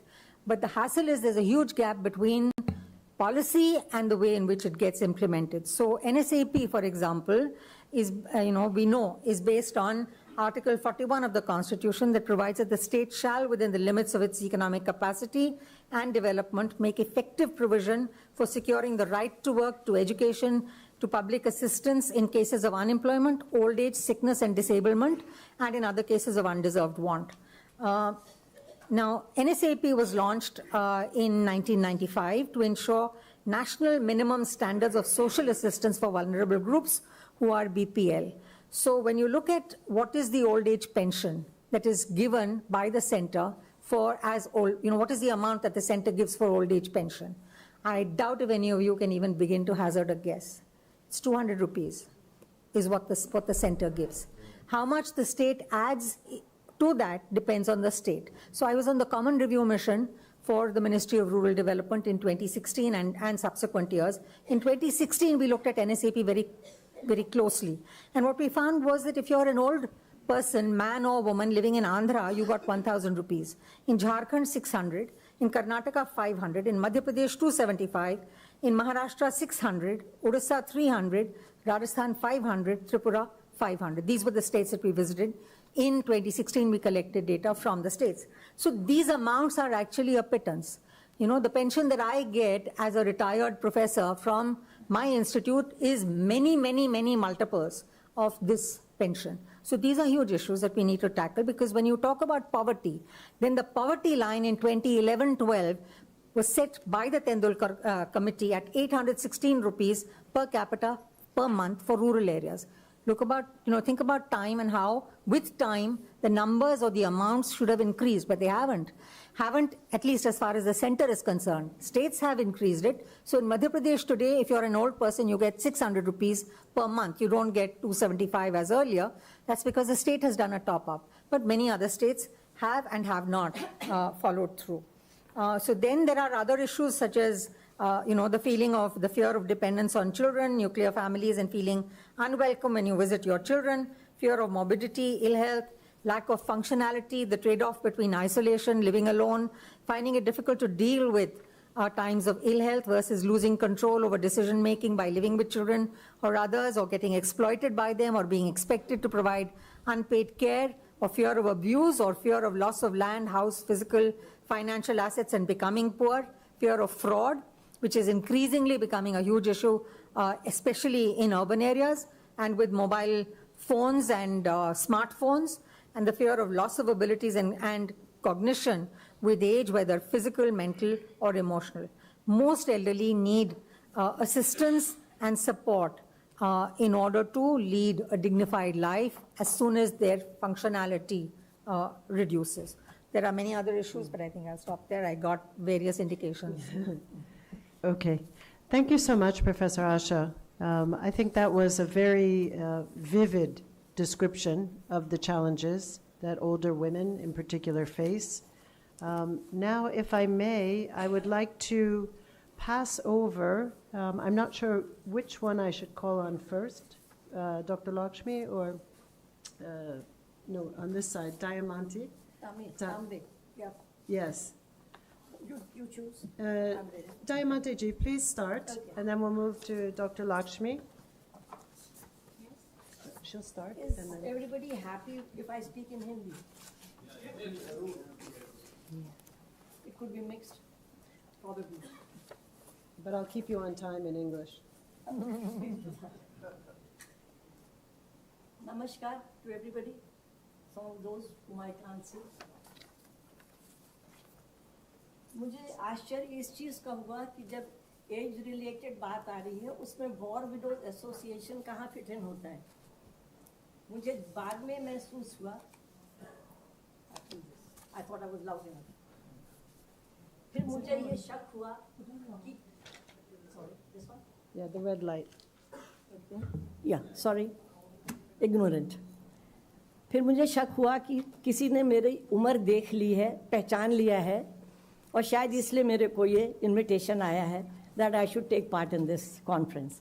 Anyway, I'm very happy to be here. बहुत अच्छी बातें all the speakers who have said. But what I would going to talk about is not really, if it's all right, not really about the age. I have to talk because I work in the War Widows Association as the president. And ये संस्था was established in 1972 after 71 war. इसमें सारा काम वीर नारियों के प्रति होता है. We don't call them war widows, we call them Veer नारियां. Veer नारियां are those who have lost their husbands. So उनके प्रति काम होता है, and people जो काम करते हैं उनके लिए they are also वीर नारियां.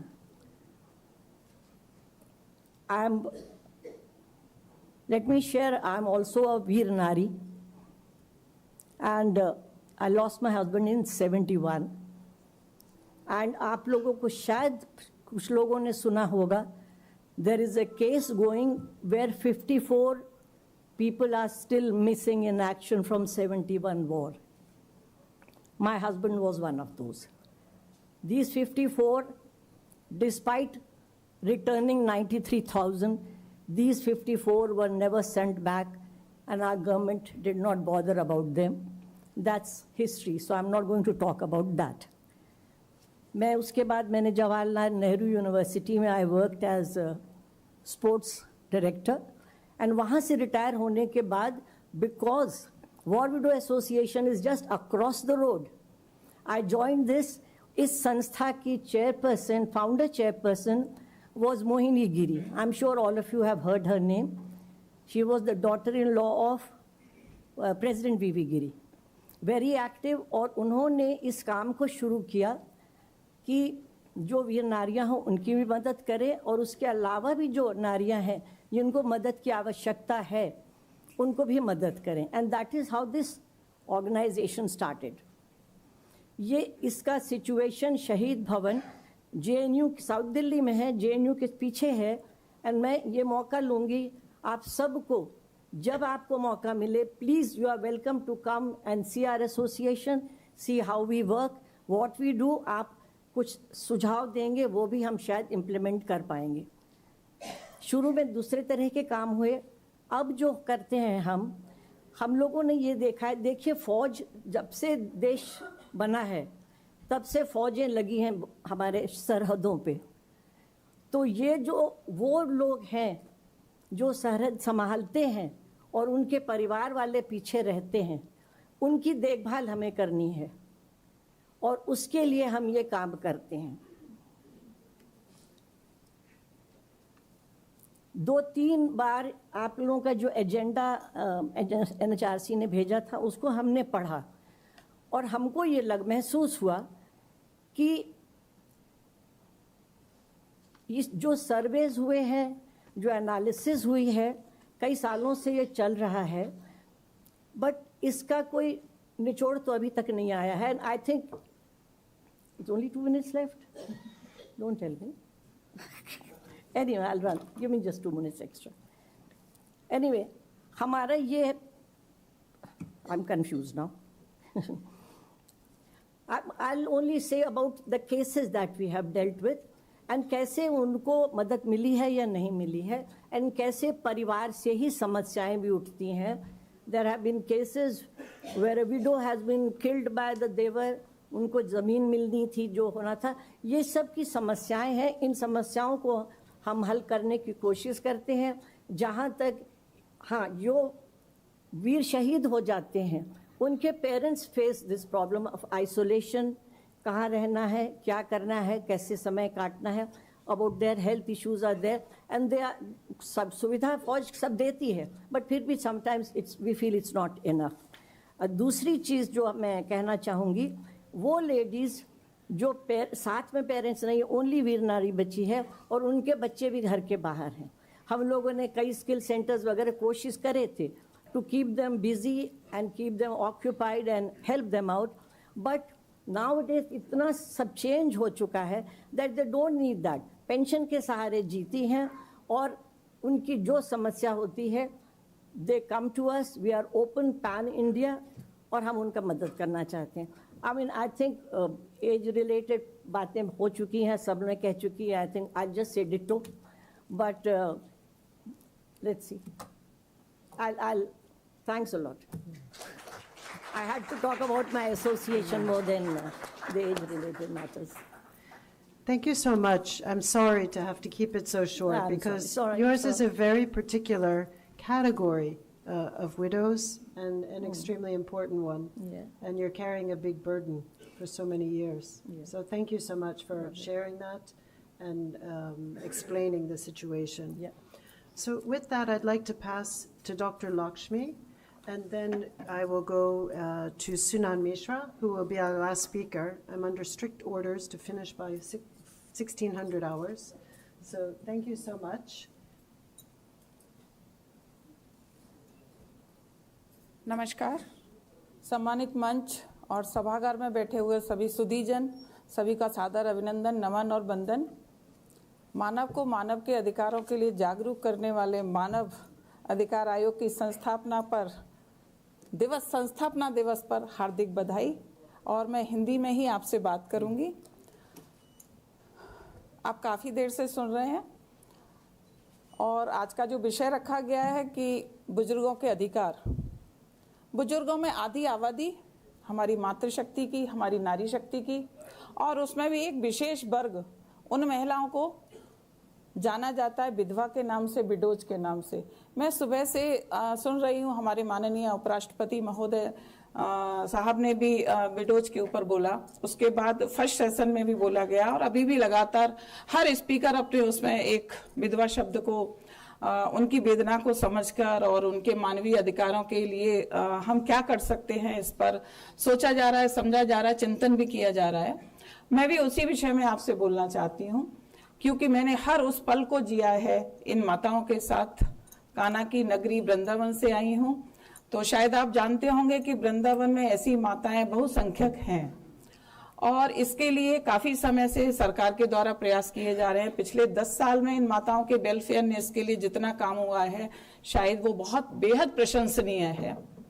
बात करूं 2011-12 की नालसा, जो सुबह भी जिक्र आया था एक घटनाक्रम में, राष्ट्रीय विधिक सेवा प्राधिकरण का एक सर्वे इन माताओं के लिए वृंदावन मथुरा में गया, और सुप्रीम कोर्ट के माननीय जज साहब ने उस सर्वे को वृंदावन में भेजा था, और ये मेरा सौभाग्य था कि मैंने उस सर्वे को किया था और इन माताओं के नजदीक जाने का मुझे अवसर मिला था. वैसे मैं वृंदावन की हूं, तो क्योंकि सालों से, वर्षों से, सैकड़ों वर्षों से ये माताएं वृंदावन की ओर आती हैं और शायद मोक्ष की कामना से आती हैं. मैंने अपने आसपास सफेद साड़ी में लिपटी हुई, जिनके सर पर बाल नहीं है, जिनके माथे पर सिंदूर नहीं है, जिनके हाथ में सुहाग का कोई चिन्ह नहीं है, ऐसी विधवा माताओं को अपने बचपन से देखा है. सबसे पहला कष्ट तो ये होता है कि क्या एक पति के मरने के बाद केवल उसकी विधवा के रूप में ही उसको क्यों जाना जाता है?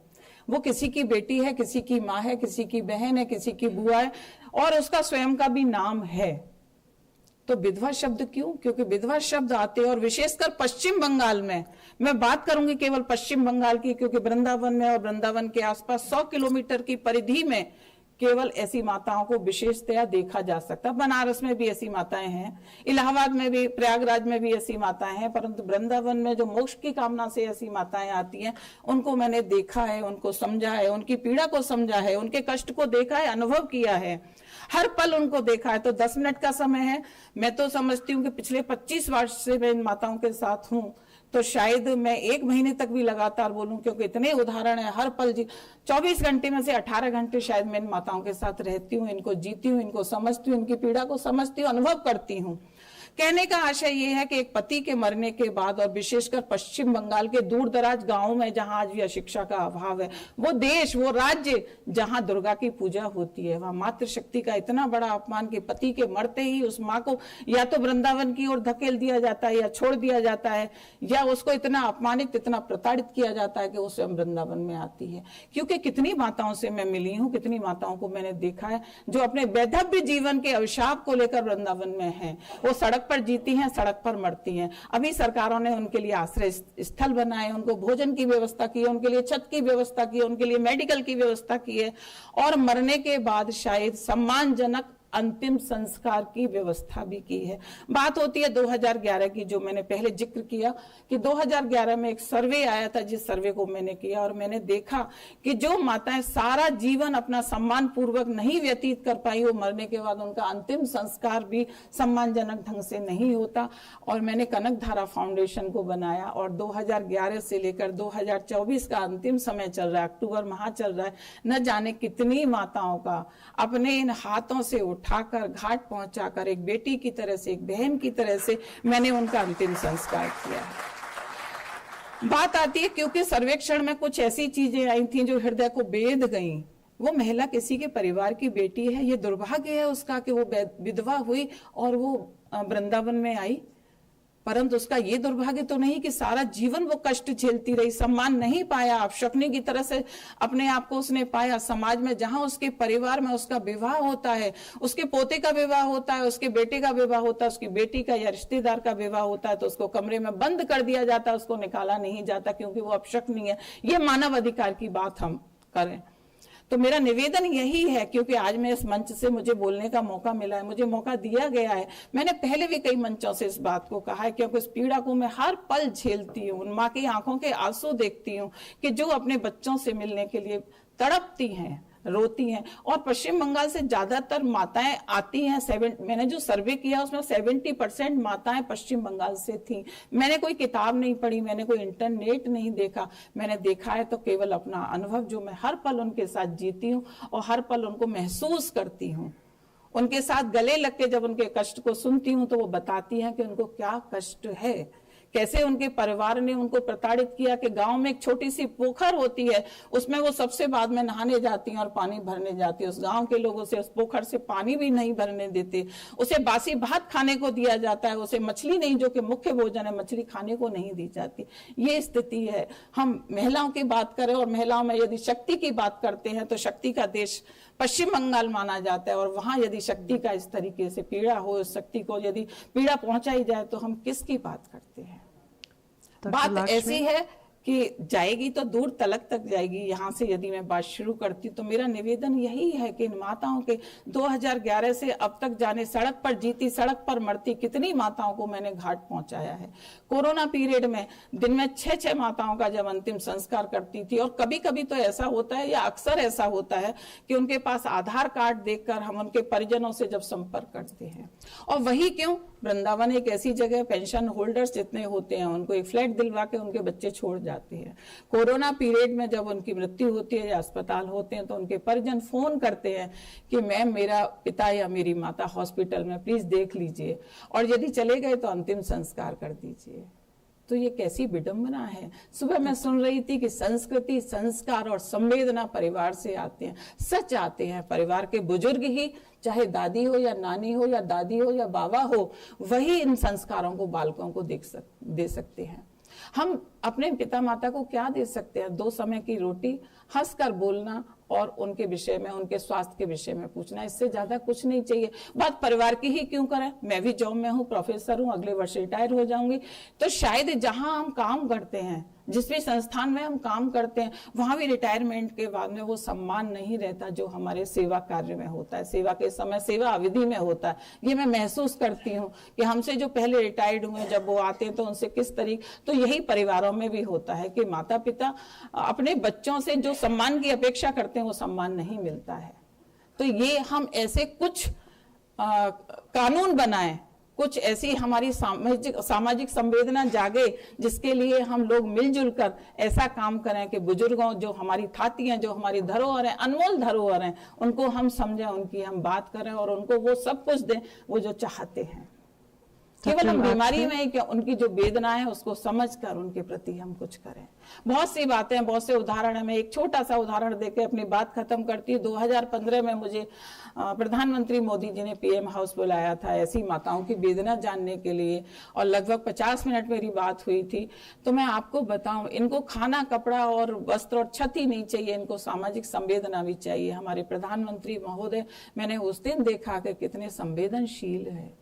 घटना मैंने जब बताई कि वृंदावन में एक ऐसी माता की सूचना मिली जो जिसके शरीर पर 1 इंच कपड़ा नहीं था और वो सड़क पर अपने चारों हाथ पैरों से ऐसे चल रही थी, क्योंकि वो 80 साल की थी, पर अपने बदन को छुपाने के लिए वो चौपहिया बन के सड़क पर जा रही थी। जब मैंने देखा तो शॉल लेके गई, उसके ऊपर शॉल डाला। मैंने जब माननीय मोदी जी को ये बात बताई तो उनकी आंखों में आंसू थे। ये संवेदनशीलता एक संस्कार से आती है, परिवार से आती है, व्यक्तित्व से विकसित होती है। और हमें हर व्यक्ति यदि ये सोचे कि एक माँ एक पिता, और उसमें भी यदि विधवा माता है जिसे परिजन सम्मान नहीं देते हैं, और पश्चिम बंगाल में तो हमारी सरकार को विशेष रूप से ध्यान देने की आवश्यकता है कि जहां माताएं नित्य प्रति, इतने आश्रम वृंदावन में बने हैं परंतु संख्या प्रतिदिन बढ़ती जा रही है, तो कहां तक ये व्यवस्थाएं हो पाएंगी। वहां से माताओं का आना निरंतर जारी है। बुजुर्ग माताएं सड़क पर जीती हैं, सड़क पर सोती हैं, सड़क पर खाना खाती हैं और वहीं मर जाती हैं, और उनकी ये बेटी उनका अंतिम संस्कार करती है। मेरा कहने का आशय ये है कि इस मंच से मैं ये निवेदन करना चाहूंगी और ये प्रस्ताव भी देना चाहूंगी कि यदि ये बात आगे तक जाए तो ऐसी माताओं के लिए कुछ और हो। सबसे पहले विधवा शब्द, जो विधवा आते ही एक अपशकुन दिमाग में आता है, जो एक माना जाता है, लोग मानते हैं, अशिक्षा के कारण हो या सामाजिक कुरीतियों के कारण हो, वो शब्द हट जाना चाहिए, उसे उसके नाम से जाना जाना चाहिए। धन्यवाद। जय हिंद, जय Bharat. Thank you. And I'm very sorry to cut you down or to chop you, because I'm the last person who would want to do that. I feel that story very much. I'm getting the translation here. Yes, I am hearing every word. And for you to decide what are human rights, for you to decide how to take the rights of elderly of all categories forward. So thank you very much. Thank you so much. With that, I'd like to pass to our last speaker, to Sunam Mishra of Sorab International Social Services, and I think she's going to tell us about some other very special categories. Thank you so much. Thank you. सम्मानित मंच, सहृदय सभागार, आप सबों को सोनम मिश्रा का प्यार भरा नमस्कार। मैं सुलभ इंटरनेशनल सोशल सर्विस ऑर्गेनाइजेशन की तरफ से आपके समक्ष उपस्थित हुई हूँ और मानवाधिकार आयोग के प्रति अपनी कृतज्ञता ज्ञापित करती हूँ, जिन्होंने मुझे ऐसे विषय को संबोधित करने का अवसर प्रदान किया। सुबह से हमारे सम्मानित जो स्पीकर्स थे, उन लोगों ने बहुत सारी ऐसी बातें की हैं कि क्या हो सकता है कि बहुत सी बातें हुई, क्या किया जा रहा है, शायद ये बताने की ज़रूरत मुझे लग रहा है कि मैं आपको बताऊं। हमारी ये संस्था विगत 54 वर्षों से समाज की सेवा में निरंतर गतिमान है। ये वाल्मीकियों के उत्थान के लिए हमारी ये संस्थान शुरुआत हुई थी इसकी, जिनमें वाल्मीकियों को हमने उनको रिहैबिलिटेट करके उनको एक सम्मानित जीवन दिया, उनको स्किल इम्बाइब किया उनके अंदर, और वो समाज की मुख्य धारा से जोड़ने की कोशिश की। और कहीं ना कहीं इस कोशिश में हम बहुत हद तक कामयाब हुए हैं। हमारी एक वाल्मीकि जो बहन है उषा चौमर जी, जो 2003 तक खुद एक स्कैवेंजर थी, उनको प्रधानमंत्री जी ने पद्मश्री से सम्मानित किया, उनको पद्म अवार्ड मिला। और हमारे लिए एक बहुत बड़ा गौरव का विषय है कि जिनके लिए हमने काम किया वो आज इस स्थिति में खड़ी हैं और पद्म अवार्डी हैं। वाल्मीकियों के काम उत्थान करने के साथ साथ हमने उनके लिए एक स्कूल खोला, एक वोकेशनल ट्रेनिंग सेंटर खोली, मेंस्ट्रुअल हाइजीन मैनेजमेंट के ऊपर हम बहुत सारा काम करते हैं, जीरो वेस्ट के ऊपर हम बहुत सारा काम करते हैं, हम मिलेट्स के ऊपर बहुत काम करते हैं फार्मर्स के साथ। 2014 में सुप्रीम कोर्ट ने, आदरणीय सुप्रीम कोर्ट ने सुलभ को लिखा और नालसा ने कि हम वृंदावन और वाराणसी की महिलाओं के लिए, जो ये इतना बड़ा अभिशाप है समाज के लिए कि उनके लास्ट राइट्स के लिए हम कुछ नहीं कर सकते, उनके खाने पीने की व्यवस्था नहीं कर सकते, तो सुलभ इस दिशा में क्या कदम उठा सकती है। हमारे आदरणीय फाउंडर स्वर्गीय पद्म विभूषण डॉक्टर बिंदेश्वर पाठक जी ने सुप्रीम कोर्ट के उस पत्र को आदेश माना और उसी समय उन्होंने 5 सरकारी आश्रमों को अडॉप्ट किया। वृंदावन में, ऐसे वाराणसी में, देवली में, अलग अलग जगह जहां हमारी जितनी क्षमता थी उस क्षमता से हमने उन सब आश्रम को अडॉप्ट किया जितना हमसे हो सकता था। और हमने उन माताओं को उनके रहने खाने की मतलब वो आश्रम में तो हैं, उनके खाने की व्यवस्था, उनके लिए स्टाइपेंड, उनको हमने स्किल सिखाया छोटा छोटा, भगवान के कपड़े बनाने, माला बनाना, जिसके लिए रॉ मटेरियल्स हम उनको देते हैं। और हमारी 4 मेडिकल वैन है वहाँ पे, डॉक्टर हैं, स्टाफ हैं, सब उनकी सेवा करते हैं। आज आपको बताते हुए मुझे बहुत गर्व हो रहा है कि वो माताएं होली खेलती हैं, फूलों की होली खेलती हैं, दिवाली मनाती हैं, उनका फैशन शो होता है, डिफरेंट एम्बेसीज में उनको इनवाइट किया जाता है और वो बहुत सम्मान के साथ तब जी रही हैं। लेकिन विडंबना देखिए कि जैसा लक्ष्मी मैडम ने कहा कि 60% 70% लोग वेस्ट बंगाल से आते हैं, तो वहीं 30% लोग उड़ीसा से भी हैं। और जिन बच्चों ने उन्हें घर से निकाल दिया, हमारे फाउंडर साहब ने ये कहा कि ये सालों से अपने घर से दूर हैं और इनको एक मौका ऐसा जरूर मिलना चाहिए कि ये अपने मातृभूमि जाएं और वहाँ दुर्गा पूजा देखें। आज से 3 साल पहले 8 फ्लाइट में भर के उनको कलकत्ता ले जाया गया और उनको जो इन 2014 से अब तक जो स्टाइपेंड मिला था, उन माताओं ने वो अपने कपड़ों की थैलियों में बांध के, और जो बच्चे उनसे मिलने आए जिन्होंने उन्हें घर से निकाला, उनको उन्होंने दे दिया। जो साड़ियाँ उनको इतने सालों में मिली थी वो साड़ियाँ उनको दे दी। तो ये तो मातृशक्ति है कि जिसने इतनी उपेक्षा की उस माता की, जो एक रोटी तक नहीं दे सका, जो उनकी औलादें उनके लिए कुछ ना कर सकें, इतने सालों में जो सम्मानित जीवन एक संस्था ने कोशिश की उनको देने की, उनको एक सहयोग राशि दी ताकि उनको उपेक्षित ना महसूस हो, उस पैसे को भी उन्होंने अपने बच्चों के ऊपर लुटाया। तो बहुत ज़्यादा इसके ऊपर कहना बहुत मुश्किल है, हम सब कोशिश ही कर सकते हैं और हमारी संस्था लगातार इन विषयों में जितनी हमारी क्षमता है उससे हम काम करते हैं।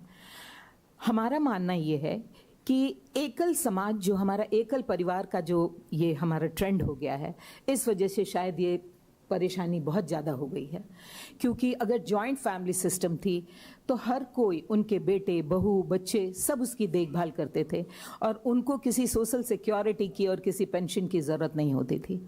तो आज अगर वो जॉइंट फैमिली सिस्टम, हम और आप, हमें सीखने की ज़रूरत है कि हम वो जॉइंट फैमिली सिस्टम को फिर से कायम करें ताकि हमारे बच्चे भी क्रचेज़ में ना जाएं, दादी दादा के पास रहें, जो उनके पुरातन कथाएं हैं जो दादी दादा सुनाते हैं वो बच्चे भी सुने और उनको एक सम्मानित जीवन मिले, कभी उपेक्षित वो महसूस ना करें और वो ससम्मान जिएं और हमारे लिए एक वो पूंजी हों, हमारे घर के एक बड़े बरगद के पेड़ की तरह वो हमारी उनकी छत्र छाया में हम पले बढ़ें। इसी कामना के साथ आप सबों को मुझे समय देने के लिए बहुत बहुत धन्यवाद। Thank you very much.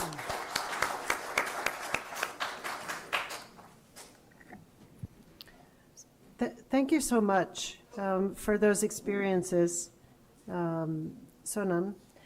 I think it's time we have to conclude, but to conclude such an emotional session, isn't it? I just want to say, an India that benefits from a gender dividend and a full silver dividend using a human rights-based approach for all will be a very powerful India. So with that, I leave you to the next session. Thank you.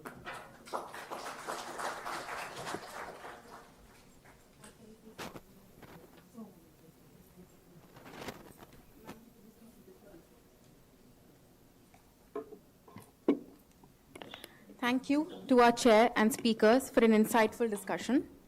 May I now please request Shri Joginder Singh, Registrar Law, NHRC, to kindly come to the dais and present a memento as a token of appreciation to our distinguished chair and speakers. Sir. Ms. Andrea M. Wonar.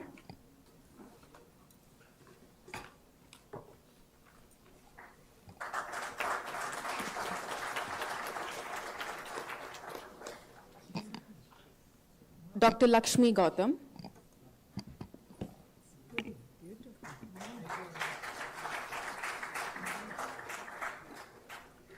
Professor Asha Kapoor Mehta.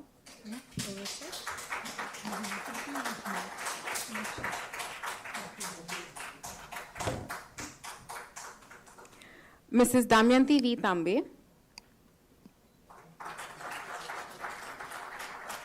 And Ms. Sonam Mishra.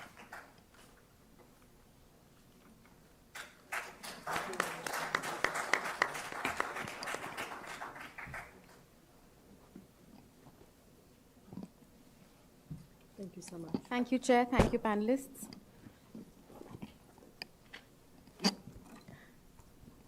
Ladies and gentlemen, we now move to the final theme of the conference, evaluating the healthcare scenario, impact on healthy life, productivity, and social security. May I now please invite Shri Vinod K. Paul, Member, Niti Aayog, to kindly proceed to the dais. This session will be chaired by Shri Vinod K. Paul, who is a globally recognized medical scientist and public health exponent. He is renowned for his role in transforming the healthcare delivery system in India.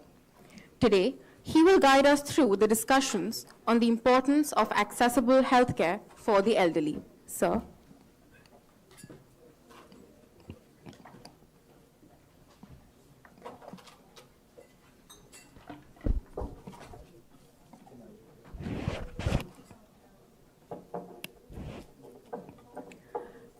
May I also please request the distinguished speakers of the session, Dr. Sanjay Wadhwa, Dr. Prasoon Chatterjee, Dr. G.P. Bhagat, and Mr. Himanshu Jain to kindly come to the dais. I'd like to inform everyone that Mr. Rajashekharan Manimaran will be joining us online for this session.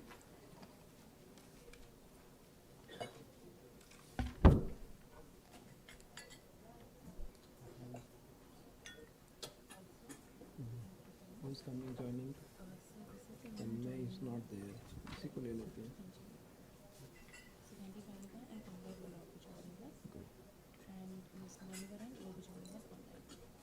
मणिवरन है इनकी जगह पे. BS Natarajan सही है.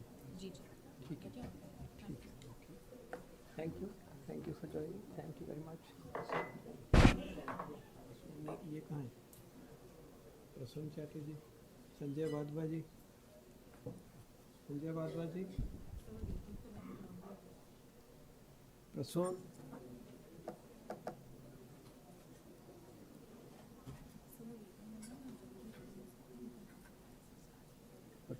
पहुँचना था भी.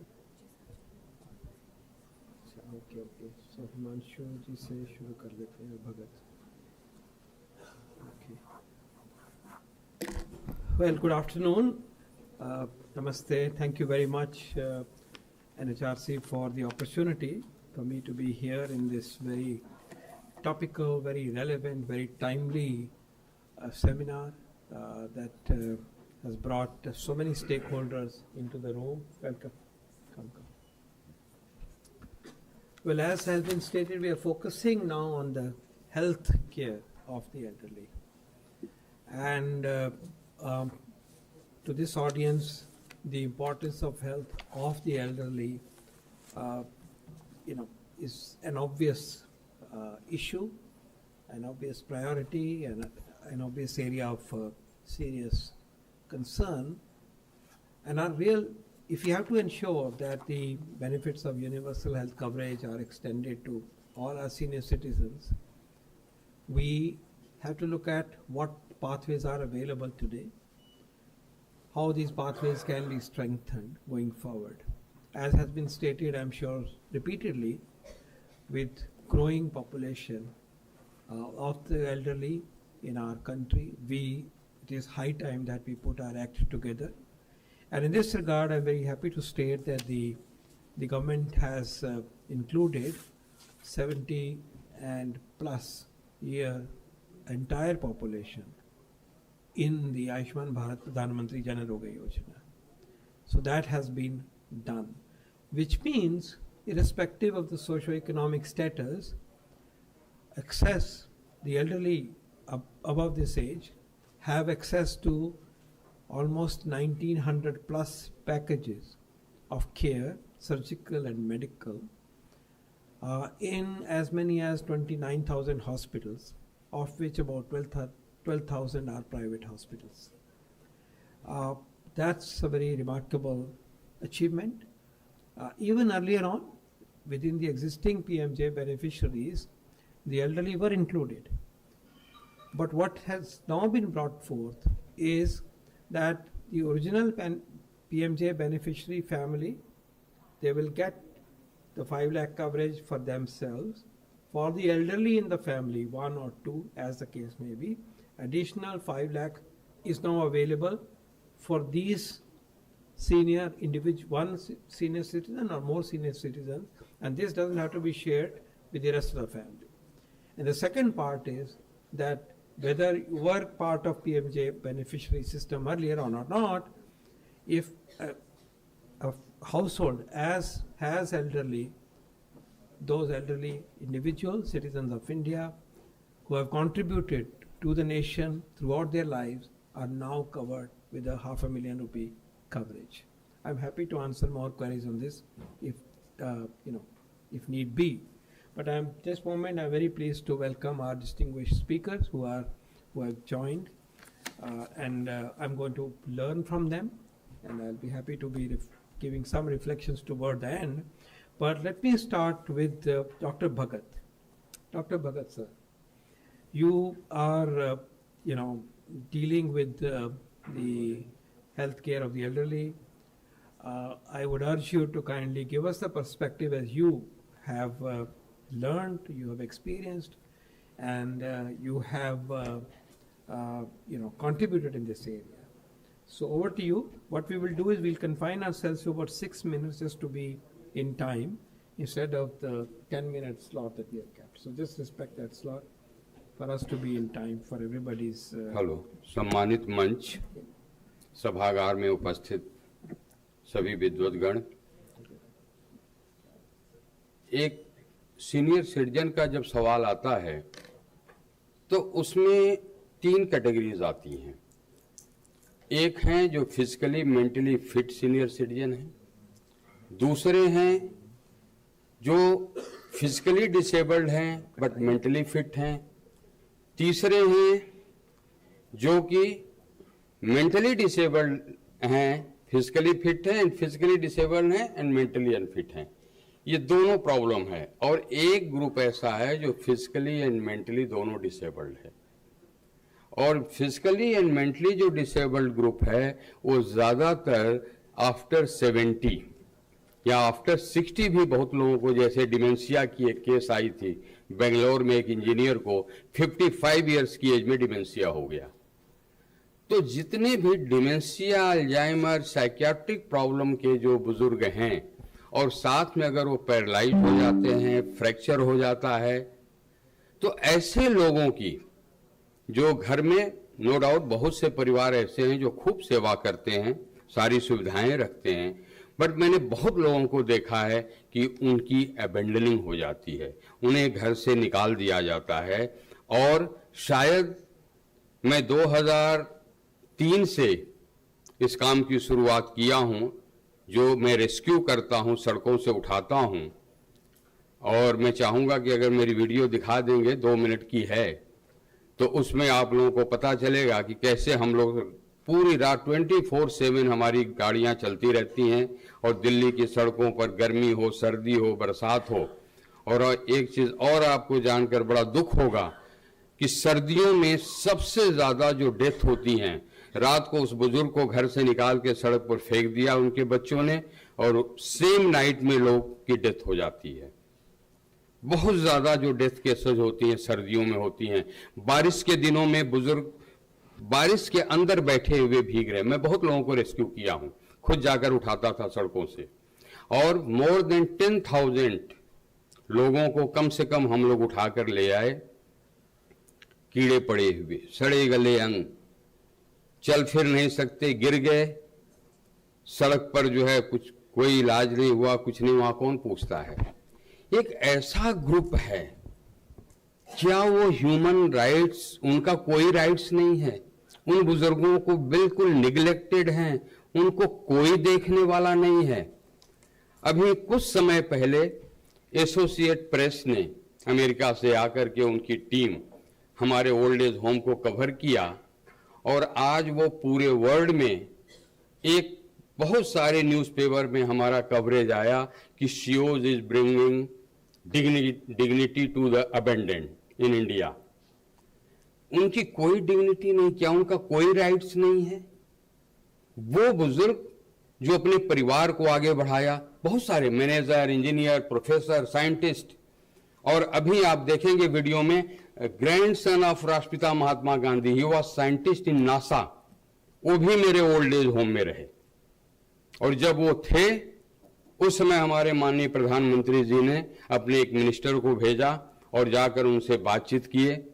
ठीक है, गुजराती में बातचीत हुई थी, और लेकिन एक बात जो है बार बार प्रधानमंत्री जी कहते थे कि अगर आपको किसी मदद की जरूरत है तो आप जरूर बताएं, और गांधी जी यही कहते रहे कि नहीं, मैं डॉक्टर भगत के पास बहुत खुश हूं। तो जब एक इतने बड़े साइंटिस्ट की, एक राष्ट्रपिता महात्मा गांधी के ग्रैंडसन की ये हालत हो सकती है कि उन्हें ओल्ड एज होम में जाना पड़ा, और तमाम हमारे देश के नागरिक वो सड़कों पर दम तोड़ रहे हैं, हम लोग रेस्क्यू करके ले आते हैं। आज हमारे ओल्ड एज होम में मैंने ट्राई किया है एक मॉडल डेवलप करने का कि कैसे हम जो एज रिलेटेड डिजीज हैं उनको ग्रो करने से कैसे हम उसमें कुछ स्पीड उसकी कम कर सकते हैं। मेरे पास 90 इयर्स 100 इयर्स के लोग हैं, बट 60 to 80 तक हमने रोक दिया, जो वो 80 के बाद ही 90 के बाद वो डिमेंशिया हो रहा है। उसके लिए हमने एक मॉडल डेवलप किया, वो जरूर आपको शायद वीडियो अगर इन लोगों ने दिखा दिया तो आप लोग देखिएगा कि उसमें हम क्या करते हैं।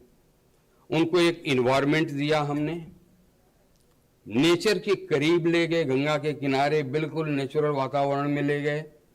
वहाँ हमने अपनी गौशालाएं बनाई, वहाँ पर ऑर्गेनिक फार्मिंग किए। उन बुजुर्गों को किस तरह से रखा गया, और सबसे ज़्यादा लव एंड अफेक्शन, उनको प्यार से डील करना, जिससे कि उनका जो है जो एक तो हीलिंग इतनी जल्दी हुई, क्योंकि तमाम इतनी हाई डोज एंटीबायोटिक्स देना पड़ा, सड़े गले अंग के में 75% केसेस तो इसी तरह के आते हैं। लेकिन जब वो आ गए आश्रम में, उसके बाद मैं आज इस मंच से यही कहना चाहता हूं, और हमें बड़ी खुशी है कि नीति आयोग से भी आप आए हुए हैं, जहां पॉलिसीज बनती हैं। क्या उन बुजुर्गों का कोई राइट नहीं है? क्या उनको आयुष्मान नहीं मिलना चाहिए? क्योंकि वहां एक कैसे वो प्रूफ करेंगे कि दे आर 70 एज के हैं, उनके पास कोई आइडेंटिटी नहीं है, they are abandoned, they are neglected, पर उनको कैसे मिलेगा ये? अगर गवर्नमेंट ने सबके लिए आफ्टर 70 के बाद अगर दिया है तो वो बुजुर्ग, क्योंकि उसमें से अल्टीमेटली बहुत सारे बुजुर्ग जो आज अच्छे तरीके से हैं घर में, लेकिन जिस दिन वो पैरालाइज्ड हो जाएंगे, जिस दिन उनकी मेमोरी लॉस हो जाएगी, बहुत कम बच्चे उन्हें अपने घर में रखेंगे। मैं समझता हूं कि अल्टीमेटली उन बुजुर्गों को भी अबेंडनिंग का सामना करना पड़ेगा। तो उनके लिए कोई रास्ता होना चाहिए। क्या उनको वोटर राइट्स नहीं है? वो भी तो, उनकी भी तो एक लाइफ है, उनको भी कोई रिकॉग्नाइज करे। जब वोट देने कोई व्यक्ति जाता है तो उसकी एक वैल्यू होती है, यही एक कीमत है। वोट राइट्स की बहुत बड़ी कीमत हो, बट दे डोंट हैव, उनके पास कोई वोट राइट का अधिकार नहीं है, पड़े हैं आश्रम में, कोई नहीं पूछता। तो ये दो चीजें मैं माननीय महोदय से मैं चाहूंगा, चेयरपर्सन हमारे हैं, कि आप नीति आयोग में हमारी दो डिमांड है। पहली डिमांड कि उनको आयुष्मान कार्ड जरूर जो है उनको इशू किया जाए। They don't have any proof, हम एनजीओ के लोग हैं, हम उसको जो है अपना स्टैंप लगाएंगे, कुछ भी करेंगे, वी विल राइट। और हम झूठ नहीं क्यों लिखेंगे? ठीक है, 70 के हैं, अगर 70 पर आप स्ट्रिक्ट होना चाहते हैं, अदरवाइज सभी अबेंडेंट ओल्ड का आयुष्मान होना चाहिए। ये मैं एक रिक्वेस्ट के तरीके से मैं आपसे कहना चाहता हूं। दूसरा, वोटर राइट्स होना चाहिए उनका। ये बिल्कुल, चाहे ब्यूरोक्रेसी में लैप्स हो, शायद मैंने सुना था कि सुप्रीम कोर्ट ने ऑर्डर एक बार पास किया था कि सभी को वोटर का अधिकार होना चाहिए, वोटर राइट्स, लेकिन वो आज तक नहीं मिला। मेरे पास 500 से 600 लोग हैं इस समय। फिलहाल हमारे 3 सेंटर हैं, 2 दिल्ली में हैं। शायद दिल्ली का सबसे बड़ा सेंटर अभी हमने शुरू किया है ओखला में, एक हमारा जो है सरता विहार के पास है, और हिंदुस्तान का शायद सबसे सुंदर और सबसे बड़ा होम जो है हम गढ़मुक्तेश्वर में गंगा के किनारे रन करते हैं। तो तीसरी बात जो मेरी आती है वो ये है कि अल्टीमेटली तो हम सभी लोगों को एक एज के बाद, मैं बताऊं, एक एग्जांपल देता हूं मैं आपको। मेरे फादर 108 इयर्स के हैं और मैं खुद 65 का हूं। आज मैं अपने फादर का केयर कर रहा हूं और रात को कम से कम मैं 1.5 साल से 4 घंटे मुश्किल से सोता हूं। अब देखिए कि जब इस एज में जाने के बाद अगर कोई फैसिलिटीज नहीं मिलेगी, कोई केयर करने वाला नहीं होगा बुजुर्गों का, तो कैसे काम होगा? कहीं न कहीं कुछ ऐसी ऑर्गेनाइजेशन बनाई जाए, या जो ऑर्गेनाइजेशन ऐसे काम कर रहे हैं, मैं किस बात पर आना चाहता हूं, वो CSR के ऊपर आना चाहता हूं। क्योंकि CSR में जैसे suppose we are running the biggest home in India, इससे बड़ा शायद कोई सेंटर नहीं है जो अबेंडेंड या डेस्टिट्यूट एल्डरली हैं उनके लिए। तो अगर आप देखें कि जो CSR की फंडिंग है ये हर सेक्टर में बहुत ज़्यादा है, बट एल्डरली के केस में सबसे कम अगर कोई CSR फंडिंग है तो एल्डरली के केस में है। क्यों ऐसा है?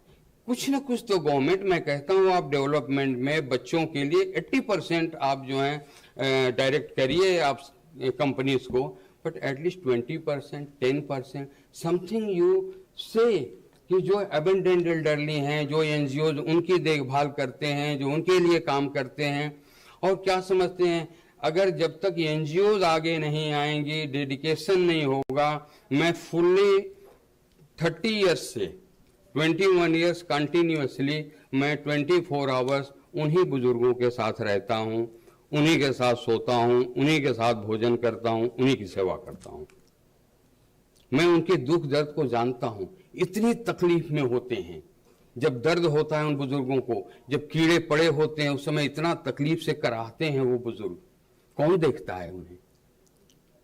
क्या उनका कोई राइट नहीं है? समाज नहीं देख रहा है? वो बुजुर्ग, जो व्यक्ति, एक प्रोफेसर, एक IIT के प्रोफेसर मेरे पास थे, अभी मेरे यहाँ पर एक सुरेश अग्रवाल हैं, 78 में उन्होंने लंदन से PhD एंड डिलीट किया लॉ में, ऑक्सफोर्ड यूनिवर्सिटी के प्रोफेसर रहे। उसके बाद वो इंडिया आए, वहाँ इलाहाबाद यूनिवर्सिटी के प्रोफेसर, एडवोकेट जनरल रहे। लास्ट उनका जो ही was vice chancellor Meerut Chaudhary Charan Singh university के, और वो आज हमारे ओल्ड एज होम में है because of natural tragedy. Tragedy क्या हुई कि उनके बेटा अमेरिका में डॉक्टर था और उनकी वाइफ केदारनाथ के हादसे में दोनों बह गए थे। Where that person will go? क्या मेंटल उनकी कंडीशन है, कोई नहीं पूछने वाला। आज हमारे साथ हैं, कम से कम महीने का उनका 5,000 की मेडिसिन तो अकेले उनको जरूरत होती है। कैसे हम लोग सपोर्ट करेंगे? मतलब ऐसे लोगों के लिए मैं ये चाहता हूं, मैं सॉल्यूशन में, चूंकि वीडियो दिखानी है वहां मैं सॉल्यूशन दे चुका हूं, कोशिश कर चुका हूं कि अगर हो सके तो वीडियो दिखा दी जाए। और उसमें हमने किस तरीके से काम किया है कि प्रूफ किया हूं मैं कि अगर बुजुर्गों को प्यार से, सम्मान से रखा जाए, सिर्फ उनकी इज्जत की जाए, तो आधी बीमारी दूर हो सकती है। एक बात और मैं करना चाहता हूं, मां गंगा के तट पर स्थित गुरु विश्राम वृद्धाश्रम शियोज अपने आप में बड़ा ही मनमोहक है। शियोज द्वारा संचालित गुरु विश्राम वृद्धाश्रम डिमेंशिया, अल्जाइमर से पीड़ित बेसहारा लाचार वृद्धों का दिल्ली में स्थित पहला ओल्ड एज होम है। इस ओल्ड एज होम में पिछले 20 वर्षों में लगभग 7,000 से ज्यादा वृद्धों को सड़कों से लाकर सेवाएं दी जा चुकी हैं।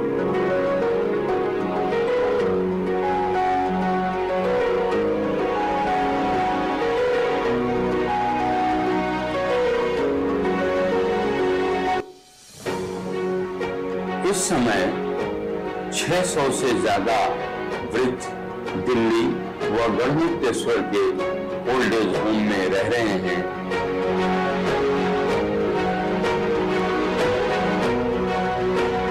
इन ओल्ड एज होम्स में बहुत बड़ा मेडिकल सेंटर है, जहां मेडिकल की अच्छी से अच्छी सुविधाएं उपलब्ध हैं, अत्याधुनिक मशीनें लगी हुई हैं और एक्सपर्ट डॉक्टर और नर्सेस, केयर गिवर्स 24/7 अपनी सेवाएं दे रहे हैं। इस वृद्धाश्रम में ऑर्गेनिक सब्जियां और फल उगाए जाते हैं। यहाँ पर बहुत अच्छी गौशाला है, जिसमें कि उत्तम नस्ल की गिर जैसी गायों का दूध बुजुर्गों को मिलता है। यहाँ के बुजुर्गों को पौष्टिक आहार के साथ साथ प्रोटीन्स व मल्टीविटामिन्स दिए जाते हैं, जिससे इनकी इम्यूनिटी बनी रहे और इनका तन और मन हमेशा प्रफुल्लित रहे। यह संस्था कॉर्पोरेट्स के द्वारा CSR के अंतर्गत दिए गए सहयोग एवं लोगों के द्वारा दिए गए दान से चलाई जाती है। मैं डॉक्टर GP भगत इस ओल्ड एज होम की शुरुआत 2003 में किया। लक्ष्य था बेसहारा लाचार बुजुर्गों की सेवा करना और मैं अपनी अमेरिका की नौकरी को न चुन करके इस सेवा को चुना और आज मेरा बेटा भी लंदन की नौकरी छोड़ करके पिछले 8 वर्षों से इस सेवा कार्य में जुड़ा हुआ है।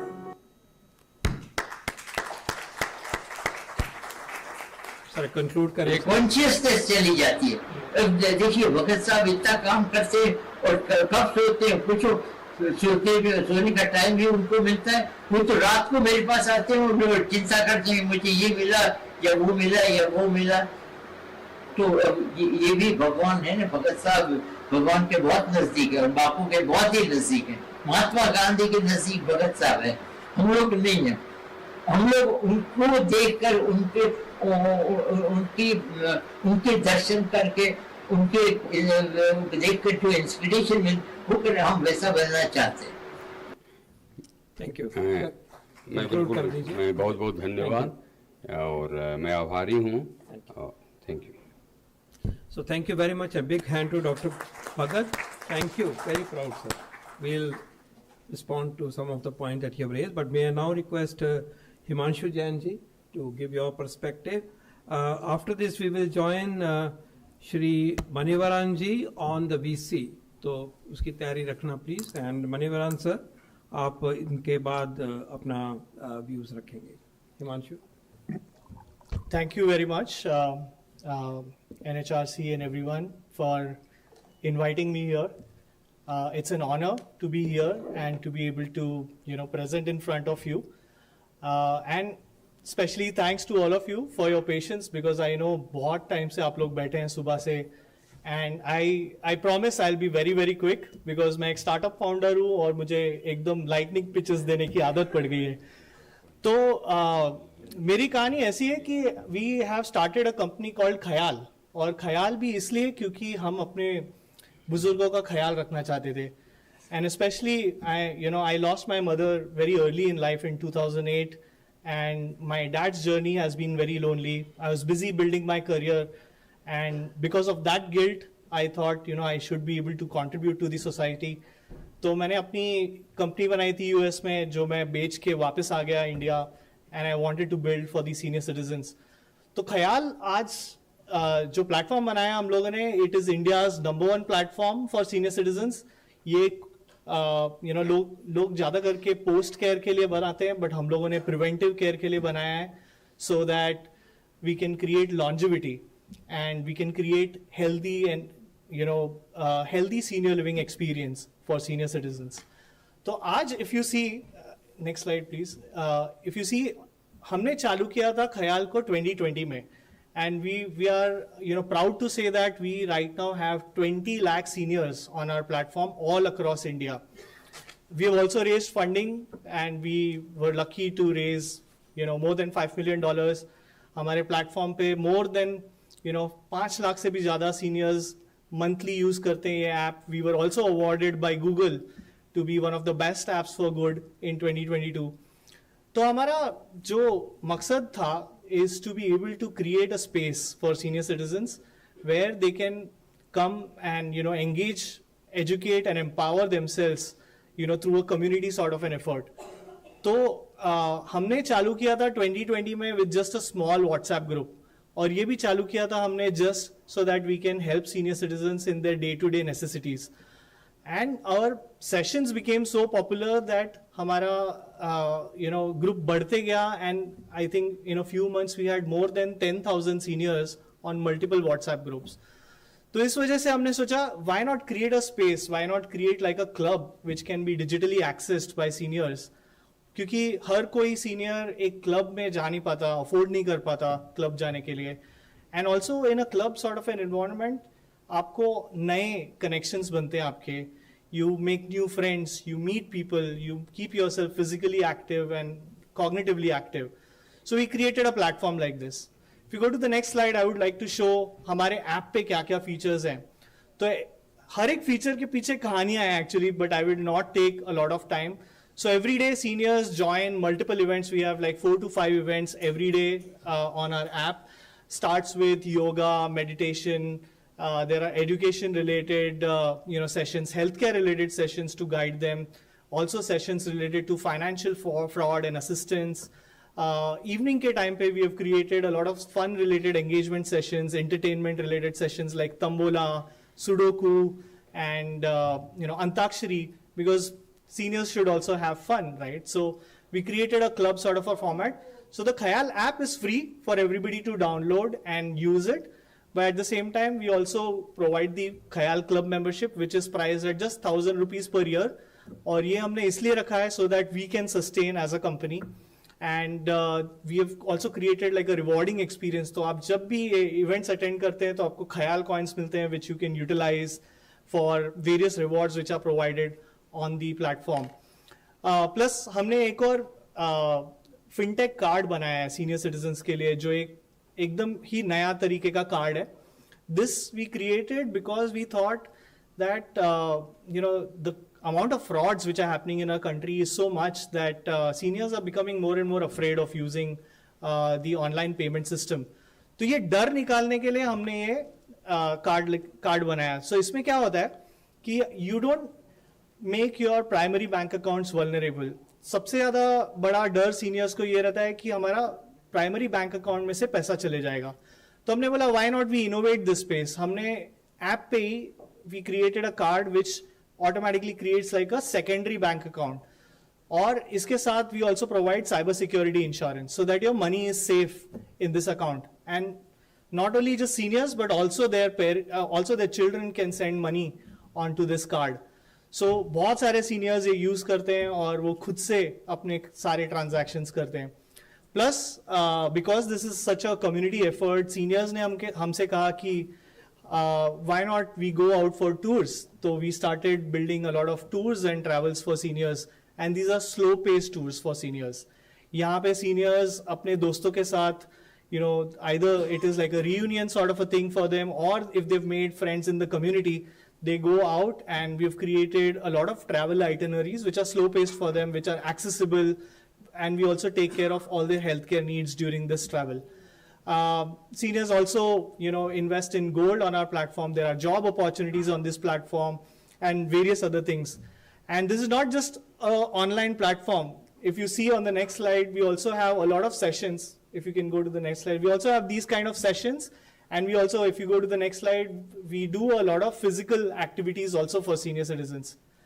So it's like a phygital company that we like to call digital plus physical, so that we try to help them both physically and digitally.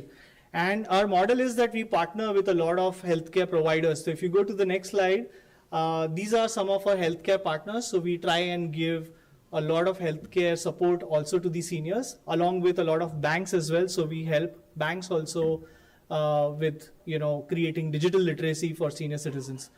So, just wanted to show you कि हमने ख्याल में क्या बनाया है. But हमारी जो learning रही है, I just wanted to share a little bit of that. लोगों को लगता है कि seniors सीखना नहीं चाहते. ये एक हमारी जो सोच है, इसको थोड़ा बदलना पड़ेगा.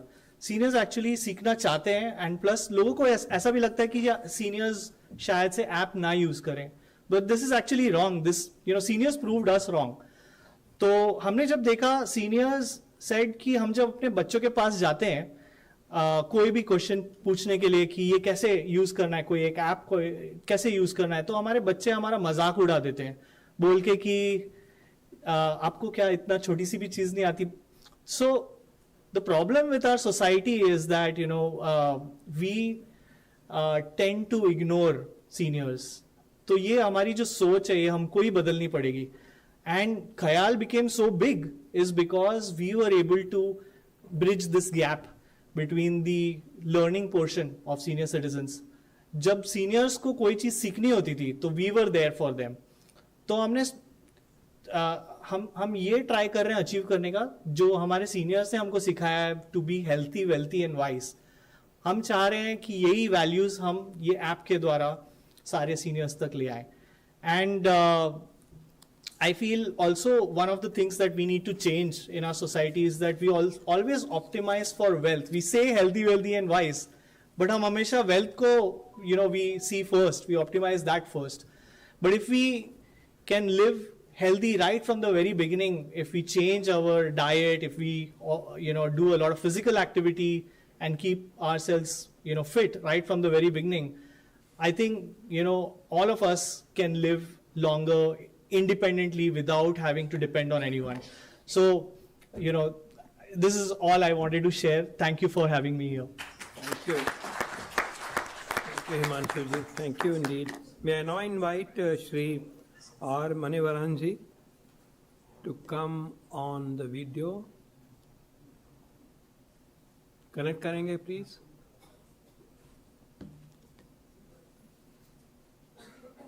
Good evening. Am I audible? Yes, you are audible, sir. Go ahead. Very warm welcome. Warm welcome. Thank you, sir. At the outset, I would like to thank NHRC for the invite and a warm welcome to the distinguished panel and the guests at Vigyan Bhavan, New Delhi. I'm standing in for our founder and chairman, Dr. V.S. Natarajan, who could not make it to the program. So he had asked me to come and participate in the program. And I thank the organizers for the WebEx opportunity. So it has been a wonderful sessions that has been going, and listening to the speakers, it is really inspiring to see the ideations, the thought process that we have for the welfare of our elderly. So from Dr. V.S. Natarajan Geriatric Foundation, healthcare of the elderly has been our focus. And one of the major areas that we have been working relentlessly is disability prevention. As the elders get very old, the frailty sets in and they get disabled. And the disability is the biggest problem which directly impacts the quality of life and also the dignity of life.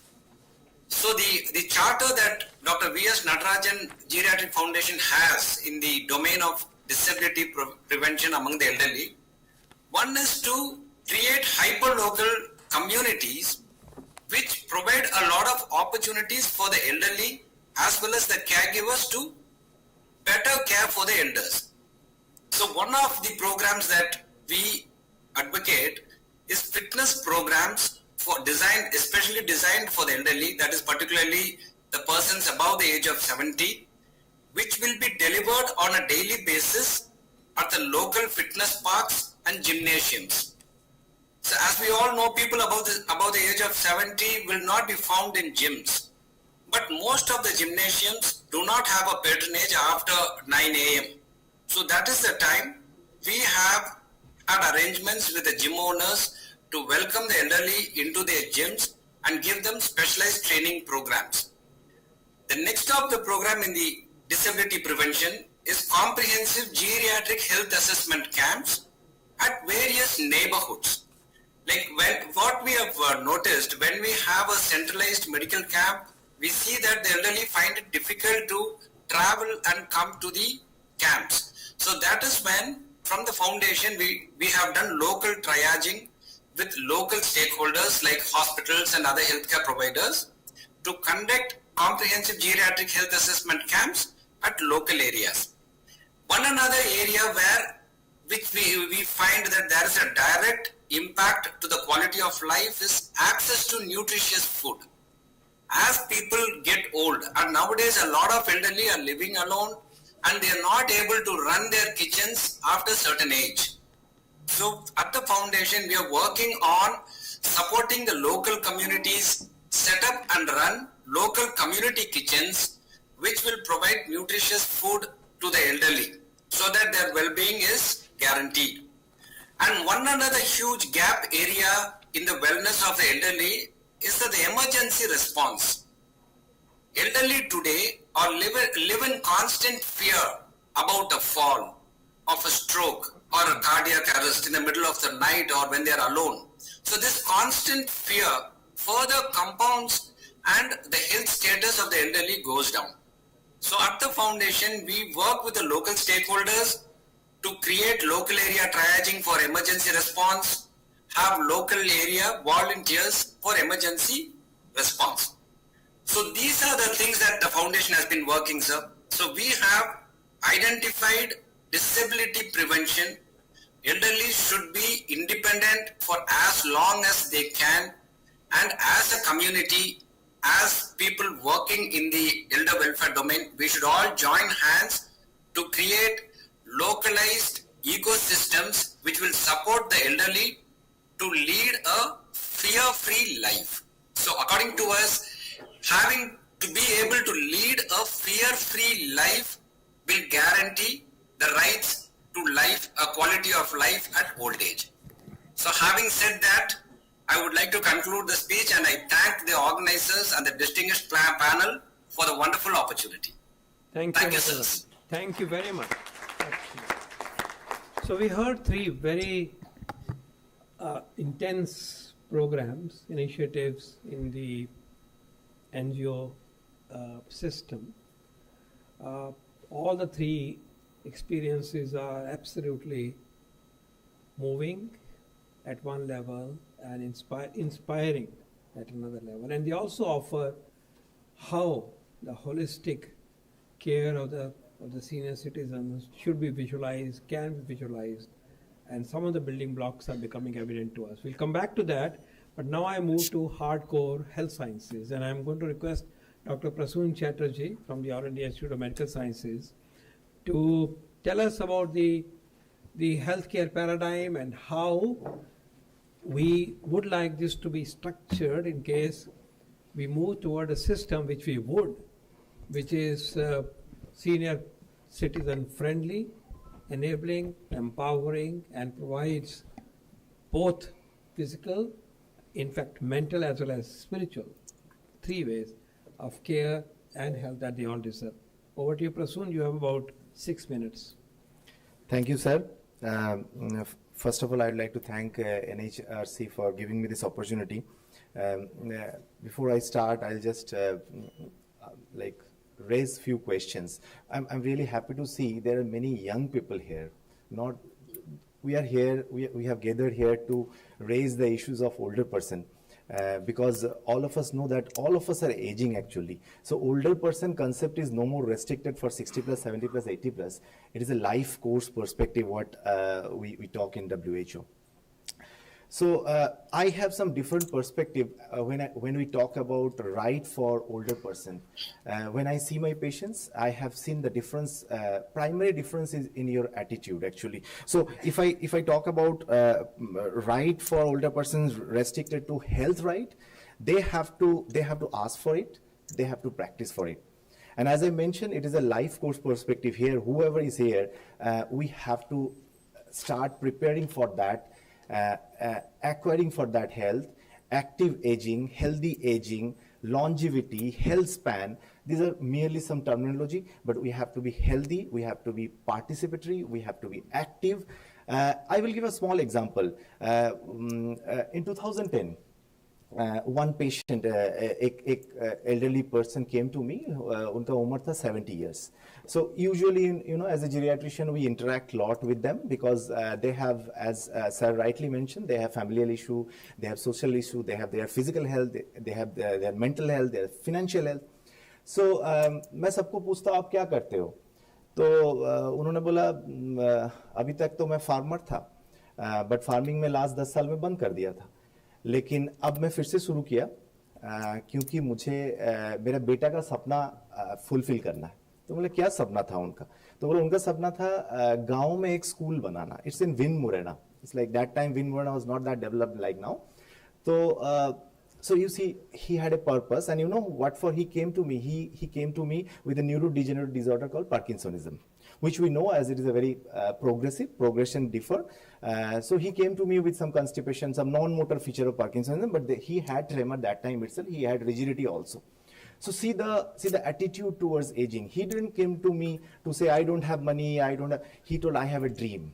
So ये dream देखने का जो क्षमता है, जो we have lot of people like Professor V.S. Natarajan, Professor Paul, even Dr. Bhagat, I am associated with him. Dr. Bhagat के लिए मैं एक चीज बताऊंगा, गांधी जी के लिए कानू गांधी था, but कानू गांधी के लिए कोई कानू गांधी नहीं था. You know, that was the intergenerational connect. If you recall the picture of Gandhi ji with a stick. So coming back to the same story, that person really made it. अभी भी वो मेरे पास आते हैं.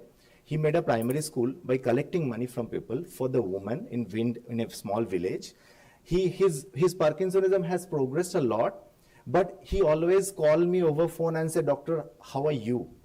I am better, but I need to see you." He also knows that his disease had progressed a lot, but see the attitude towards aging. And he's always like asking me question, how should I be healthy?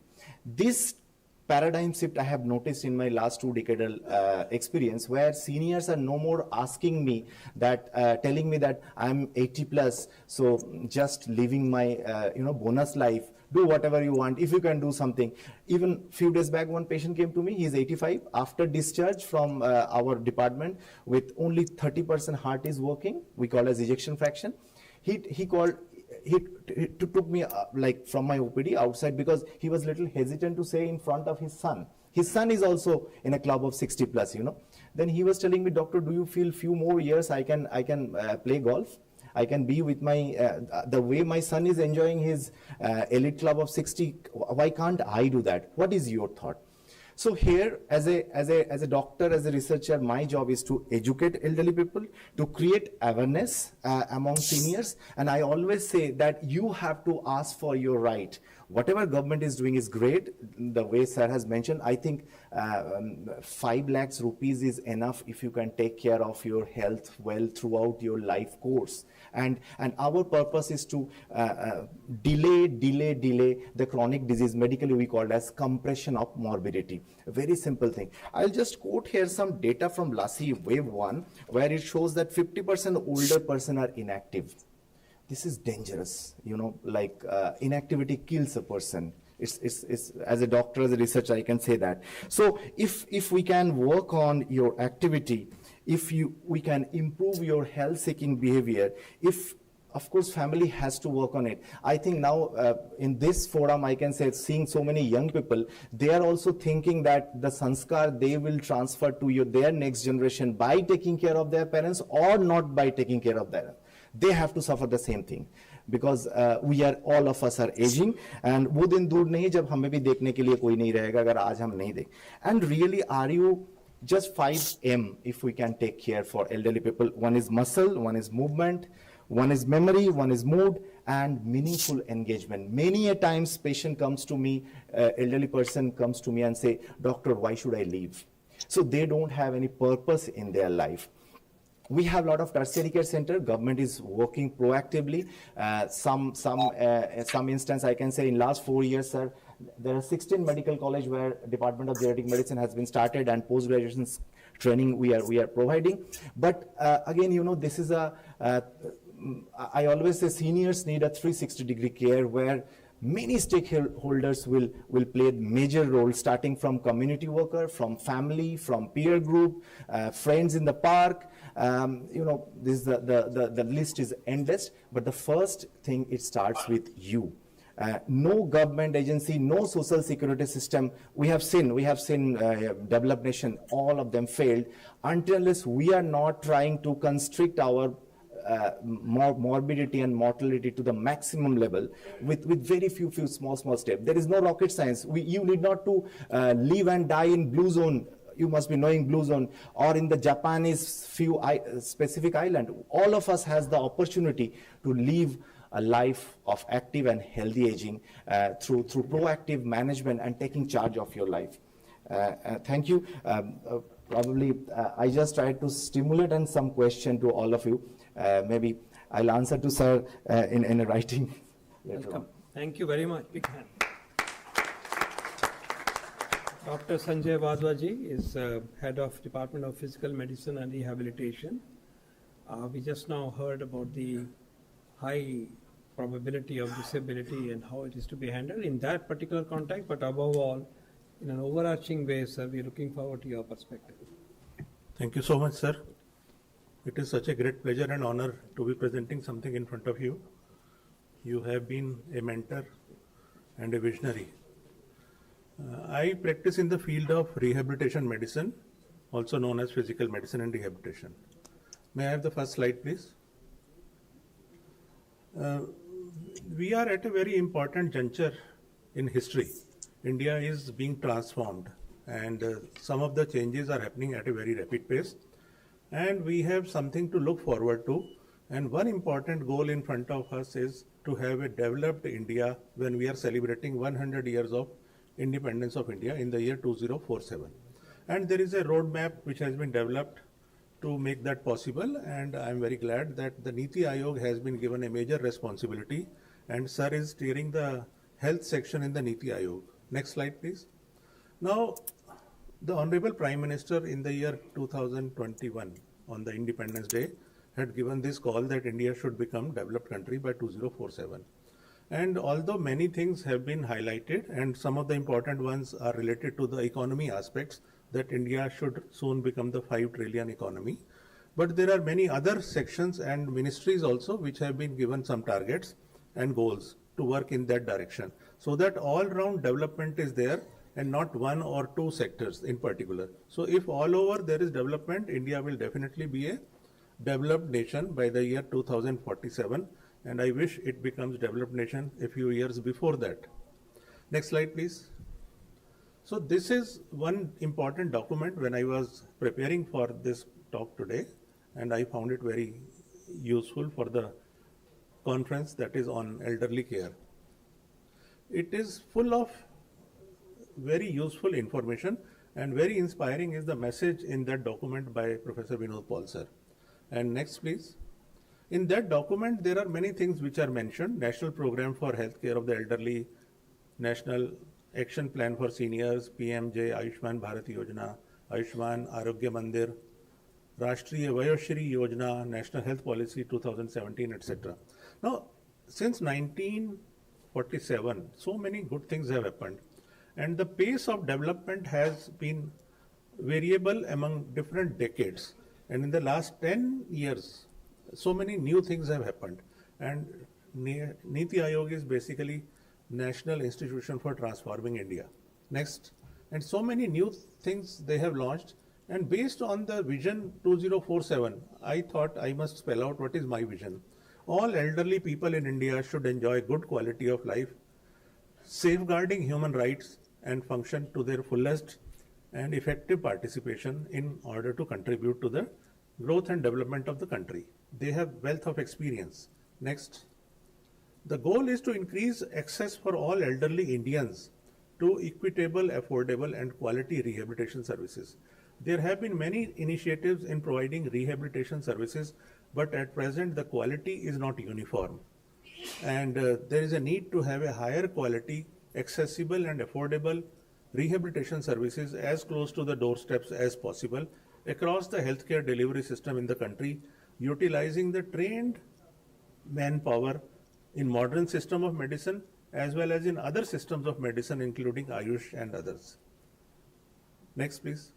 Now, it is mentioned that as you grow old, you develop certain impairments. There are certain physiological declines in your ability to perform certain functions, but many of these things are reversible. The locomotor impairments can be reversed to some extent, or their onset can be delayed through exercises. exercise is the best polypill, if I may say so. Many of the people 60 plus, they are taking medicines to control their blood sugar, medicines to control their blood pressure, medicines to control their cholesterol levels, medicines to sleep properly, medicine to remember well, medicines for neurological disorders. Exercise is the best polypill. It has anti-inflammatory effects, anti-diabetic effects. It helps in controlling your blood pressure much better. It helps you to sleep well. It manages your stress levels. It improves your digestion. In fact, one scientist enumerated 123 health benefits of exercise. But because it is free of cost, we don't value it much. We are under the influence of pharma industries and various other pressures, and we look for shortcuts. And many people who develop the habit of exercise, they enjoy it. Next. So इतना कहाँ benefit मिलेगा आपको कि खर्चा कुछ नहीं हुआ और आपको इतने सारे benefits मिल गए. And exercise can be performed by people across all age groups. And rather, I would say that it is more important and useful for elderly. As you grow old, you need exercise more.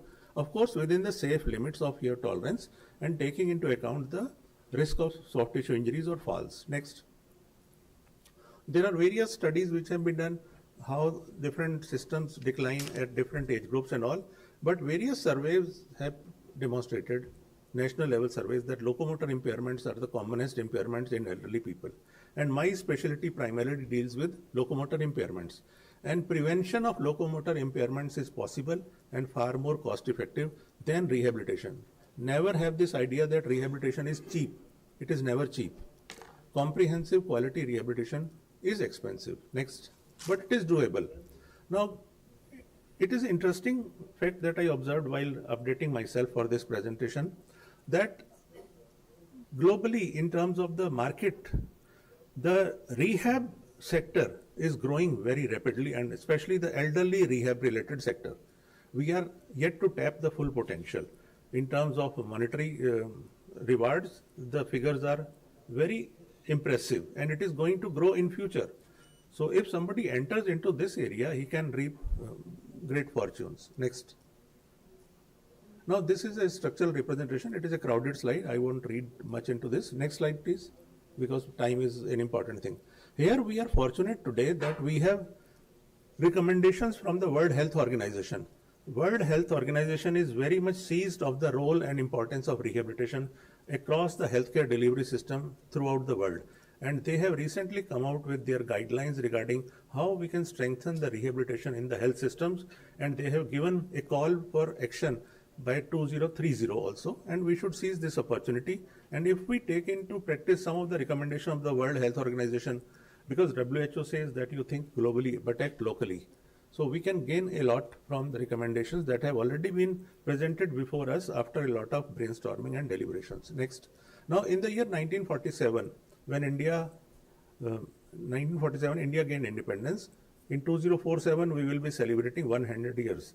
That is the time when it will be 4 decades since the United Nations Convention on Rights of Persons with Disabilities. Elderly proportion is increasing in the total pool of persons with disabilities. So it will be 4 decades since the clarion call. That had set into motion many changes in India also, and that will be 31 years since the Rights of Persons with Disabilities Act was passed in India. It is a landmark piece of legislation. 2047 will also mark 48 years of National Policy for Older Persons, and it will be 54 years of NHRC. So many things are likely to happen simultaneously and by that landmark year, and we should look forward to that year and try and make plans. Next. Now, I would like to conclude my presentation by demystifying many things in rehabilitation. It is not very complex. It is not rocket science. It can be easily remembered by 8 E's. E is in fact the commonest alphabet in the English language. And the process of rehabilitation begins with evaluation of the individual.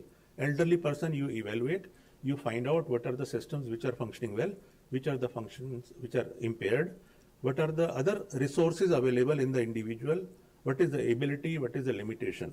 That sets in motion various things that are required for that individual. Rehabilitation program has certain general principles, but it is structured and individualized. The next important E is education of the individual about the disease or the disability that the person has got. education about the gadgets that the person will be recommended, education about the exercises. The third most important E is the exercises. And I want to emphasize that rehabilitation is not physiotherapy. It is much more and much beyond that. The next E is equipment. A large number of people who are elderly require various equipments, ranging from the simplest visual impairment resolving device such as spectacles, or for the hearing impairment there are hearing aids. For locomotor disability there are walkers and walking sticks. In fact, India has developed the national list of essential assistive products under guidance from the ICMR and the Niti Aayog. This was inspired by the national list of essential medicines or drugs. Now, environment is very important. Sometimes the disease is not so disabling as is the environment. It has so many barriers. It can create falls and so many other issues. So paying attention to environment is also a part of the rehabilitation. Then enablement. Ultimately, we are trying to improve the muscle strength, restore range of motion across the joint, relieve pain, basically to improve the ability of the individual to perform activities of daily living, and empowerment so that the person is independent instead of depending upon other members of the family. And finally, whatever we are recommending has to be evidence-based. It should not be just off the cuff or मेरा experience तो ये कहता है तो इसलिए मैं ये करता हूँ. These are the days and times of evidence-based practices. Next. So the seeds that our nation sows today will define the fruits that we reap in the year 2047. Next. Now, as India grapples with the unique and many issues and challenges, we should realize that it is not easy to become a developed nation by the year 2047, but it is possible if we all put in our hands and minds and heart and soul together. Otherwise, people are worried that it will end up as another slogan, just like health for all by the year 2000 AD. That should not happen. It will be very sad. We have the capability, we have the kind of leadership in front of us, and we can do it, and we must do it. Next, please. This is what I wanted to share with you. Thank you so much. Thank you, Dr. Badhwar. Thank you. So now it's time for QA session. I'm very happy to invite questions from the audience. I'd like to see your hands raised. Sir, ये mic से मदद करेंगे.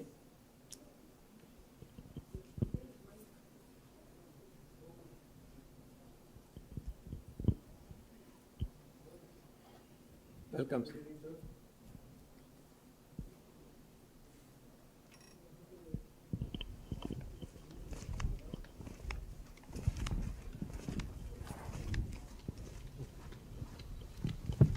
Hello.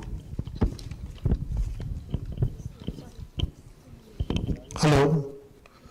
Good evening, sir. Yes, please. It is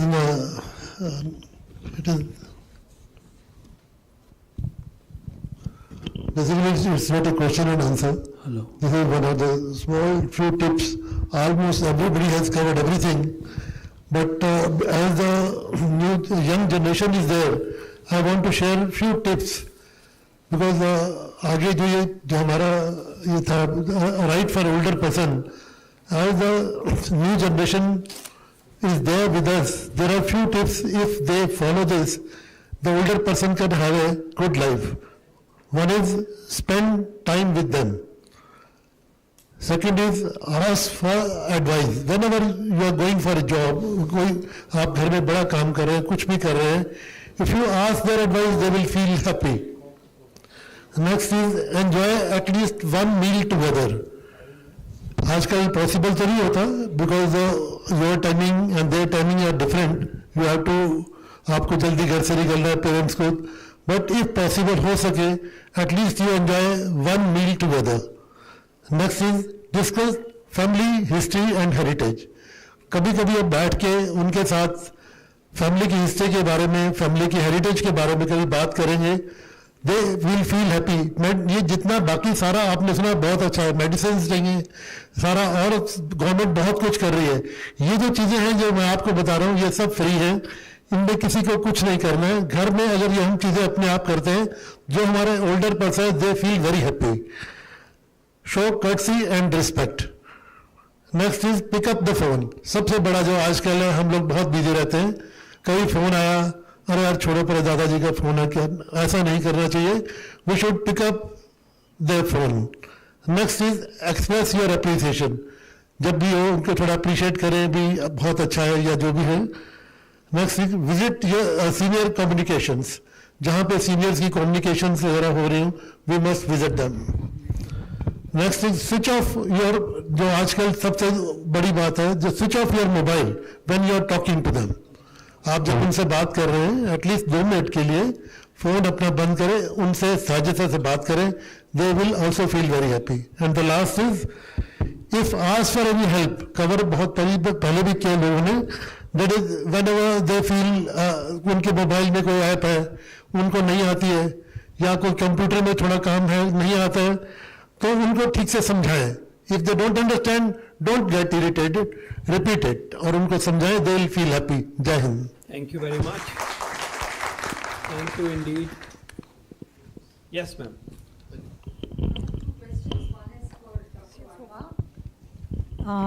You told us about the list of assistive devices. Where can one get that list? Is it available on the AIMS website? And the second question is to Dr. Paul. Ayushman, you mentioned Ayushman Bharat and the 5 lakh cover. Does it have any exclusions, and is it available to everybody? How does one get access to it post 70? Thank you. We'll take one more or 2 more inputs. Sir. Sir, I have a question for you, being a member of an ET Ayog, and probably I am a doctor, internal medicine specialist, associate professor at ESI Postgraduate Institute in Delhi. So we frequently encounter geriatric patients. They are admitted with stroke, Parkinson's, Alzheimer's, with certain infections, and then they get stabilized, but then they have to be sent back home for home care. And there is a big gap between hospital and home. So there is a need for a system to be put in place where such patients who cannot be managed easily at home, but then the hospitals also have their own burdens, and they cannot, keep them for a prolonged period of time. So has government thought about that? Like even the private sector has come up in this sector. Like Max have started Antara sort of senior citizen homes. So has government thought about this aspect? And also of providing home care to citizens in the form of sending nursing staff to there and trained, skilled manpower for that. Thank you. You want to respond to that first input from the input on the EDL? Thank you, madam, for your question. There is a national list of essential assistive products, NLEAP, that is the short form. It was developed under the guidance of ICMR and with the direction from the Niti Aayog. This was basically inspired by the bigger list from the WHO, but we had to realize what is the most essential assistive device product across different disability groups that is to be recommended to people, and subsequent step is it should be made available and it should be low cost and good quality product. So it is to be standard product also. So it is available in public domain free of charge. You can Google it and leap. You will get a document. I was contributed to that document. Thank you. Thank you. If you have difficulty, just reach out to us. No issue. It should be from ICMR side. And I'll respond to the questions in my reflection. But yes, sir. Yeah. Hello, sir. How are you, sir? Welcome. So a small question related to, especially because you were heading BOG and also you have been guiding NMC. We have had a surge in number of postgraduate seats, and we have seen that a lot of seats have been added to various branches. But unfortunately, I think geriatric medicine has not added many seats. And similarly, physical medicine is something which we haven't added enough. And I think these are need of the hour, looking at rehabilitation and looking at the geriatric population's rise.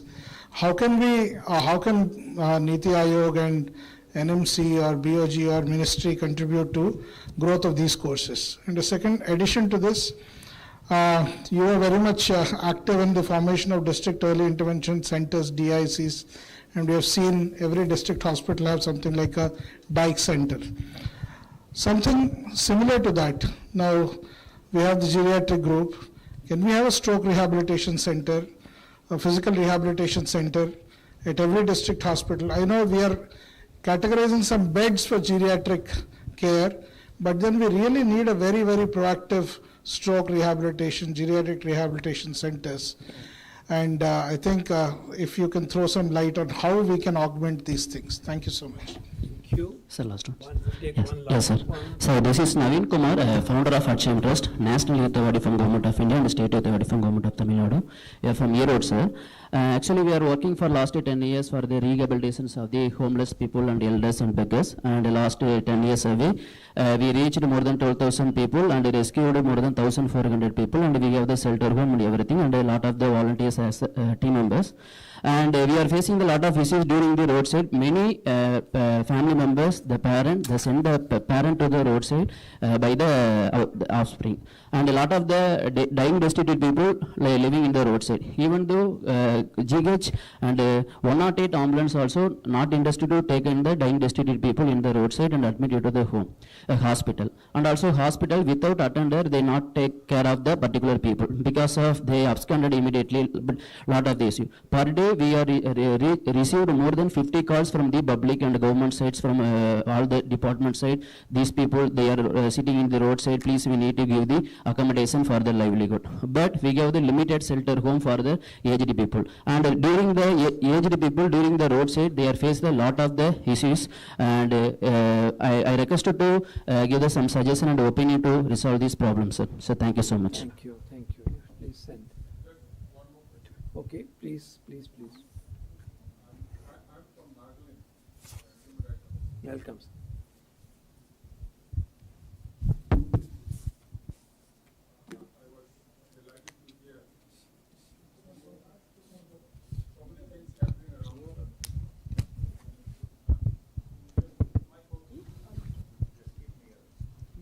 Hello. But nothing seems to be happening in the Northeast except one or two, elderly homes here and there. Even the legal frameworks are not there. What is Niti Aayog planning to do about it? Thank you. So let me respond to the simpler ones first. Just to confirm, Pam, the national list of assistive devices, you just write that, it pops up. And there's a blue colored stuff that comes up. Very easy to do. It's on the ICMR website. The PMJ inclusion of 70 plus does not have any exclusion whatsoever. None whatsoever. Pre-existing disease, nothing, and no socioeconomic exclusion, nothing. So that's something we can be specific about. I'll come to the model, continuity and all, because I like to put the holistic perspective as to how we would be visualizing and how to saturate in all the areas. But let me respond to this issue of medical college seats first. The geriatrics is a specialty dealing with care of the elderly. But I just want, and of course it's picking up essentially the request for increasing seats is done by the medical colleges. For government medical colleges, the governments have an influence to make that happen. You need to have a facility and a department so that it should happen. Only when this happens can the seats come. So the onus on us is to have a regulatory pathway which is available. But as state governments, for the medical colleges that are government medical colleges, the creation of the departments is to be encouraged by the states, and I think I would request that that should happen. In the private space, they would look at the market dynamics and so on, and as the demand rises, I hope and I believe that there will be more seats. But this is a journey that has to be seen in this light. If you have any ideas about how we can nudge that, I'll be very happy to listen to you. Your point about geriatric rehabilitation is taken, and let me say, on the big picture, what NITI is trying to do, As you saw that report, Senior Care Reforms Report, NITI brought out about 2-3 months ago, which looked at 4 dimensions: health, digital inclusion, social and economic dimension. It focused on 4 areas.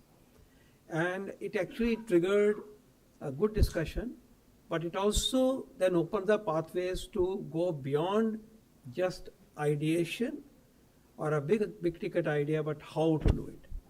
So at this very moment, NITI moved further and have created a group to do precisely that work, a holistic, comprehensive senior care action pathways strategy that is currently the ongoing work. I'm happy to state that a lot of things, we have reached a stage where the state initiatives have been reviewed. We have had national consultation in Trivandrum, where a lot of good things have happened because they are ahead of the curve. There the proportion of elderly is already 15%, which is much more than 11%, which is the average of just below 10. So we had that consultation there. Other processes and meetings are on. You can say we are in that journey at about 20% point at the moment. A lot more would happen. I look forward to engagement through all the stakeholder groups and initiatives and organizations. Very open to it. Kindly let us know how we can create a forum to listen.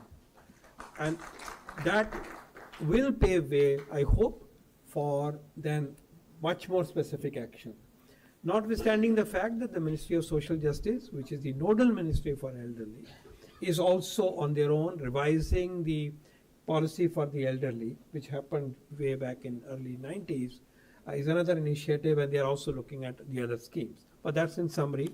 But I would say for us, it's an opportunity, and I'm giving you a call to please reach out with your ideas as groups, as individuals, and we would be very much looking at that journey to be leading to a national consensus and a national effort to address the overarching care, security, dignity, healthcare, longevity, nutrition, all the and financial security, physical security, and so on, digital security. All the aspects are on the table, and this is a deep work which we have been tasked, and we will do a good job. And in that, sir, the regional issues will be taken. If you have suggestions, we'll be very happy to do so. We'll be very happy to even convene to be in Northeast, in Nagaland, for example, for the special issues that emanate for certain geographies. In fact, all the places, but certainly there are special issues. We'll be happy to partner that discussion with individual states as well as groups of states. Having said that, let me first and foremost, let me begin by complimenting the great work that we heard from 3 non-government organizations. Absolutely fascinating. And I think we deserve to give a big applause to the 3 stories that we heard, because the care of the elderly, like care of any other group, including children, is a whole of society, endeavor. It's not just one system's job, judiciary or a human rights commission or the state government or the health department. No, it is whole of society. And indeed, it's also, for this case, it's also whole of government. And we'll respond to that working at NITI, which brings the sectors together, and that's the part that we will do. To specifically answer, sir, when the PMJ scheme is soon to be rolled out, we will proactively request you and reach out to you that these cards will be made wherever they are. And we have to kindly give suggestions how to reach the most difficult people to reach. Give suggestions to us, and this will be taken care of. We would ensure that the card making process is overarching, and we will definitely need help to really reach the people who perhaps need the most, but they are located in more difficult circumstances. So particularly that.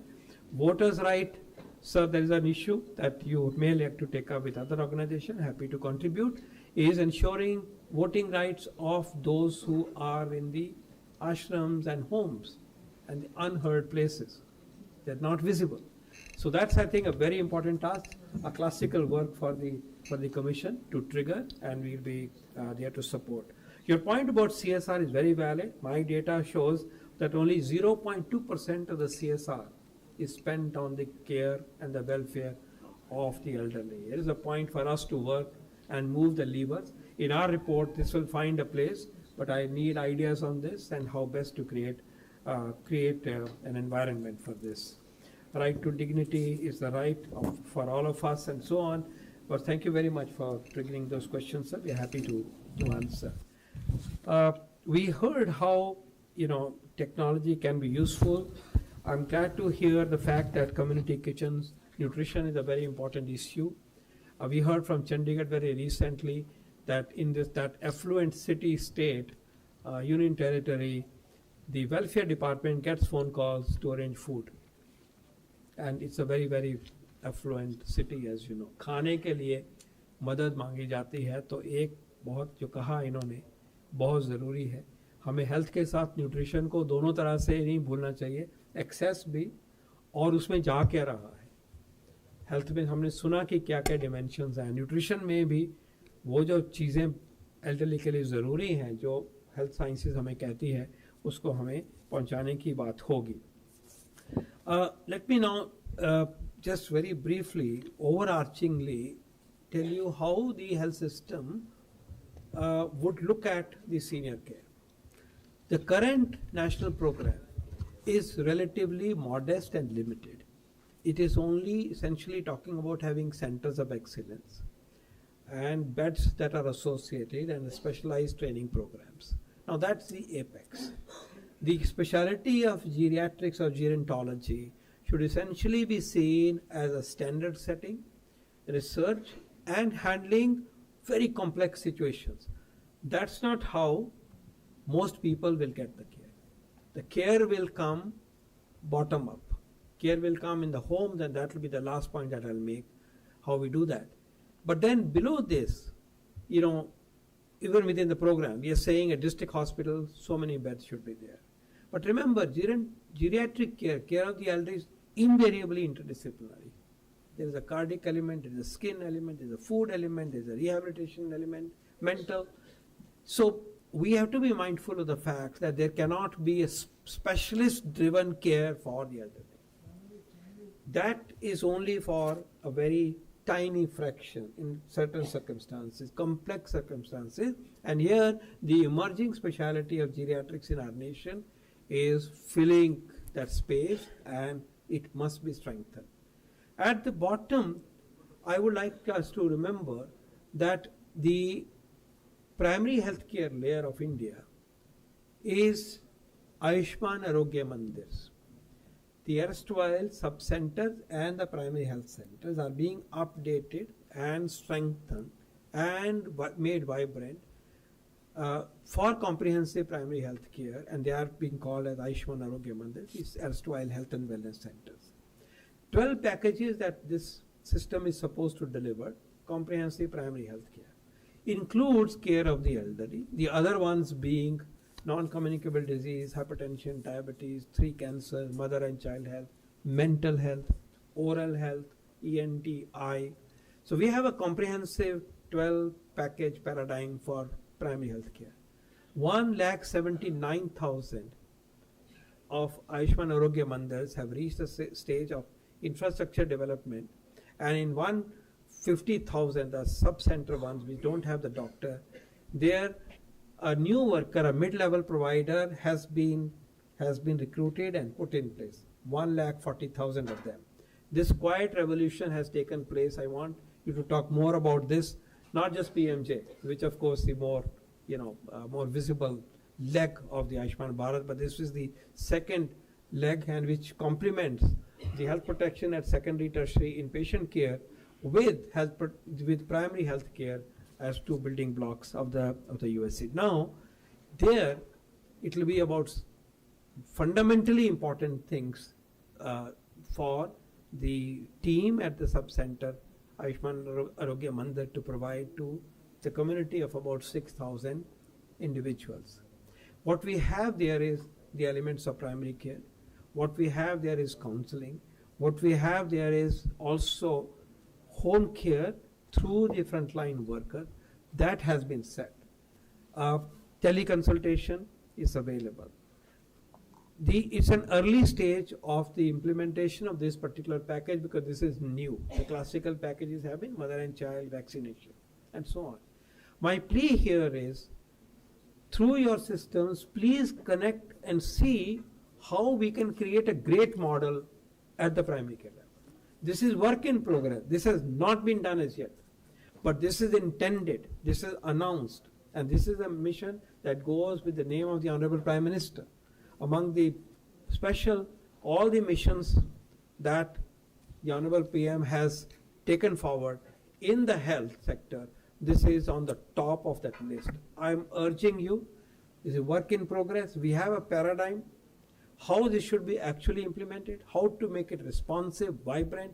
I urge that, centers of excellence and some medical colleges, research, please set up this model. Unfortunately, primary care model for the senior care has not been demonstrated in the non-NGO space. कहाँ करा हमने?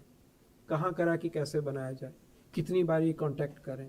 किसको clinic में लेके आना है? कहाँ कैसे सेपरेट करना है? ऊर्जावान वृद्ध जो हैं 60 साल 65 वाले, उनकी ज़रूरत कुछ और है, उसके बाद कुछ और है. I am challenging and requesting, sir, the academia to please, we have the platform, it's work in progress. Now is the time, the last opportunity for us to create the model which is vibrant, which is based on the principle that you heard, based on the principle that you all have developed. Please help us do ideal, you can say pilot projects or implementation research product, or the models which can then be contextually spread, because there will be a different context in one state and another state and so on. तो इसकी बहुत ज़रूरत है. ये बहुत बड़ी चीज़ होगी, क्योंकि घर के पास में जो चीज़ मिलनी, अस्पतालों में जाके सीनियर केयर की पैराडाइम थोड़े लोगों को अप्लाई होगी. हमें घरों के पास पहुंचाना है, और प्राइमरी केयर का मतलब ही होता है first port of call, close to where the population is. तो ये सिस्टम इन मेकिंग है. इसको मैं उतना ही ज़रूरी समझूंगा जो 70 साल का जो कवरेज किया है फ्यूचर के लिए. Let's build a primary care intervention strategy program for the senior citizens of India. Work in progress. Now is the time to please contribute. Tell us how we can do it systematically, which includes all the aspects of health, and then a system of referral. Those who need hospitalization, PMJ comes into picture. PMJ is about hospitalized care when there is a morbidity to be taken care of. But then you come back, and we need to see how we can demonstrate a system that when I am released from there, the health and wellness center picks me up and provide continuity of care, sends me medicines at home, gives teleconsultation. And then for active aging, this is the place where we are promoting wellness. Wellness is a part. Yoga is being promoted, but then there could be promotion of elderly on, let's say, Friday afternoon. For active aging, सबको इकट्ठा करो, clinic करो, वहाँ जांच करो. अभी हमारे CHO के पास बहुत टाइम है. आप प्लीज आगे बढ़िए, क्योंकि ये बनाए से बन नहीं सकता, और कहीं डेमोन्स्ट्रेट नहीं हुआ, ये कमी रही है. We are in that business. Please bring the best practices and put it on India's primary healthcare paradigm. This is my most important message, because we are finally building the primary healthcare layer of the system. ये छोटा programme नहीं है कि ये तो highway है, इसमें बहुत सारी गाड़ियां हेल्थ की चलेगी. तो आप इसमें मदद करिए और सीनियर केयर को करिए. मैंने पहले भी बहुत फोरम पे ये कह रखा है, आप लोग करते नहीं हो, बना के दिखाइए, मॉडल बनाइए, ताकि जो हम सिस्टम से कर रहे हैं उसमें पूरी ही ताकत भी हो, इम्पैक्ट भी दिखे, SOPs भी बने. ये मैं ये बहुत important. So primary care is at health and wellness centre, both urban and rural. Then you come to secondary level. Secondary level, district hospitals for training of gynecology doctor, internal medicine, mental health, on the issues of geriatrics. What is it that they should do? They are not good with it. Lots of us don't know how to adjust the dose in the real elderly. Don't. Please think how you can enable. Let me say, and I'm saying it very emphatically, neonatology is a subspecialty of pediatrics. Newborn mortality reduction is an SDG goal. It is the toughest part of childhood. अगर ये हम देश सोचे कि neonatologist DM करेंगे, no, हम इसको आगे लेके जाएंगे. ये मैं ज़रूर हमें जीरोंटोलॉजी चाहिए टू सेट द स्टैंडर्ड। जो चीज़ें मैंने कहीं रिसर्च करो, दिखाओ, नई चीज़ लेके आओ, टेस्ट करो, टर्शरी सुपर टर्शरी दीजिए। लेकिन ये केयर जो होगी वो मेरा CHO भी करेगा, कम्युनिटी हेल्थ ऑफिसर जो मैंने कहा, जो कि मिड लेवल प्रोवाइडर है, BSc नर्स है, उसका भी काम है। आशा वर्कर अपने तरीके से करेगी, ANM अपने तरीके से वुमन की करेगी। You heard about the skew of more females as elderly. I must also tell you one statistic which shook me immensely. 50% of elderly 60 and above elderly women are widows. Between 70 to 79, 67% women are widows. ये ज़रूरत को अंदर खास ख्याल रखना पड़ेगा। उनकी समस्याएं वो नहीं है जो कि मेल की है, उनकी मेंटल हेल्थ और भी नीडी है। ये डायमेंशन कभी जब हम बनाएंगे पैराडाइम तो नहीं भूलनी है, इसको जेनेरिक नहीं करना है। So secondary tertiary में hospitalization PMJ will cover, and that also will be covered in the private. Of course, now with technology, a lot of things can leapfrog. So please, one of the activities we will try to do our job, but you please help us is look at, let's say repository of all the technologies and apps which is changing by the day.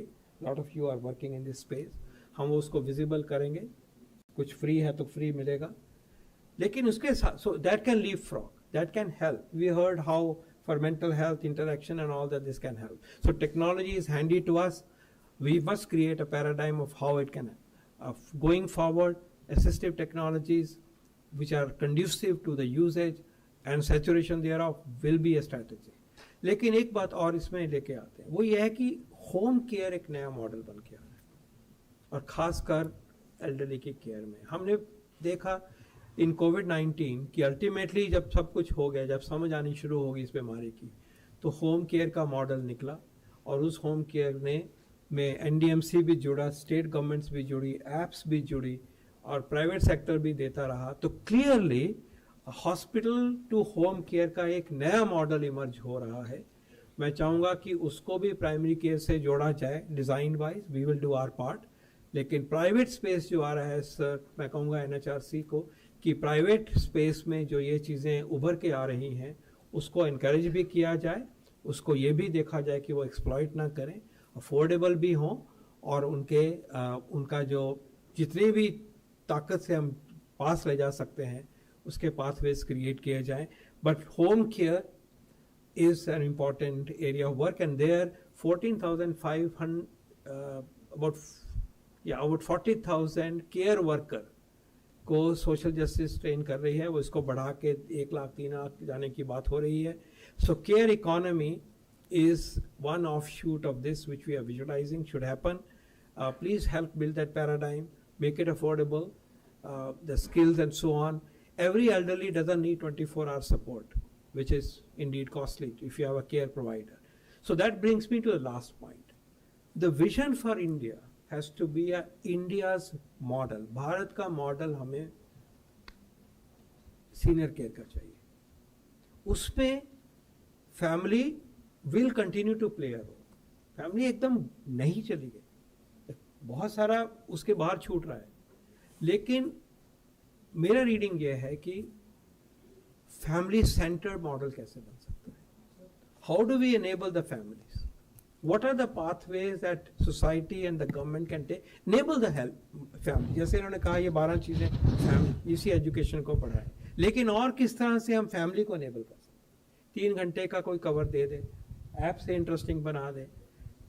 Family centred care would be the model which will still be valid for many decades in India. We will need homes and we will continue to work in that area. वो ज़रूरत रहेगी, इसमें कोई doubt नहीं है, लेकिन I think एक society की तरह मिलके अगर हम इसको लेके आए सामने कि फैमिली सेंटर्ड मॉडल, हम सबको वहीं वो रास्ता आएगा। आज से ही बदलो, जो कमियां गलतियां हो गई, कल्चर में आ गया, उसको क्या सुधार नहीं कर सकते, ये बिहेवियर चेंज की बात है।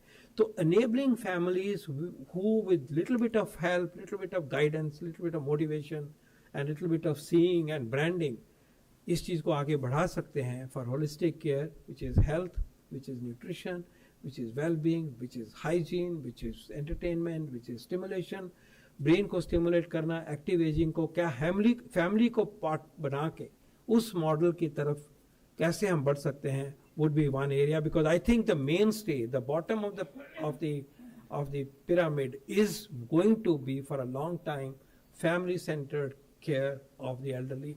There will be a middle valley or apex where institutions will be required, many more would be required, and there will be lonely elderly.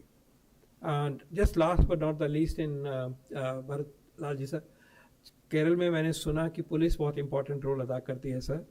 वो पता करते हैं कि इस एरिया में वृद्ध कौन है, उनको फ्राइडे को बुलाते हैं, फ्राइडे बार बार आ रहा है उसमें बुलाते हैं, उनसे बात करते हैं, उनके घर में जाके देखते हैं कि ठीक है कि नहीं है. जहाँ कोई नहीं हो वहाँ तो सिस्टम गवर्नमेंट का आना ही चाहिए.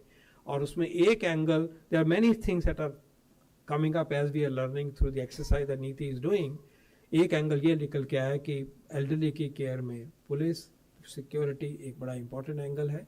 सोशल जस्टिस की मिनिस्ट्री में एक बड़ा वाइब्रेंट कॉलिंग नंबर है, उसकी भी पॉपुलैरिटी है. So there are many pathways. I think the opportunity today that, yes sir, you have provided, NHRC has provided, is to ignite discussion in this stakeholder group and those that you represent. This is a time for us to craft a holistic program, and we are fortunate that we at NITI are in that convening position, and there will be of course other places where that should happen, but we are there to be able to move forward. जो आपने continuity of care की बात कही, वो connection create करने ही होंगे. वो home care वाला पार्ट होगा. और प्राइमरी केयर में हम जब कह रहे हैं तो हम इस पर कनेक्शन जरूर देखते हैं. आपने देखा कि होम बेस्ड न्यूबॉर्न केयर होती है, होम बेस्ड घर में जाके हम स्क्रीनिंग कर रहे हैं, मेंटल हेल्थ के पेशेंट्स को भी सपोर्ट करने की बात. तो होम केयर का model, then primary health care facility का मॉडल, फिर सेकेंडरी टर्शरी का मॉडल, ऐसे एक बनाएंगे. कुछ बना है, कुछ की समझ नहीं है, हमें मदद चाहिए. Research agencies, creating model, NGO के बेस्ट प्रैक्टिस, सबको इकट्ठा करके सब मिलके काम करेंगे. Thank you so very much for the opportunity. जय Hind.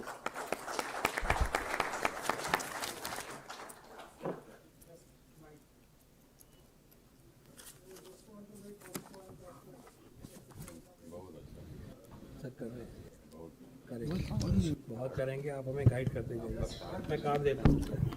Please. Just 1 minute, sir. In 1982, when we started Geriatric Society of India, we never thought that the whole country will be sensitized. Many departments, many ministries will be working. Hats off to all of you, and I would like everybody to give a standing ovation to NHRC and Niti Aayog. Please get up and clap for them. Thank you, Dr. Vinod Paul. Thank you so much. Great. We are really obliged.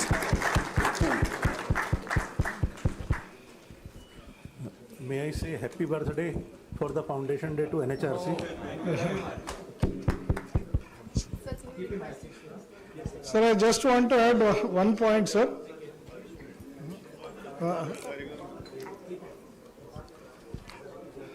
Along with family-centric care, sir, the Okinawa model, Ikigai, the Okinawa model of peer buddy, and how as a group we can really rehabilitate them. That's it. Sure, sir. Thank you. Thank you, sir. Thank you so much to our chair and speakers for such an engaging discussion.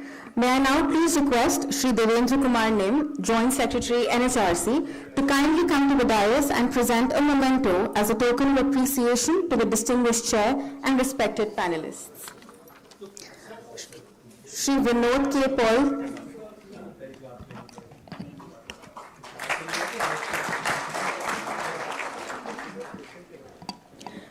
Dr. Sanjay Wadhwa,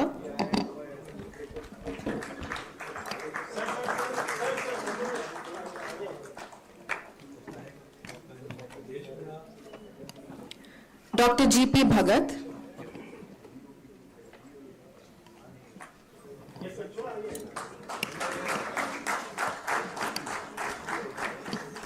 Dr. Prasoon Chatterjee,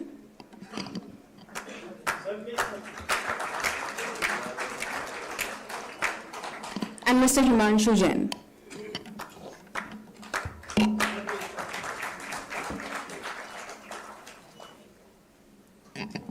Thank Thank you, Chair. Thank you, speakers. Those were indeed highly enlightening and discerning rounds of deliberations. We thank all our chairs and panelists for their invaluable insights. As we draw closer to the conclusion of today's conference, I would now like to invite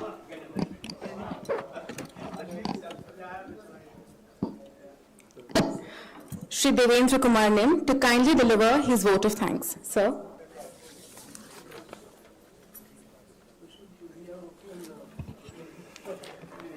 As we conclude this insightful and impactful national conference on the rights of older persons, it is my privilege to extend a heartfelt vote of thanks on behalf of NHRC. Firstly, I would like to express my sincere gratitude and thanks to Dr. V.K. Paul, Member Health Niti Aayog, for chairing the last session and sharing his invaluable insights. I also would like to extend my sincere thanks to all the speakers of all the three sessions and all the participants from far-flung areas, and chairperson from National Commission, chairperson from State Human Rights Commission, all the senior officers. Thank you very much. Last but not least, I would also like to thank my staff and officers from National Human Rights Commission, specifically young professional, Ahana Ray and all that. See, all the young professionals, they have worked hard, tirelessly, day and night to make this conference successful. And this young lady, she has conceptualized the concept notes, she has done everything from starting. A big round of applause to her and Akanksha Sharma and Dr. Kanaklata and all the young professionals. It will take too much time to name all, but thank you very much, and a lot of thanks to our chairperson, acting chairperson, Madam Vijayabhati Sahni ji, and Secretary General Shri Bharat Lal ji, to always motivate us to conduct all these conferences on the important issues, and also to Director General Shri Ajay Bhandagari ji and all the senior officers. Thank you very much.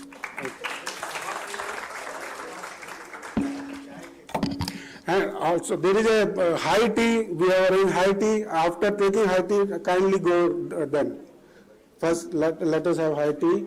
It is in atrium and also on the in the VIP hall for the VIP officers. I request all you kindly take the speakers to VIP hall.